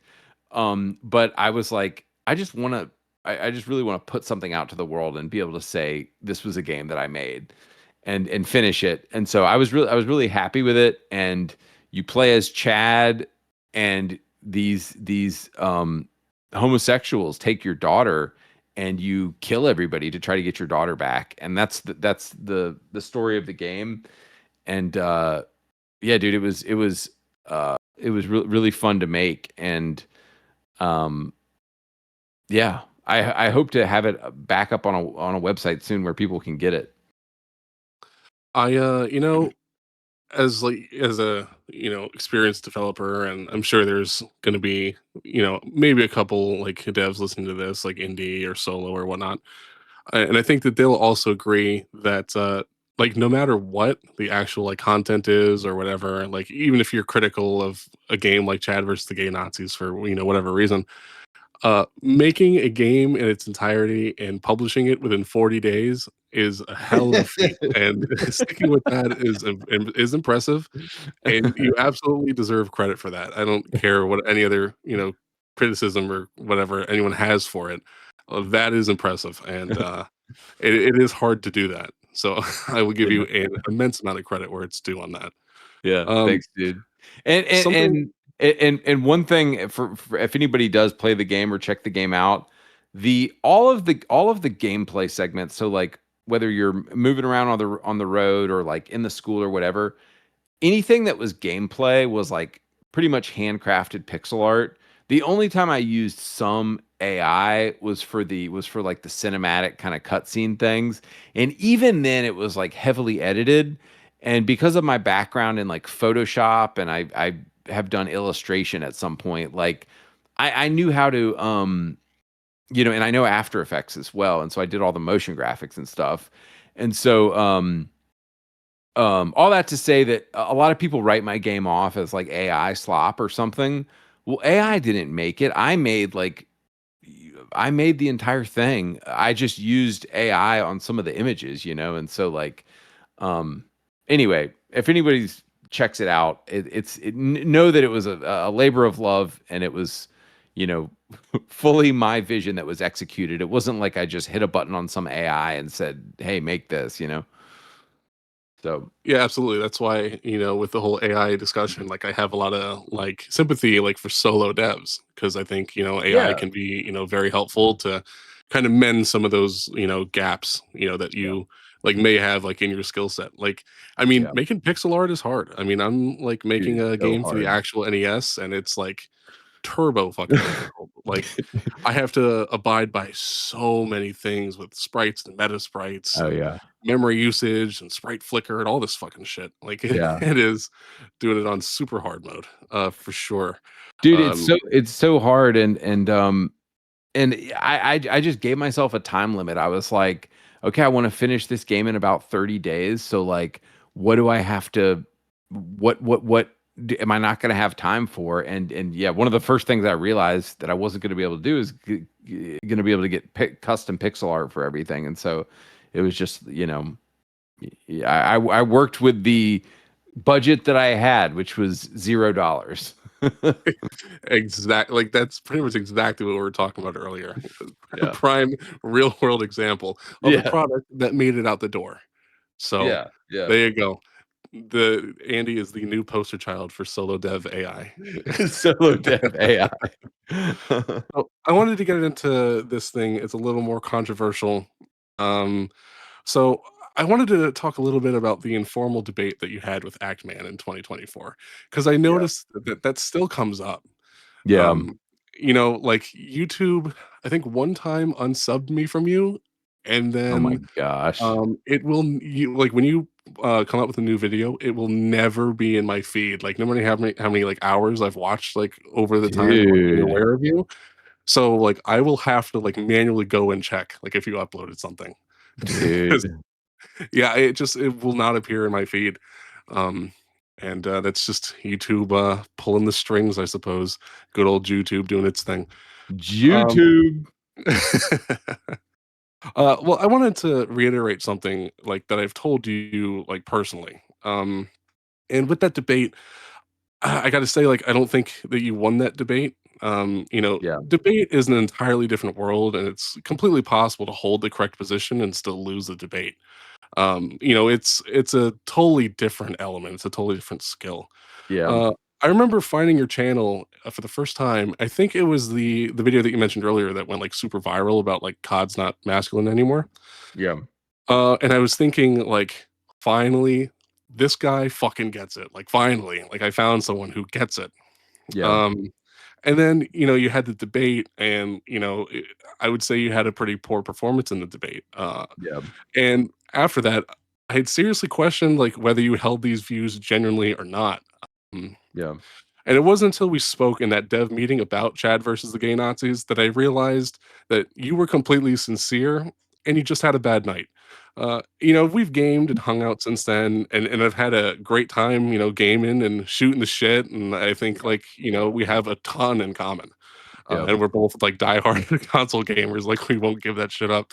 We're some of the remaining few at this Yeah. point.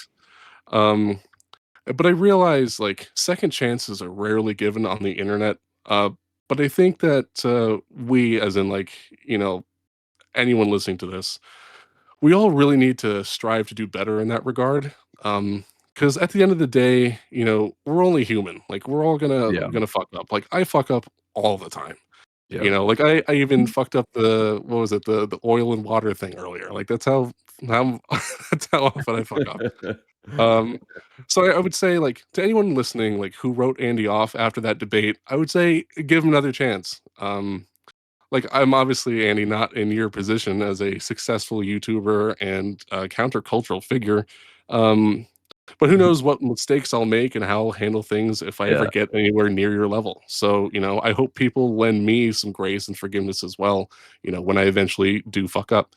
And I know, like, that's like, it's a little heavy, but I felt like it was something that like I needed to mention because I still see it brought up all the time, and Yeah. for some people it's a little bit of like an elephant in the room. So I figured it was worth addressing. But Yeah. I would say like anyone who expects perfection from their fellow man is probably not a serious person. So, Yep. maybe some of that stuff can be disregarded. Sorry, I ran out of drink. Um, and I think in order to properly love someone, like as instructed by Christ, people need to just be open and honest with each other. Being a yes man or like lying in order to spare like surface level feelings, I feel is like a path to destruction, like for both the speaker and the recipient. Like if you really care about someone, like you should like do your best to be honest with them, you know? Yep. Like Yep. the best people that you could ever have like on your side, like the best friends you'll ever meet are not the guys that'll be like, "Oh man, no, like you look great," or whatever. It'll be like, "Hey buddy, like I Yeah. love you to death, but like you're kind of getting fat. Like you're kind of turning into a fat piece of shit. Like Yeah. Yeah. you need to go to the gym. Like oh, I got you." Yeah. Like those are the kind of people that you need. But I would say, like, given all that, like, and it's been a little over a year, since that had happened. How do you feel about, that now? Like, how did that debate even come to be? Like, how do you feel like that you handled it, and like how you handled Yeah. yourself afterwards? Like, what do you think about that now? Yeah. Dude, I almost don't even want to revisit it because I just want to like put it behind me. But it's like the best analogy is like it's kind of like a child who was just like off playing somewhere by themselves, not realizing that they had a microphone hooked up that everybody hears now, and it's like, oh, I'm not. Well, I think a better way to put it is like people like my channel because I'm pretty good at like condensing my thoughts into something like semi-coherent, and I like will often write a script, and it like usually makes like a decent amount of sense to people. But I think what people realize in that ActMan debate is that I'm not necessarily good on my feet, and I'm not good in a debate, and it was a little jarring for people because they were like, "Wow, this guy's so well spoken." When he has time to like prepare his thoughts and really think things through logically, but this guy isn't so good when he's on his back feet, and like it's simply a different skill set. Like y'all know Andrew, you talked about Andrew Wilson the other day, right? Yeah. So sorry. Dude, Yeah. No, dude, I love Andrew Wilson's work.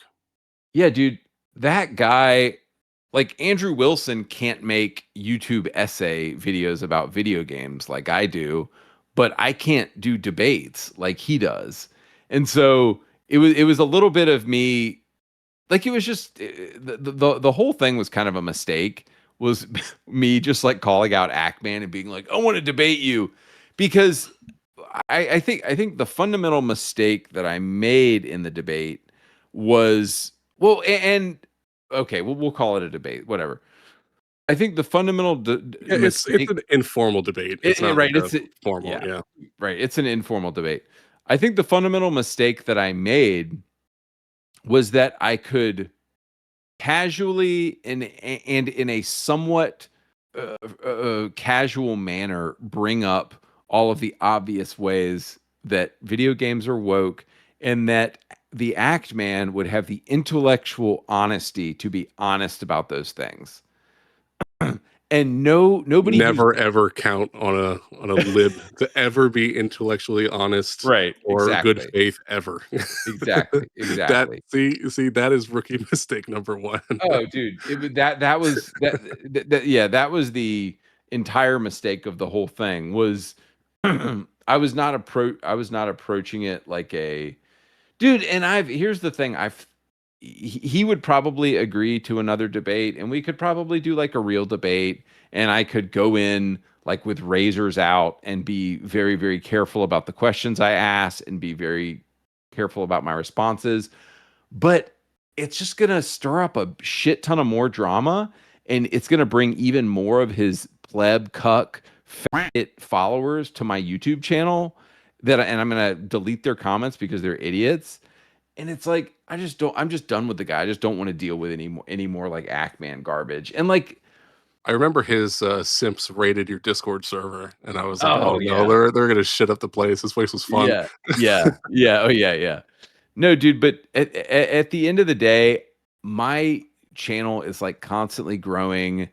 Every day I get comments of people who are like, "Oh man, I feel like I'm getting bullied from 2006. This is great."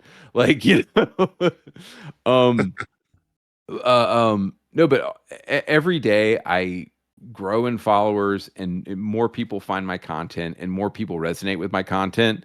And so the only way to grow an audience is you focus on the people who like your shit. You don't focus on the people who hate you, because it's you know I know ActMan sees my numbers going up every day, and he's like, oh fuck that guy, and it's like, sorry dude, people agree with me, they don't agree with you, and like, I know for a fact that he is not enjoying the success right now that he was enjoying 10 years ago, and he's riding the subscriber high that he still has, but I know there are people who are abandoning him.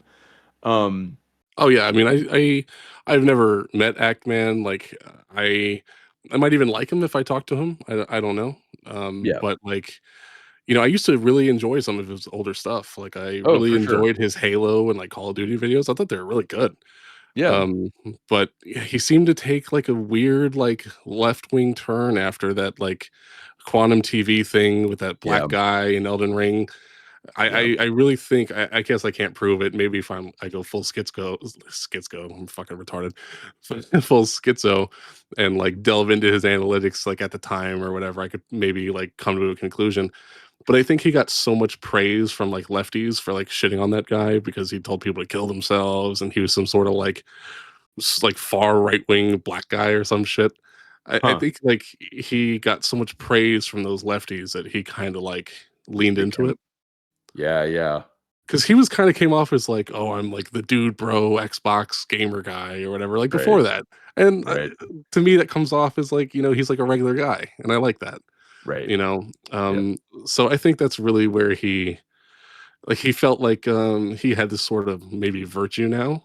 And he like Yeah. really like leaned into it. And it became really cringe. Like I really couldn't watch him anymore after that, which is a Yeah. shame because he did make good stuff. Like he's got some talent. Yeah. Yeah. And no, but yeah, that was essentially the mistake that I made in the debate. Was I assumed good faith, and I assumed that he would be honest. And it's like, the thing that's sad about it is like the facts are on my side. Like, if I had just pinned him down on like the 20 things that are indisputable that show the fatty wokeness of like the retarded video game industry right now, he wouldn't be able to deny it. But I didn't come in like armed to the teeth with razors to like nail the guy down. I assumed that he would be intellectually honest, and that was my mistake. I And think that's part of why Andrew is so successful, like in his debates, because he really pins people down and he's fucking brutal. Like he just won't let anything slip, yeah, never. And I wonder, like maybe, I wonder how he found out like about like this whole thing. In the like, I got to talk to him for a few hours in Discord, and he was a super cool guy. I yeah, really enjoyed our conversation, and he knows a ton about gaming, like a ton, like about as much as I know about gaming. It's my job to know. mm. So he might have just been like a fan of yours, and seen it like just organically.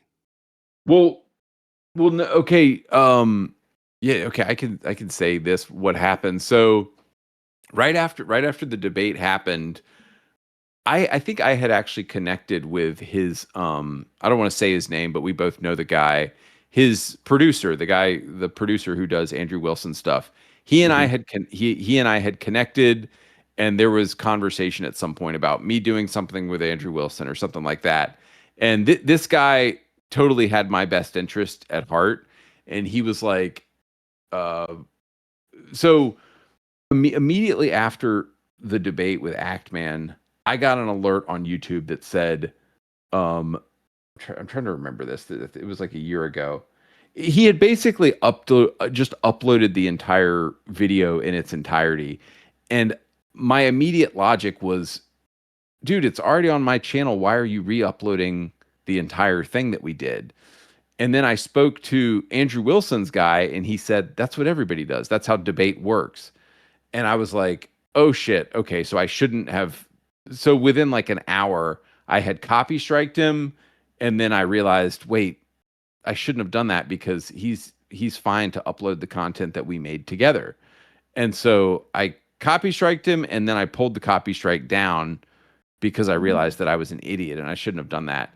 And so Andrew Wilson's producer was he and I were chatting, and he was just kind of giving me like tips on how to handle this type thing. And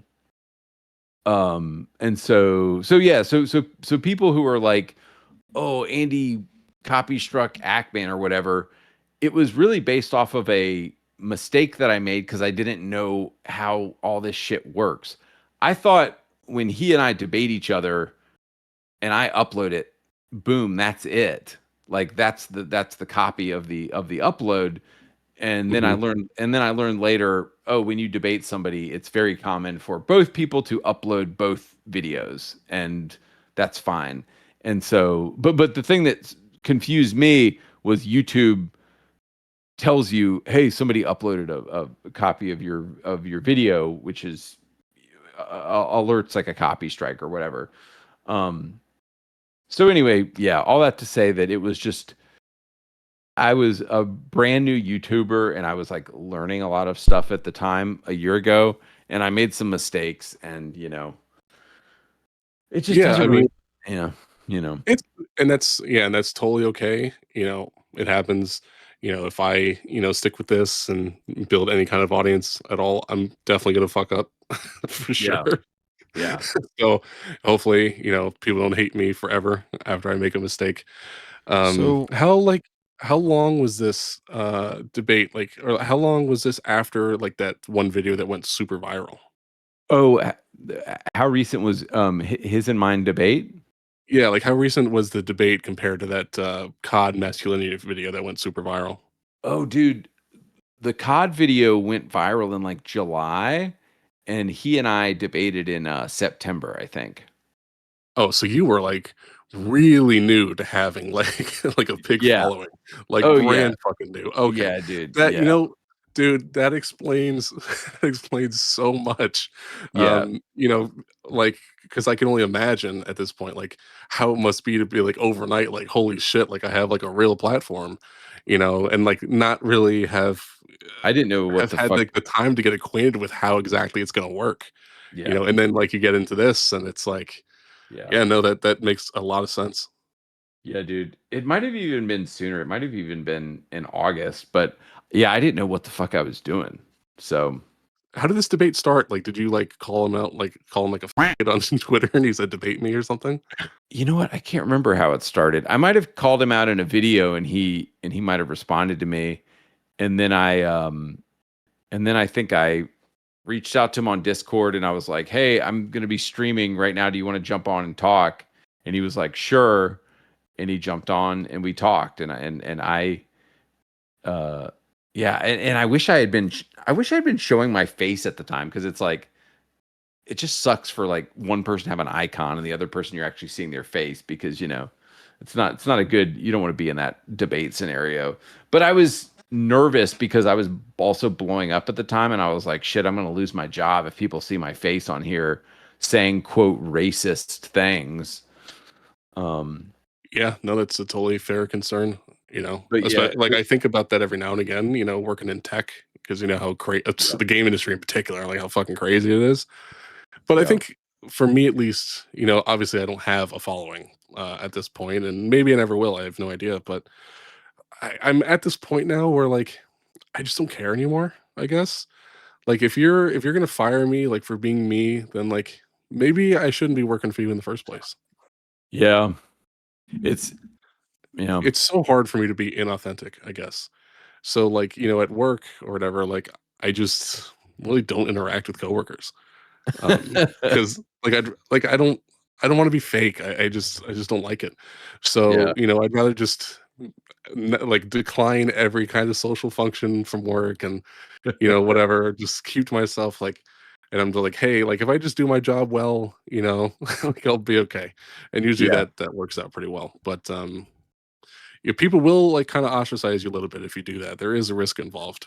You will never be in any kind of inner circle.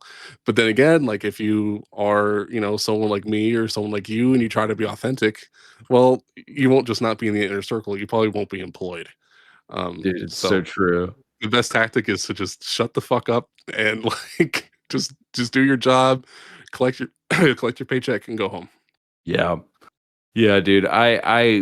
Man, being in a similar field to you with lots of homosexual, like gay leftists, I wouldn't lie to people, but I would just have to kind of nod along and not participate in whatever propaganda they were spouting to each other.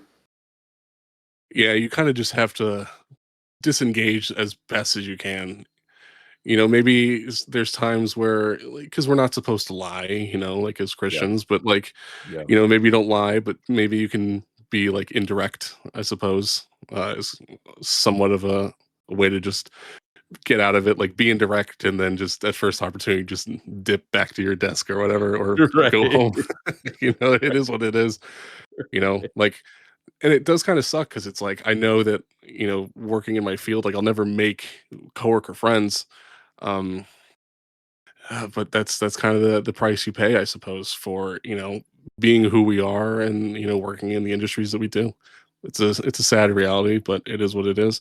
Well, I'm really glad that we were able to discuss like the whole like the ActMan thing, because I still see it brought up, and every time I try to, because I have to manually search for your videos, like your new ones, every time I do, it's like fucking AndyPants exposed, or AndyPants such and such. I'm like, dude, like AndyPants Act fan, whatever. I'm like, fuck, dude, like they're still going on about this.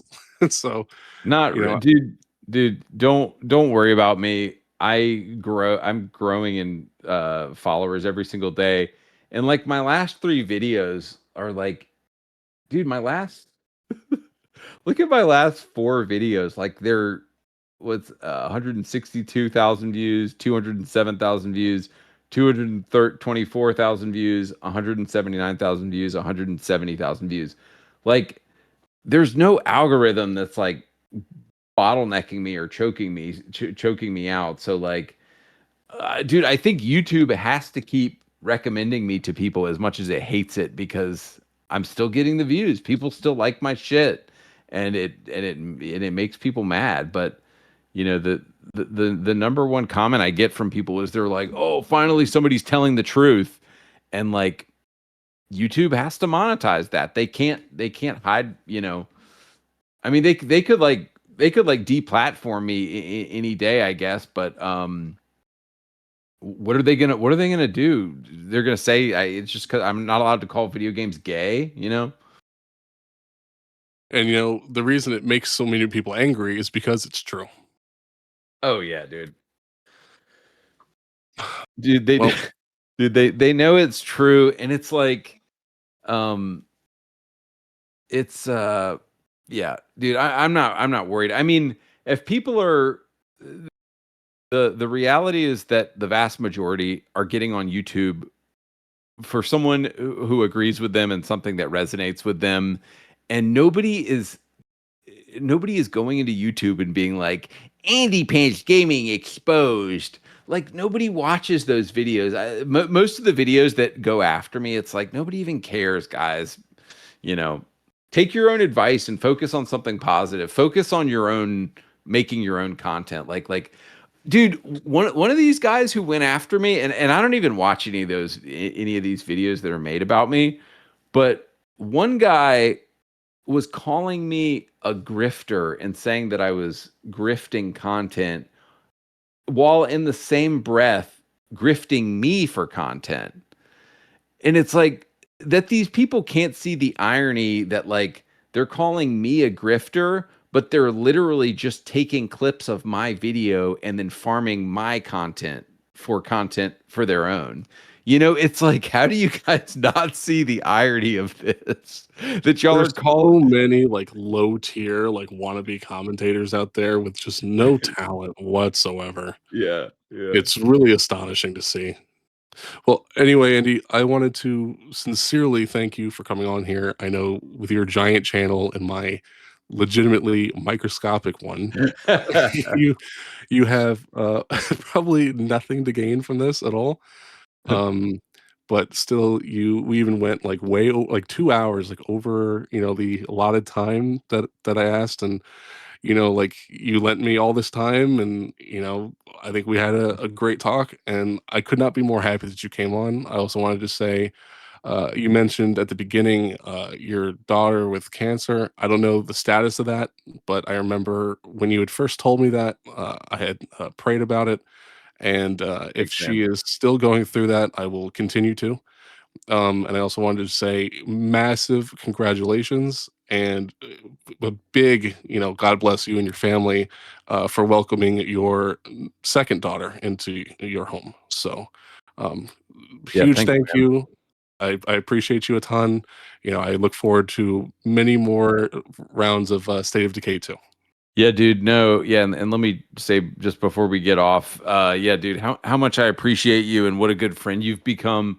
And yeah, dude, I'm always down to hang out and talk about video games, and that's exactly all that we're doing tonight. And so yeah, dude, really appreciate your takes on games, and I always feel like we have like we're coming from a similar place, being like that we like to game on Xbox. We're both like totally toxic bros, obsessed with PvP, but we also like playing a lot of single player games, and so it's very rare that have found have made friends who like tick all those boxes. And so I think that's why you and I vibe so well together. But yeah, thanks, dude. I completely agree.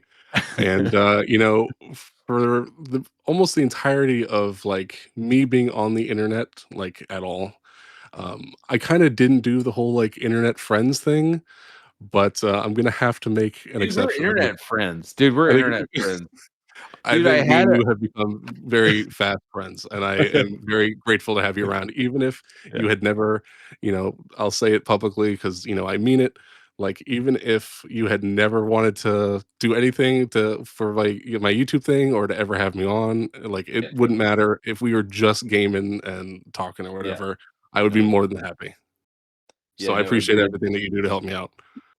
Well, Andy, Uh, again, thank you very much. Anyone who watches this, other than maybe 3 or 4 of you, I'm assuming you probably came from Andy's channel. So thank you also for coming and checking this out. Andy, it's always a pleasure yeah, dude. having to talk literally anytime. All right, see you guys later. Bye.